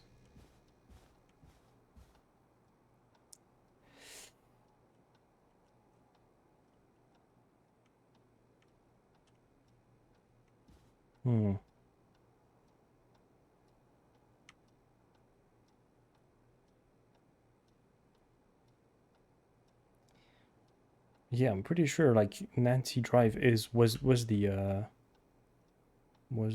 thing.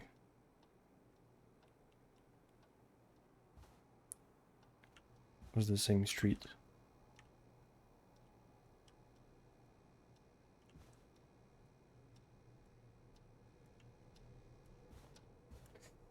Right, fuck it, let's go. I think I know who our best bet is to help Casey and Jason. All right, good work. Who should I... Hello? Is anybody there? Please pick up. Casey, I'm here. What's wrong? Jason started going pale. I tried to get him to rest, but he just threw up everywhere. What's happening? What do I do? Oh shit, he's going in shock. Fuck.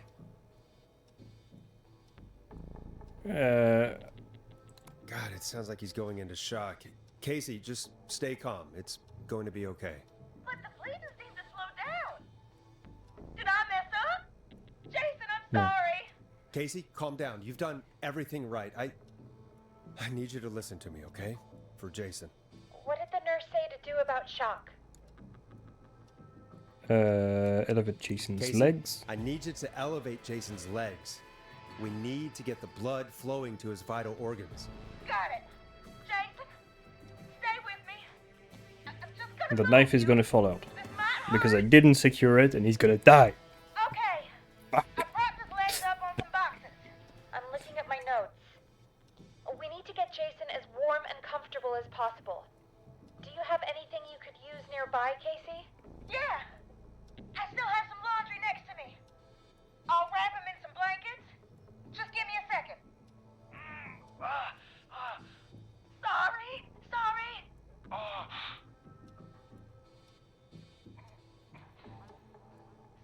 Sorry. I'm done. You're gonna be okay, Jason. Just relax now, okay? Forrest, I'm scared. He's not doing well. Is he gonna... Jason is going to be fine. Just make sure he knows he's going to be okay, okay? Okay. But please, I can't give him what he needs. Please send help. I can't lose him. All right, Forrest, we need to hurry. Jason doesn't sound like he's doing too well. You said you knew who to call earlier? Who was it? Let's go. We need to call John Hedges. He lives on Nancy Drive. He didn't really participate in the first aid training, but he's a former war medic. He's probably the most trained person we have. Really? I never really spoke to him before. A war medic, huh? Yeah, and according to Reggie's notes, John keeps all of his old equipment at his house. He's something of a hoarder. All right. What's his number? 5420735. Calling now. Let's hope he picks... Who the hell is this calling me at? What time is it? John, it's Forrest Nash here at KFAM. We have an emergency and we need your help. Forrest, if this is a work emergency, then it can wait until the goddamn morning. Just leave me a note like everybody else. John, no, this is a medical emergency. A man has been stabbed by the Whistling Man, or never mind. He's badly hurt and he's going to die unless we get someone to him now. The Whistling Man? What kind of joke is this? John, we're not kidding. A man is gonna die if we don't help him right now. Seriously?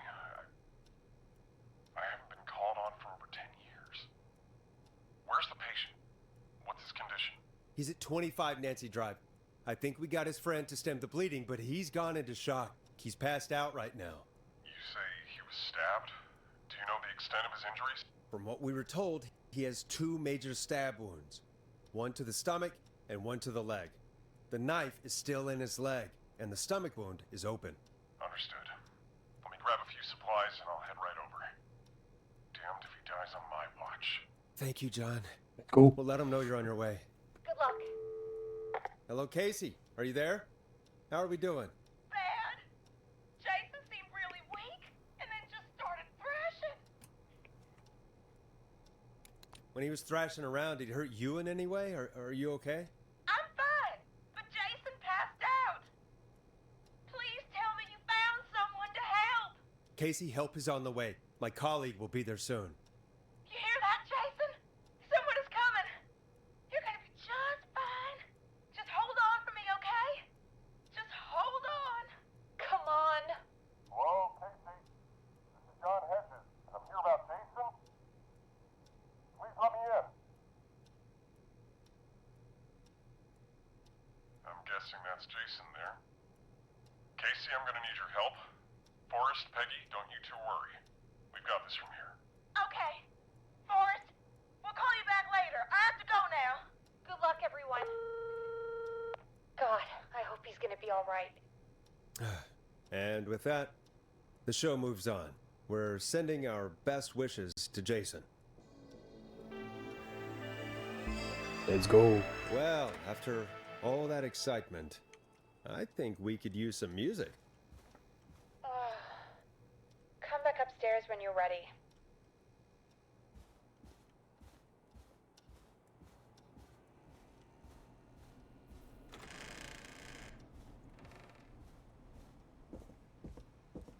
Damn, so far... so far I've killed every other person. So... I mean, the next one... is probably gonna die.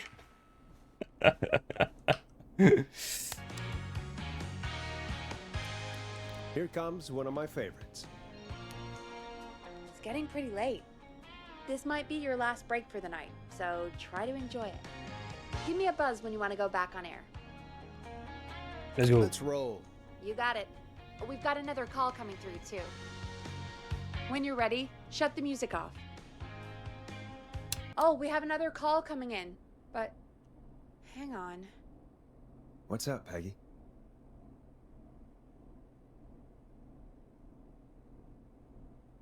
Peggy? You're gonna want to take this call off the air. Who is it? Just do it. All right, folks, it's time for another track. Here's one to help you sit back and relax. We'll be right back after this. It's David Scopo with Moonlight. I hope this is good news, Peggy. Who have we got? Find out for yourself on line 1. Hello? Forrest, I'm glad I got Oh, back let's through go. you. Sounds like it's been a busy night, huh?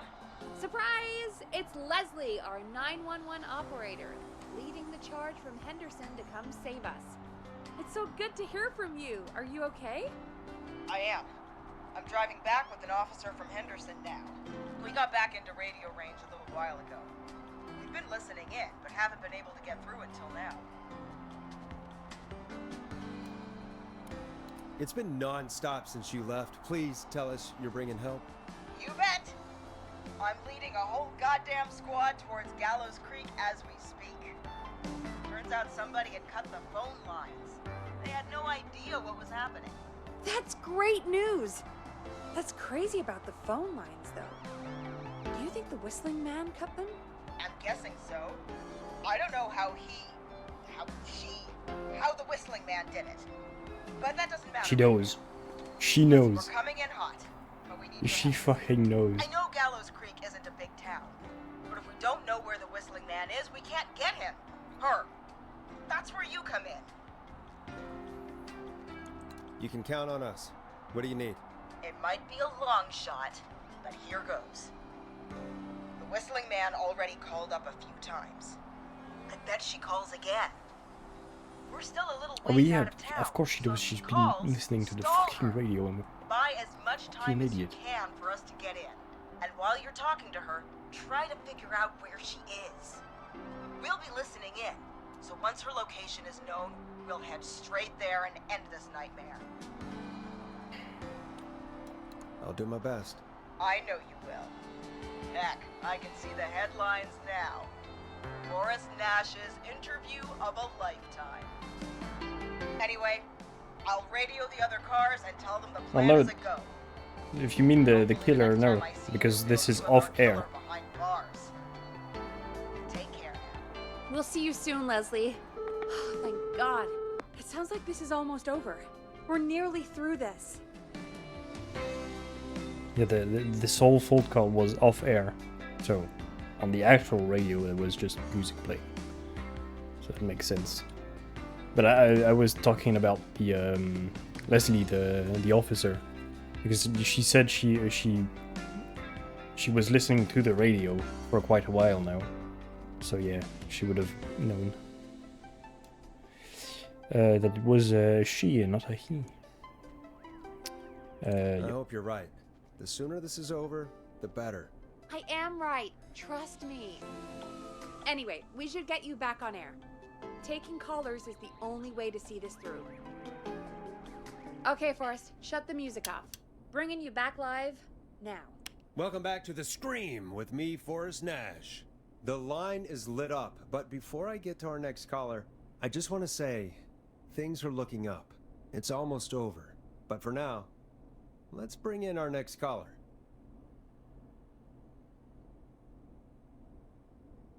Again. Evening, caller. This is Forrest Nash. Hello, Forrest. This is John Hedges. I'm here with Casey. I wanted to give you an update on Jason. John! Is he gonna be okay? He's a fighter. He'll be fine. Let's go. Got him stabilized and resting in a bed. We're preparing to move him to the hospital. Thank you so much. If you hadn't been there, then... God, I don't even want to think about what would have happened. Of course, Casey. We're just happy he's okay. John, Casey, you two did all the work. Tell Jason to get well soon from us, whenever he's up for it. Well, why don't you tell him yourself? Is this Forrest?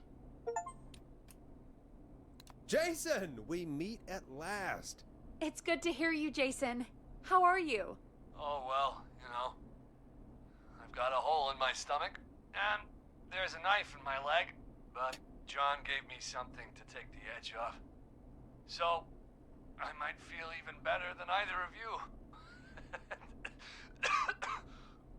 Oh.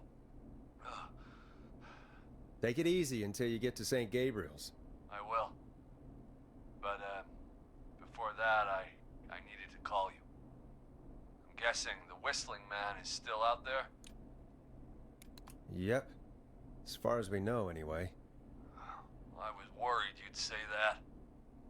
God damn it. Actually, I'm glad you called. I wanted to talk to you about what happened earlier. Go for it.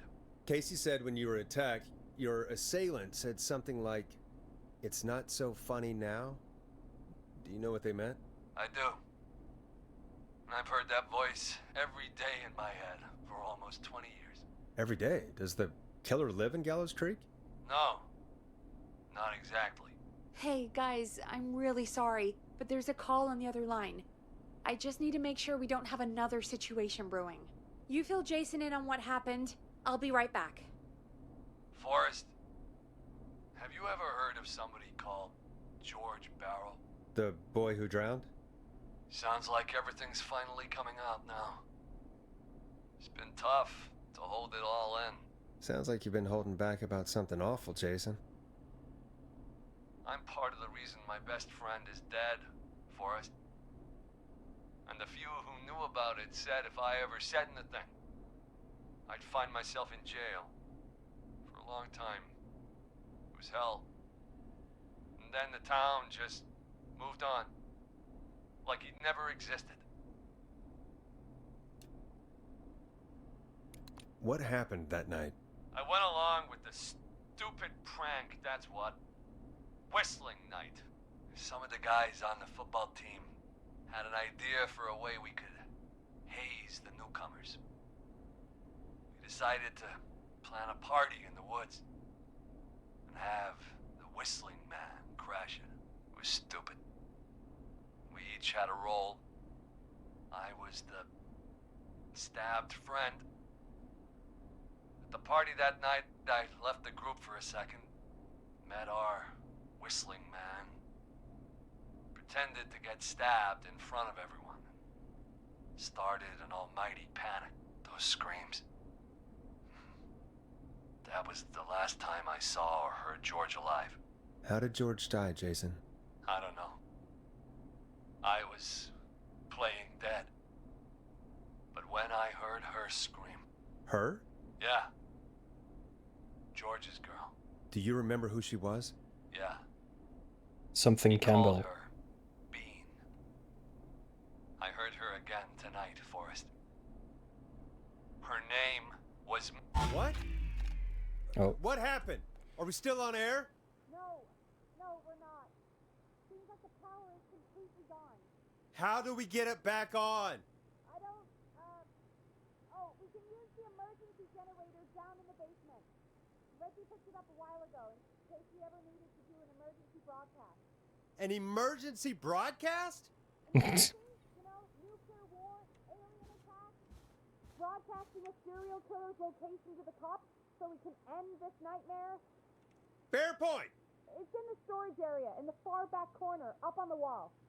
You might have spotted it earlier when you were digging around for all those tapes. It'll have a big red button. Just press that. I'll see you when you're back. Yep, I know exactly what that is. But yeah, to be fair, this part of the scenario, like the you know, the joke played, it really reminds me of Until Dawn, the game. Yeah, it's over there. No? Here. The game Until Dawn, which has a similar trope that instigates the far back corner. Why is this station so big? To instigate the... Yeah, it's there. To instigate the whole story. Boom! We've got power. Uh-oh. The Whistling Man. I need to warn Peggy.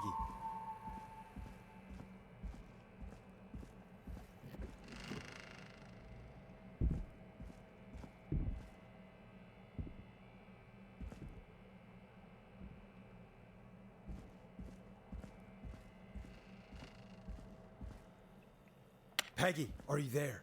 Are you... Peggy? I need to get back upstairs.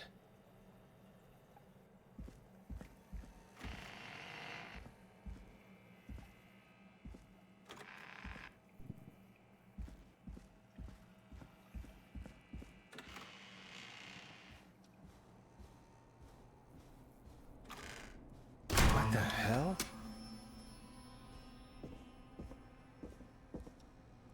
Hello.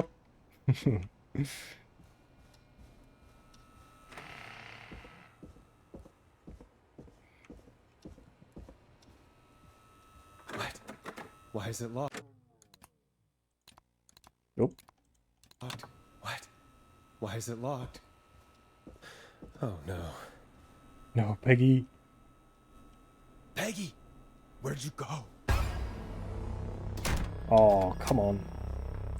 What the... No way. This can't be happening.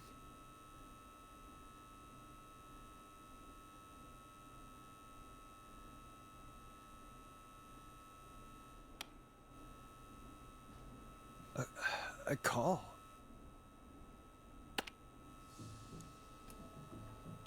What do you want? Good to talk to you again, Forrest. You know, I've really enjoyed our chats tonight. Where's Peggy? Have some patience, Forrest. It's almost the end of the night. Almost the end of the show. But it's not over just yet. Got a little time still. So let's make the most of it. Get off the stage. Alright, let's. I'm happy to hear that. Huh? I thought we'd end tonight's Whistling Man special with a special guest. The one who started it all. Let me take that out of your mouth and... You crazy bitch! Let me go! Welcome to the air, Mr. Teddy Gallows Jr. Wait. It's all gonna come out tonight, Teddy. Your daddy and his money saved you 20 years ago. But even if he crawled out of his coffin with all the money in the world... Wait, where the hell is Teddy? How are you talking to him if you're here with me? Because I'm not there with you, Forrest. I'm here with Teddy. And if he says where that is, well, he knows he'll get it. Wait, then who am I looking at? Forrest Nash, let me introduce you and all of Gallows Creek to my boy, Henry Barrow. Your son? Damn. You mean you... Wait, that he... Yes, Forrest. He and I had a son. So there were 2 whistling men tonight. Of course. That explains how you were always able to get around town so quickly. Hang on. Did you say Barrow? Then are you... Let me just get this mask off. Damn uncomfortable thing. No wonder Mooney went crazy wearing this. There we go. Marie Campbell. That's it. That was the last name on the Humpty Dumpty thing. Girl. Oh. Well, it sure has been years since I last saw. Oh, God damn it.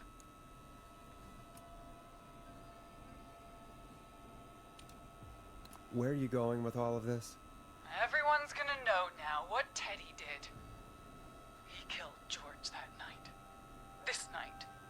20 years ago. Listen to me. You... You can talk when I talk to you. And not a moment before.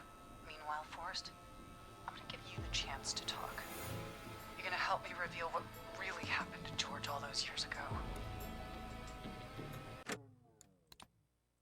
Let me just save. Why should I help you? Why should I play any part in this? Because I think you believe in justice. You think this is justice? You have no goddamn idea, Forrest. These people you've been trying to save, they were all in on it. They all knew George was murdered, but... Murdered? Listen, I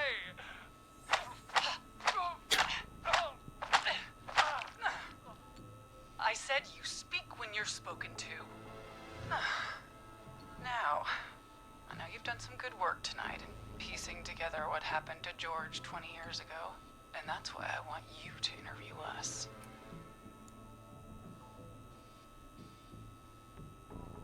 If you say so, I'm not really in a position to argue. I'm happy we have your cooperation. Do a good job. And hell, you might be the only one to leave here alive.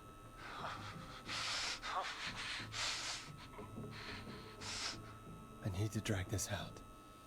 If I can buy Leslie time to get back to Gallows Creek, and if I can find out where Marie is, then this can end. Teddy, we'll start with you.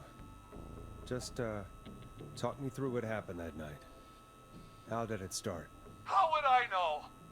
It was 20 years ago.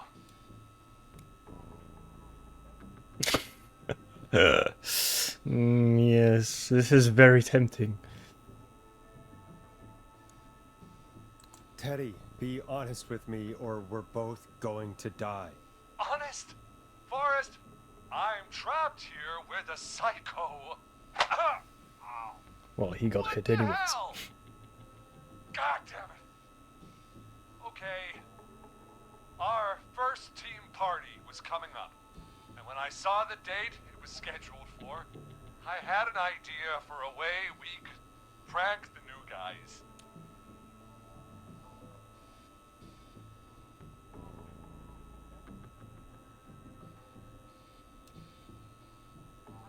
What made that night special? That was the night Mooney went missing. We couldn't pass it up. I was just surprised no one had ever thought to do it before. Wait. You mean this was the first whistling night? Keep talking, Teddy. We went up near Whistling Point. God, who was there? Me, Jason, and George, of course. But George didn't come alone. He brought Marie. About midway through the night, we put the prank into action.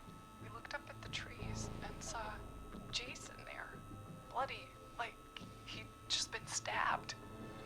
And the whistling man. Everyone was screaming.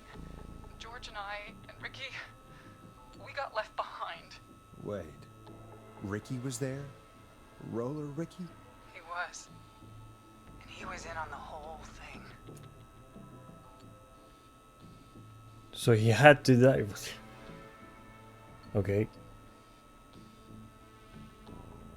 Is that true, Teddy? Did you tell him? What? No, he... You two were as close as anybody. I don't believe for a second you didn't tell him. If Ricky had told us, if he just told us, he and George would both be alive still. Well, if Ricky weren't dead, we could have heard his side of the story. It was just a stupid prank.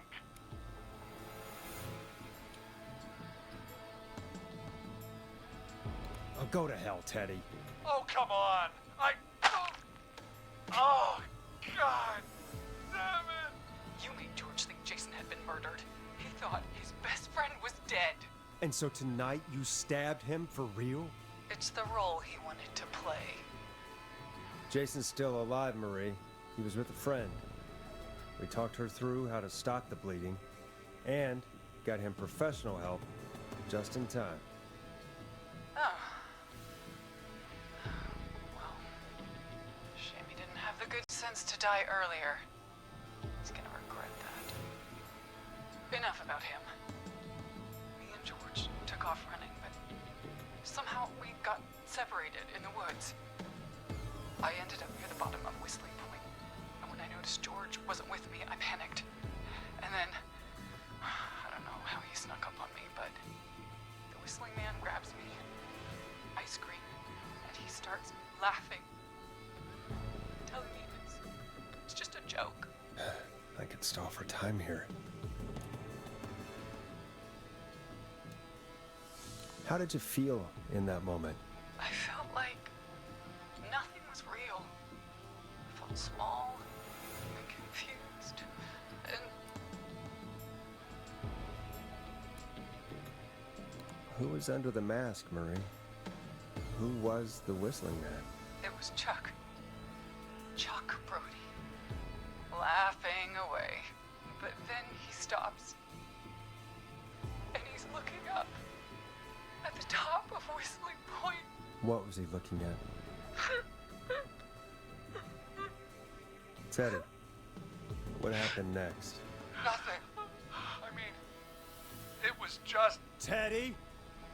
George fell off Whistling Point.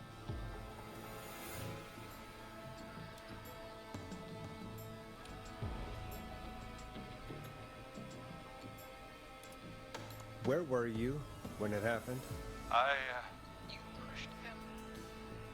You were up there. You were dressed as the Whistling Man too, and... I didn't push him, God damn it! I just chased him up there, and he kept backing up. When I saw he was about to go over, I reached out. That's what you saw. You liar! It's not my fault. He didn't know it was a joke. If he'd had any brains, he would have realized. Ugh, you bitch. No one's going to believe this. After all you did.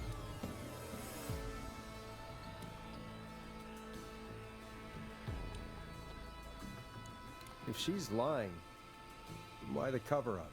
My future wasn't steak, Nash. You know what it's like. People like us are bred for bigger things. Yes. This town, Forrest. And then governor. And then, who knows? What happened that night was tragic. It should never have happened. But it was a mistake. It was just a stupid joke gone wrong. So my father sent Clive out to clean it up. Why should a blip ruin my future?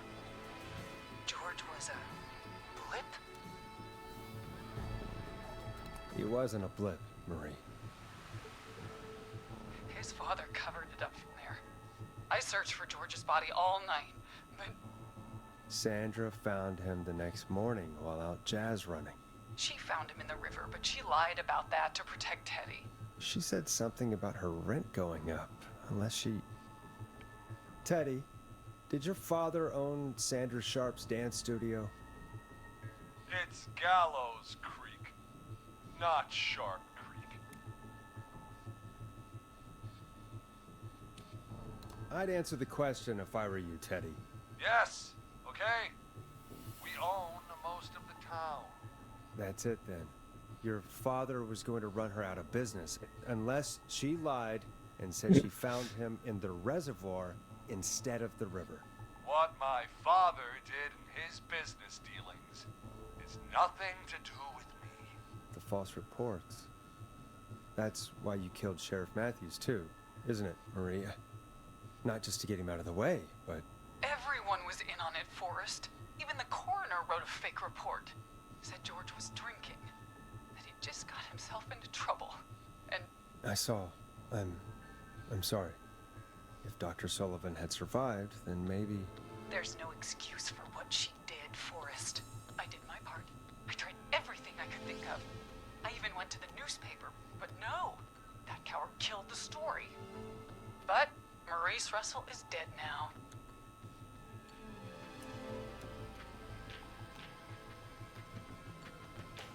This has to stop, Marie. Never should have started. He shouldn't have pushed my George off a cliff. He should have been punished. He's coming to a stop. At least for now. Here, where George and I first met, before he joined your football team. It was right after he shot the winning throw. Wait a sec.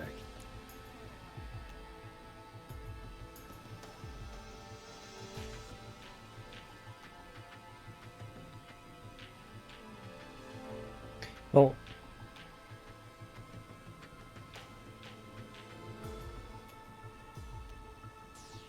so yeah. Do you shoot balls? Do you shoot the balls in American football?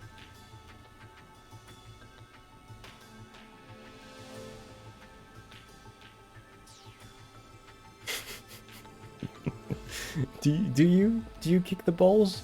Oh yeah. Yes, you do kick the balls. And I know that because of the first Ace Ventura movie.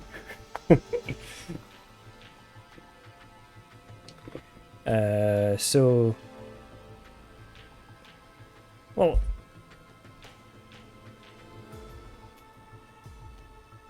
She said where he shot the winning thing.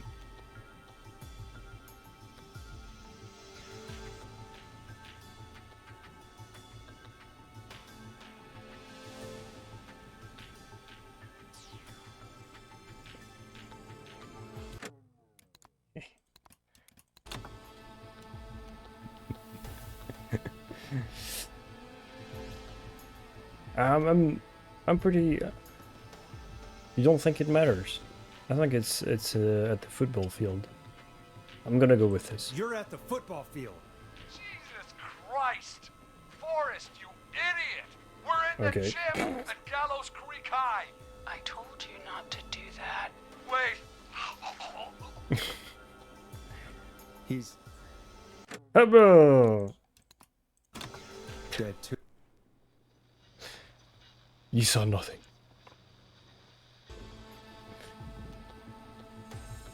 Let's go. We're at Gallows Creek High, in the gymnasium. That's right, Forrest. Not that it matters, but yes, we're here. Anyway, I think that about wraps up the interview with Teddy. So... Marie?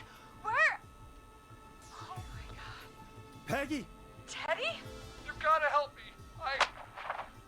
Quiet. You'll talk more later. Talk to someone who mattered. Whoever did. Peggy. Yes, first try. So long First try, baby. I worried you wouldn't come. Marie! Oh my god. I thought you... And here I was, thinking you'd forgot me. I'd never forget my own sister. Oh, what the fuck? Sister? Peggy, what's happening? Why are you even there? Wanna explain, Peggy? Earlier, while you were speaking to Jason, I got a call. Do you remember? Well, it was from Dawn.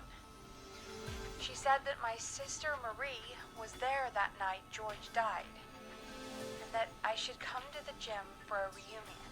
And when you walked in, you found out. That my sister is the Whistling Man. Good to see you too, Peggy. Why didn't you tell me any of this? She said that it was my last chance to see my sister. I knew if I told you, you'd try to stop me or come with me when we need you on the radio. And I just...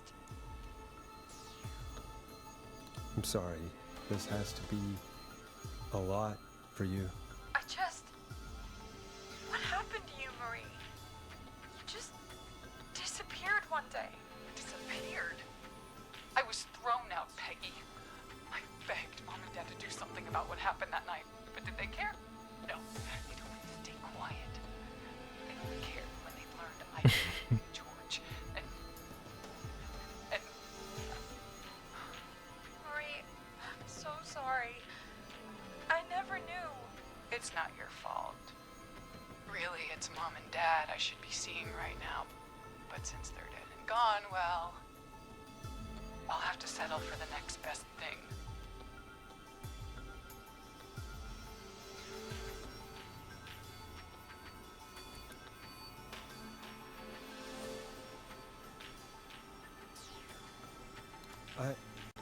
Wait. Is that why you went after that kid in the maze? Eugene Stein? Because his parents? That's right. Eugene's parents were there that night too. But they got themselves killed in a bus accident. And since only their child was left... Marie, please. Mom and Dad are gone, Peggy. Besides, you forgot me. Just like the rest. You forgot. Is there any way I could prove Peggy didn't forget Marie?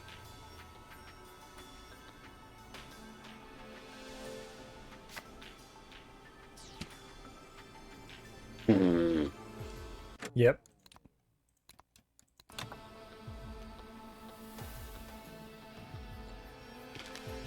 Ah, surely. Marie, Peggy never forgot about you. Keep your mouth shut. She kept a card from you. She kept it here on her desk. What card? The card you made me for my 8th birthday. What does it say then? Happy birthday, Peg. Now you're great and 8. Love, M.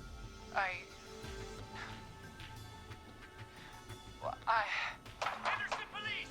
Freeze! No! Henry! Get out of there!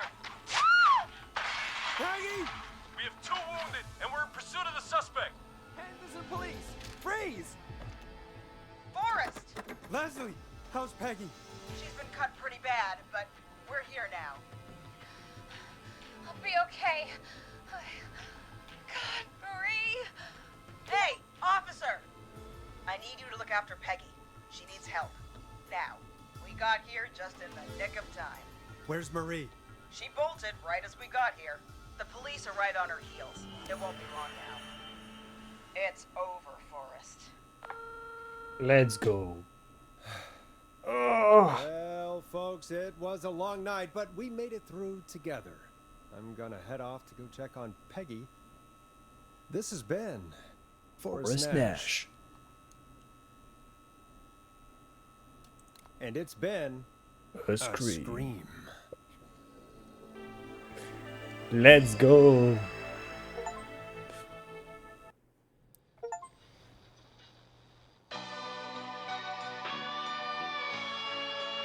So we killed 1, 2, 3, 4, 5, 6, 7 people.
Well, obviously not, but as I said, like at the very start of the game, I had seen just a bit of the game, so I knew it was about a radio show and stuff.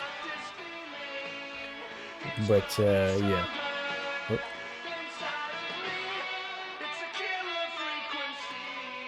For some reason I cannot move. Oh, there we go.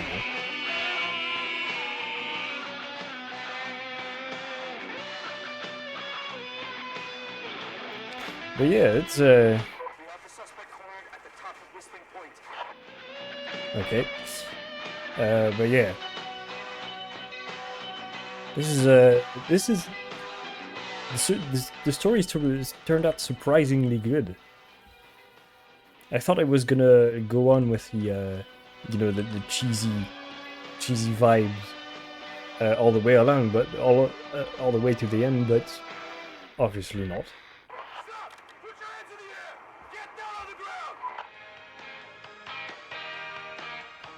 Is it gonna be Mary? Is she gonna jump from the cliff?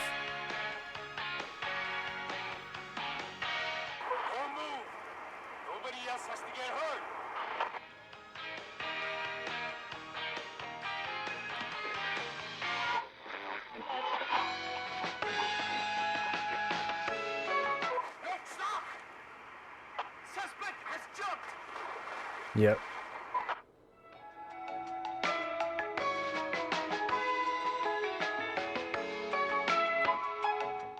Fat Kraken too. Negative. No sign of the suspect anywhere.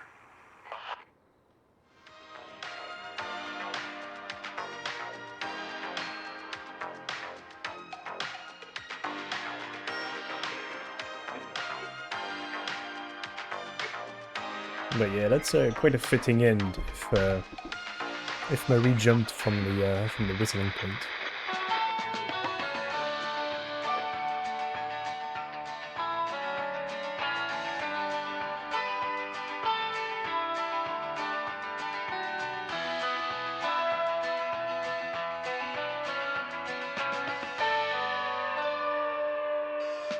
Yeah, of course. If you wanna suggest another game, feel free to.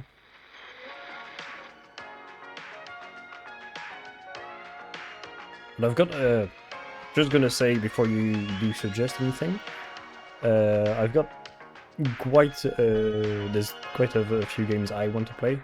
For example, Starfield, the Cyberpunk expansion. Baldur's Gate 3, I'm probably gonna do it.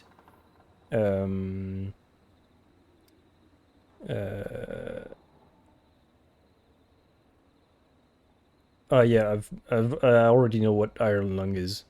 I've already seen it. I didn't play it, but I saw saw it entirely played on YouTube. But yeah.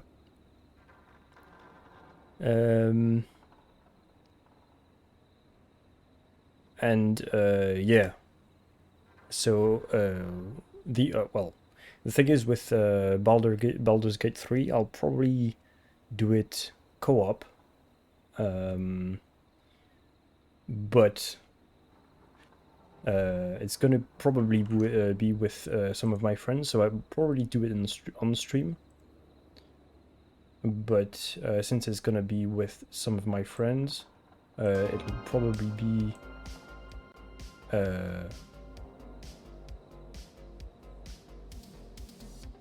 Fears to Fathom. Yeah, I saw all of them. I played one, but I saw the all the others too. I'm aside of being a amateur streamer, let's say, I'm quite a big YouTube consumer, so I've seen quite a lot, and I watch quite a lot of Jacksepticeye, and he's done almost every indie horror game there is. But funnily enough, it's not through him that I discovered Killer Frequency, because he did the full game quite recently on his channel too. But yeah, if you have any other games in the same style of this, like a murder mystery, I'm a big fan of it. Well, big fan. I quite like murder mysteries to solve and stuff. And I also did with another friend the 3 games We Were Here. So We Were Here too, and We Were Here Forever, or something like this. And if there is another one that comes out, eventually I'll probably do it on stream too. But yeah.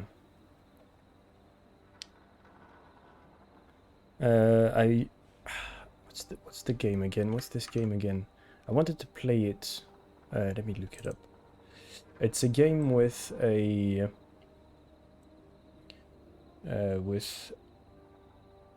weird bit of a shitty aesthetic, a bit like this, but fuck, what's it called again?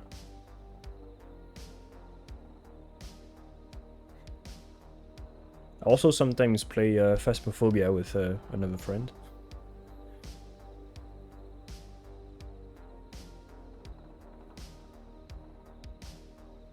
Escape the Bathrooms.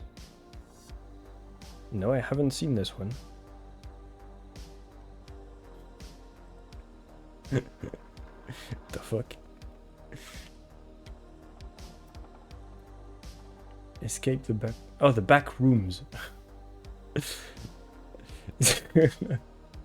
Yeah, I've seen this one, yeah.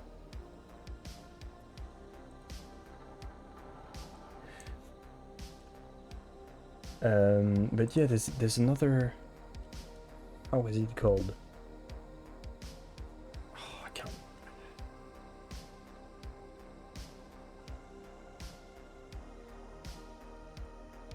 I can't remember.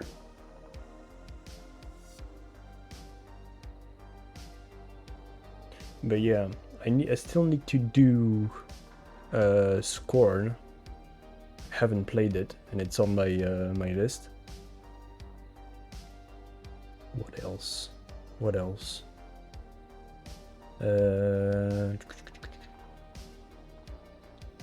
Oh yeah, next game will probably be how is it called?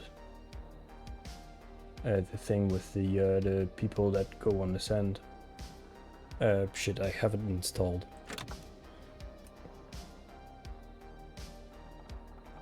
Let me look. Atlas Fallen, which is like a AA random game, but it looks cool.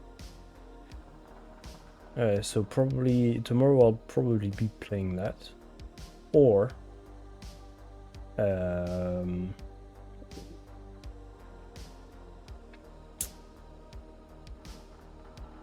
or something else. But yeah, at the moment I played quite a lot of Exoprimal, which is very fun. But I've done everything, pretty much everything. I'm playing Armored Core 6, but I'm playing it on my own, off stream.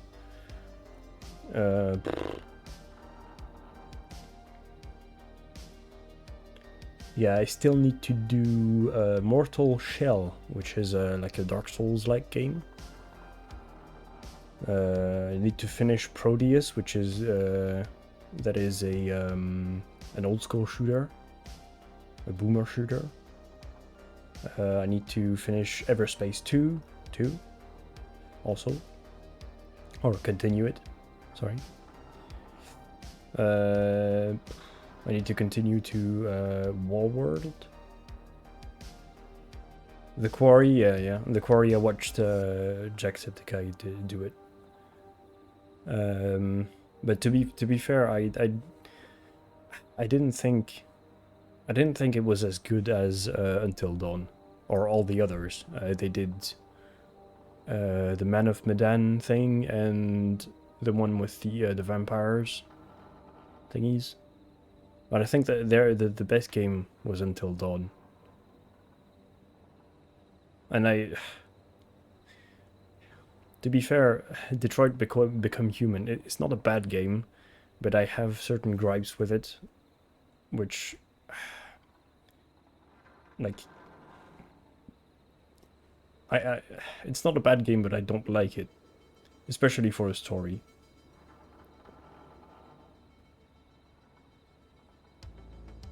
Yeah, the Quarry was okay. It was, well, yeah. Sorry, I'm thinking of like the 5 things at the same time, but the to finish on the Quarry, it was quite good, like better than all the others. The Man of Medan and the vampire thing, which I can't remember the name of. But it's not as good as Until Dawn, in my opinion. And for Detroit Become Human,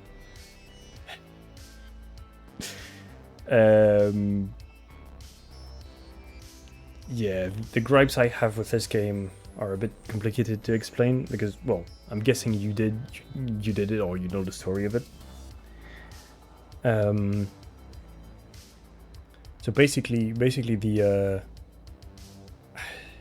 to me there's a lot of things that don't make sense in the scenario, because I know it's trying to emphasize like the like machines becoming sentient, and that's okay, but the thing is, like, it's too like shoehorned in, the fact that the you get like Robo Jesus basically. You get Robo Jesus like shoehorned in the scenario, and I think it's just badly written. So it doesn't feel right.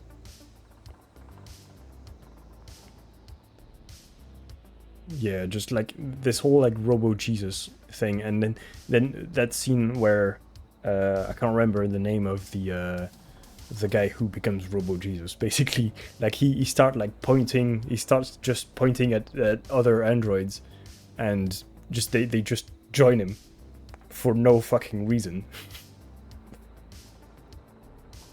Like this scene in particular, it doesn't make any sense. Marcus, that's it, yeah. And because, I mean, yeah, you don't see him hacking into anything, so he doesn't know how to hack into anything. They're not connected to any wireless network. Like it's not explicitly said as far as I can remember. So it's not like a, you know, like a virus spreading, like an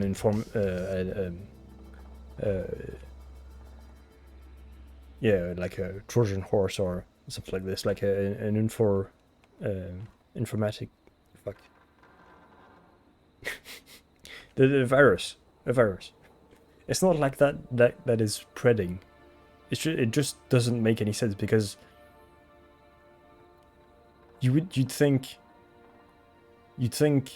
that if he manages to like contaminate every other android, some would be okay with continuing what they're doing, and some would be not mistreated by their owner, you know, because that's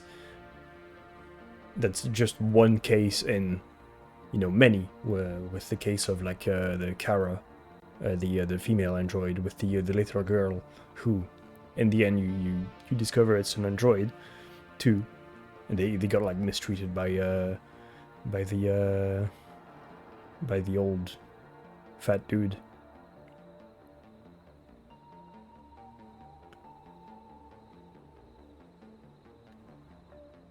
Yeah, but even then, like, you'd think that if they became sentient, they'd realize that their current owner didn't treat them as bad as it's not as bad as that, and they just like could continue working with them, because they either don't need, they don't need to sleep, they don't need to feed.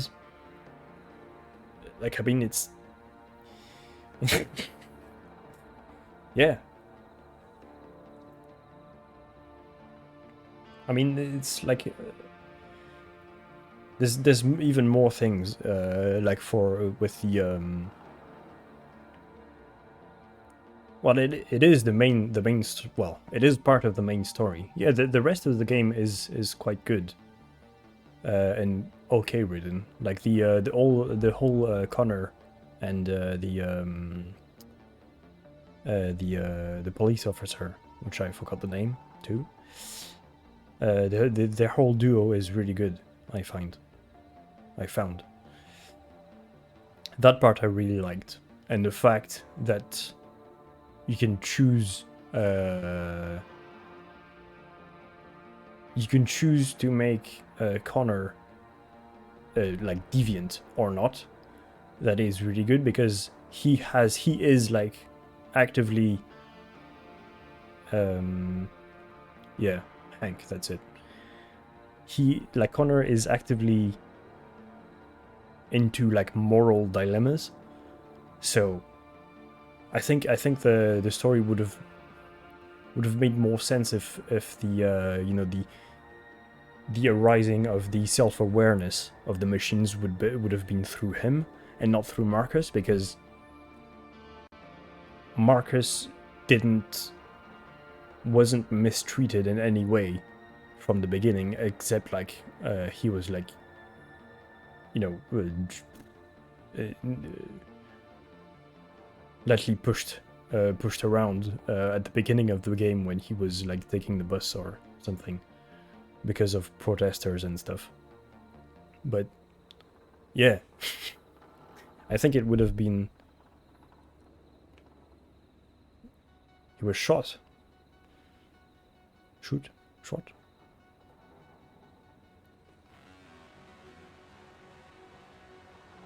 But yeah, I think it would have been better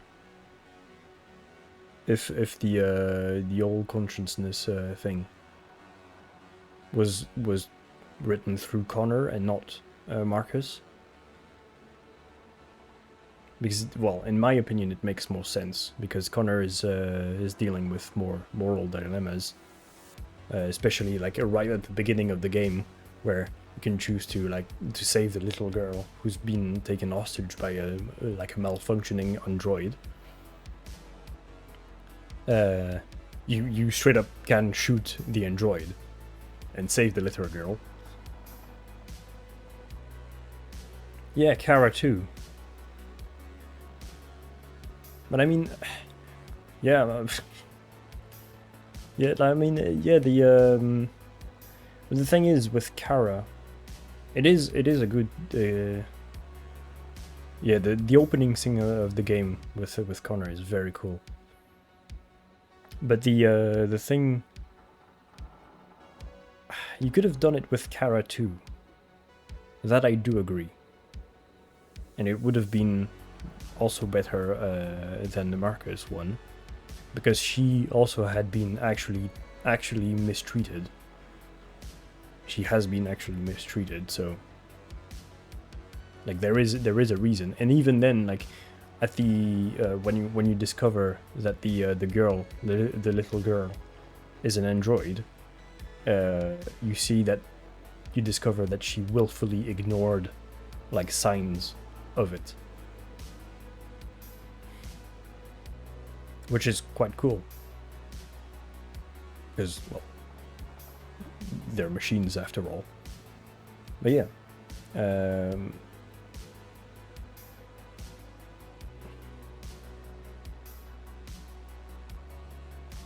but yeah, it's, I think, like, I mean, I wouldn't say Marcus's story is useless, but I think it just serves the wrong purpose.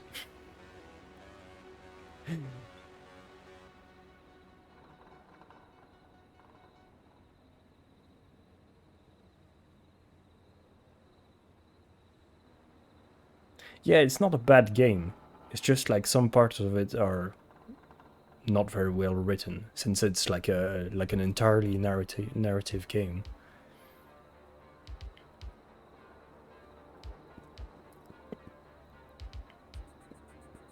But yeah.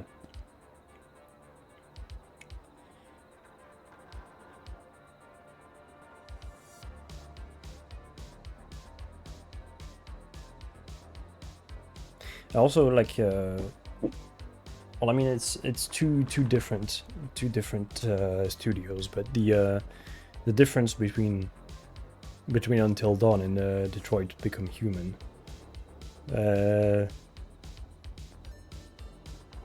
is like I'd say the fact that the cheesiness of the story of Until Dawn is like 100% like assumed by the writers, or it feels like it at least, is very good, and that's why I like it. And Until Dawn, it's like, I mean, it's always hard to, it's a hard subject that they try to talk about, but yeah. But yeah, Connor's story is also my favorite. They absolutely nailed the duo with Hank. And like seeing him, like, to be fair, Hank is the most well written.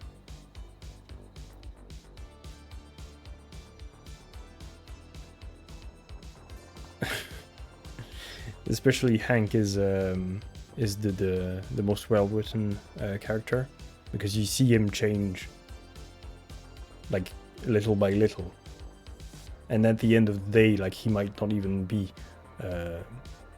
okay with you killing other androids, even though he doesn't really like him at first. Yeah.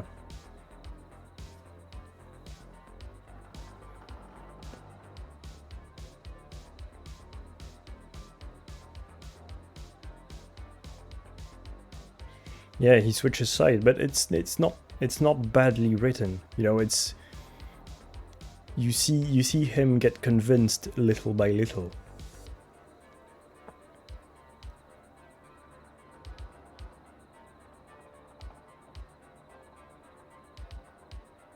Contest in a girls' college. Write a short story which contains religion, sex, mystery.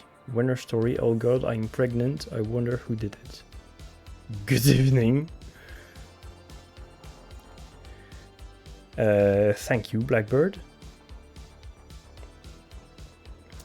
But well, yeah, we just finished the game, unfortunately. The Killer Frequency, that is, and we were just talking about other games in the same style, like narrative game. Yes, unfortunately you missed.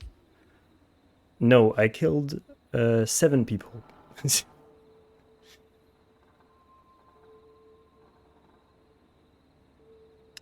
Little Misfortune. That rings a bell. That does ring a bell. But yeah, if you really want to, all the VODs are uploaded on my YouTube channel, which is linked below the stream and on the channel page and whatever. So you can go see what I played previously. A Franbo that I played. Little Misfortune.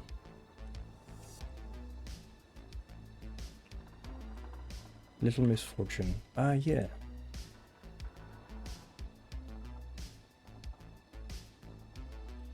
That does ring a bell. Though I didn't see anything of it.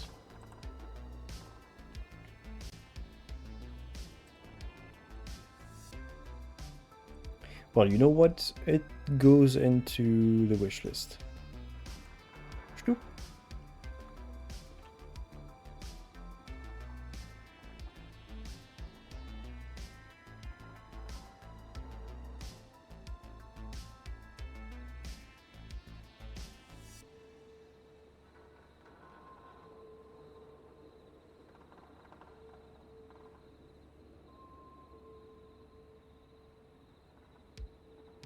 Yeah, from the creators of Franbo.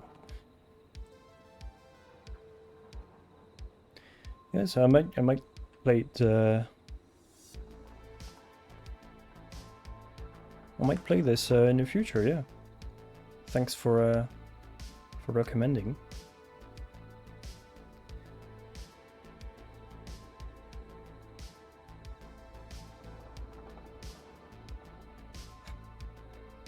A lot of sad fields. Well, the Franbo is the same. But yeah.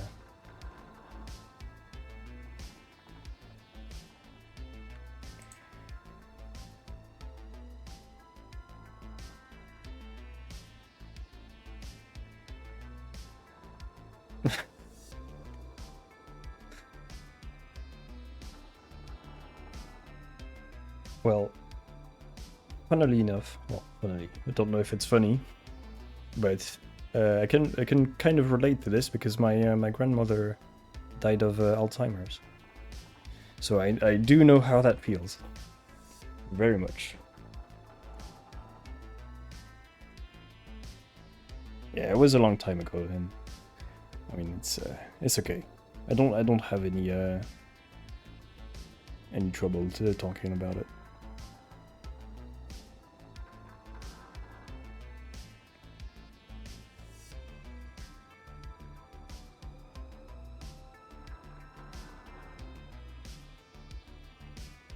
But yeah, Franbo, that's in the list now.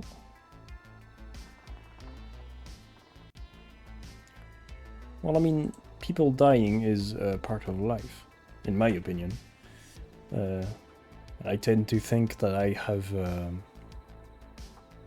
a strange view on death compared to other people.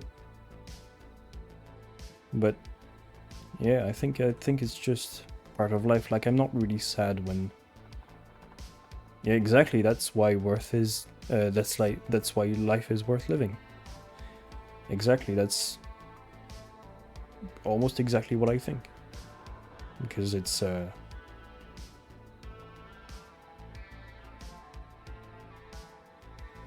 It's just the natural cycle. You die and you just go away. And that's it.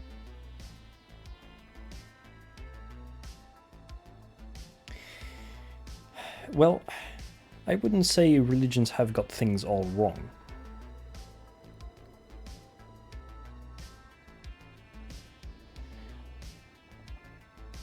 Whereas I do agree with you that they don't value. Well, no, it's not that they don't value life.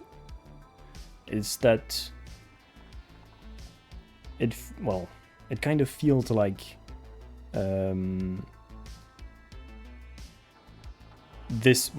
life doesn't matter unless you worship the specific god of your religion.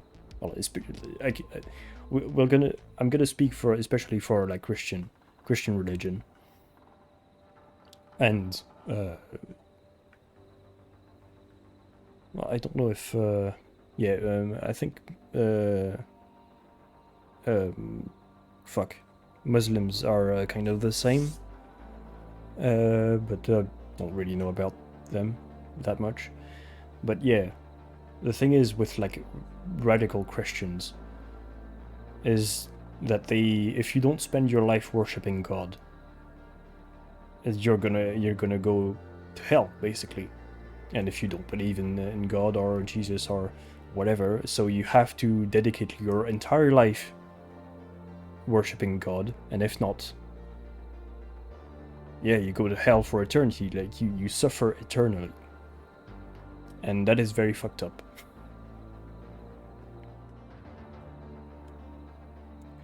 Jews are 1 book after pantheism, or whatever it's called. Christians is 2 books, and Muslim is 3 books. Muslims are what Christians were 700 years ago. Yeah, I won't. To be fair, I won't.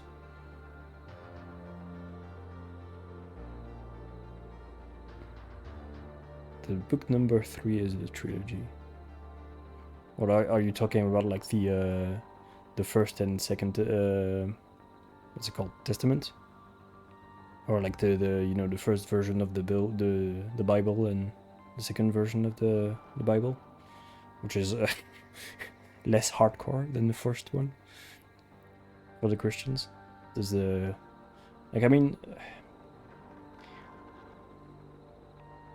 the only thing I will say is that I do not like religion, and I am not a religious person.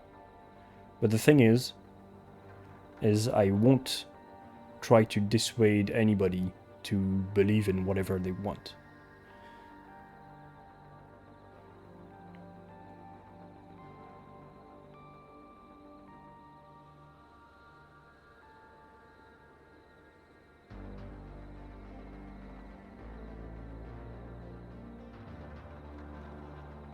But yeah, so the only part I really dislike about religion, and that's why I say I'm generally against religion, because most of religion is trying to shove it down people's throats, unfortunately, and that's what I really dislike. But yeah, but the main thing is to take out of this is don't try to shove your beliefs down people's throat. Live and let live, as they say.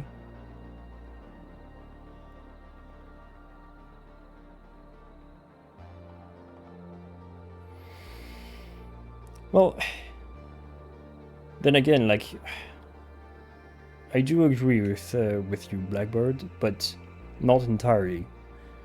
Not entirely, because that's generally the radical religious people, the more zealous of them, let's say. Because I have, for example, my grandfather was like you could call him a devout Christian. Didn't try to shove it down my throat. He didn't try to shove it down the throat of my dad. And my dad went to what's it called? Basically Catholic school, but like in the church. And he doesn't care if I'm religious or not. Yeah.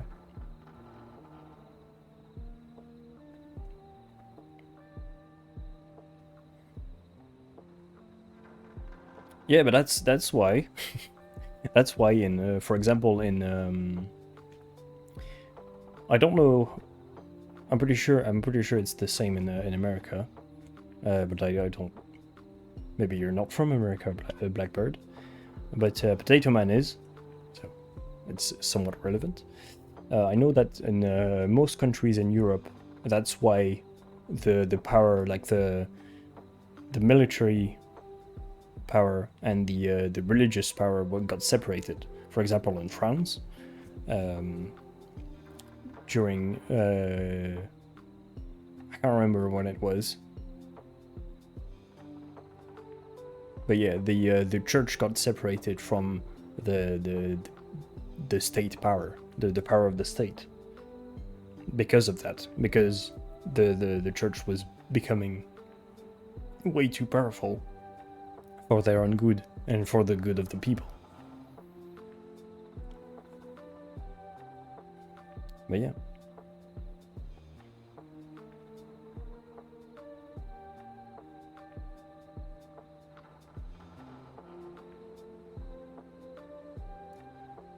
I don't know. I don't know. Because I don't live in America, and I've never been in the military. So, I don't know.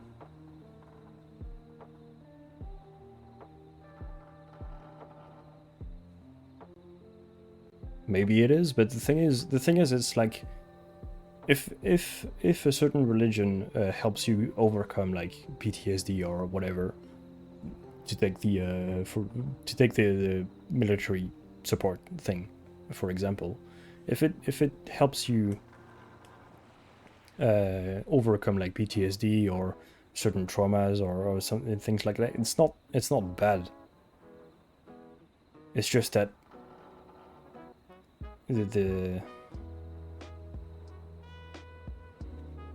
well, yeah, of course. Of course, I too take solutions without the addition of any religious thing. But if it's the only thing, who are we to deny these people help? Even if it's shitty help, it's still help. And you can save more people than you can damn, basically. It's a hard topic to discuss, but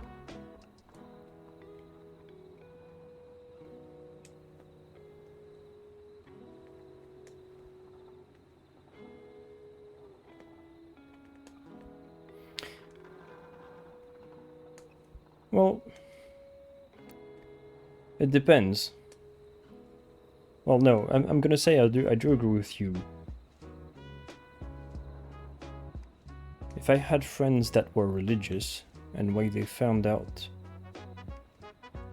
it was all stories, nothing to show is true, and they learn they won't see their families to commit suicide.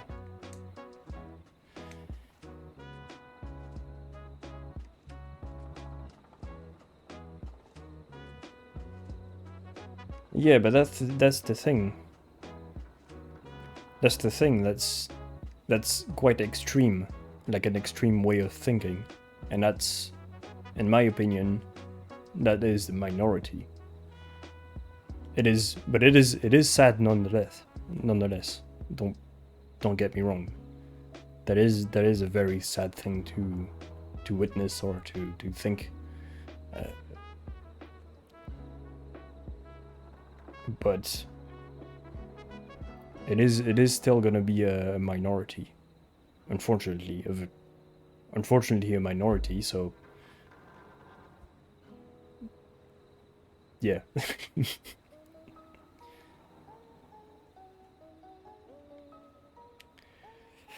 Yeah, we've gone way off, but I was planning on getting off stream. It's been almost 6 hours. But if you wanna come back, I'll stream tomorrow at 7 p.m. British time. If any of you two. Stop right there, criminal scum. Sorry, I always forget I got these alerts on.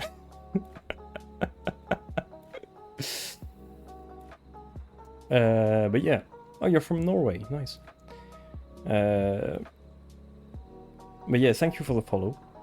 And yeah, I'll be on. I'll be on tomorrow. I'll be on Wednesday and Thursday. Yep. So yeah. Yep. I'm gonna have a nice night, or the rest of my night. So yeah. Of course, this, as I said just earlier, the entire VOD will be up tomorrow at, if I remember correctly, 4:30 British time on YouTube.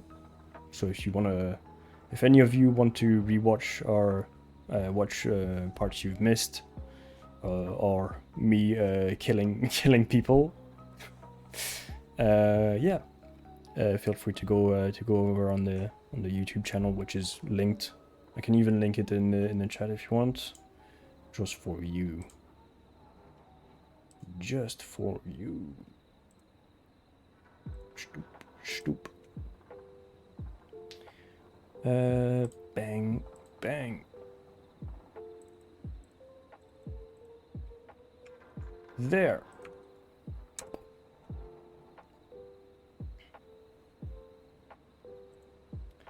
And feel free to watch anything, or not watch anything. But yeah, that was it for me tonight. And I'll also bid you good night or good day. And I'll see you tomorrow.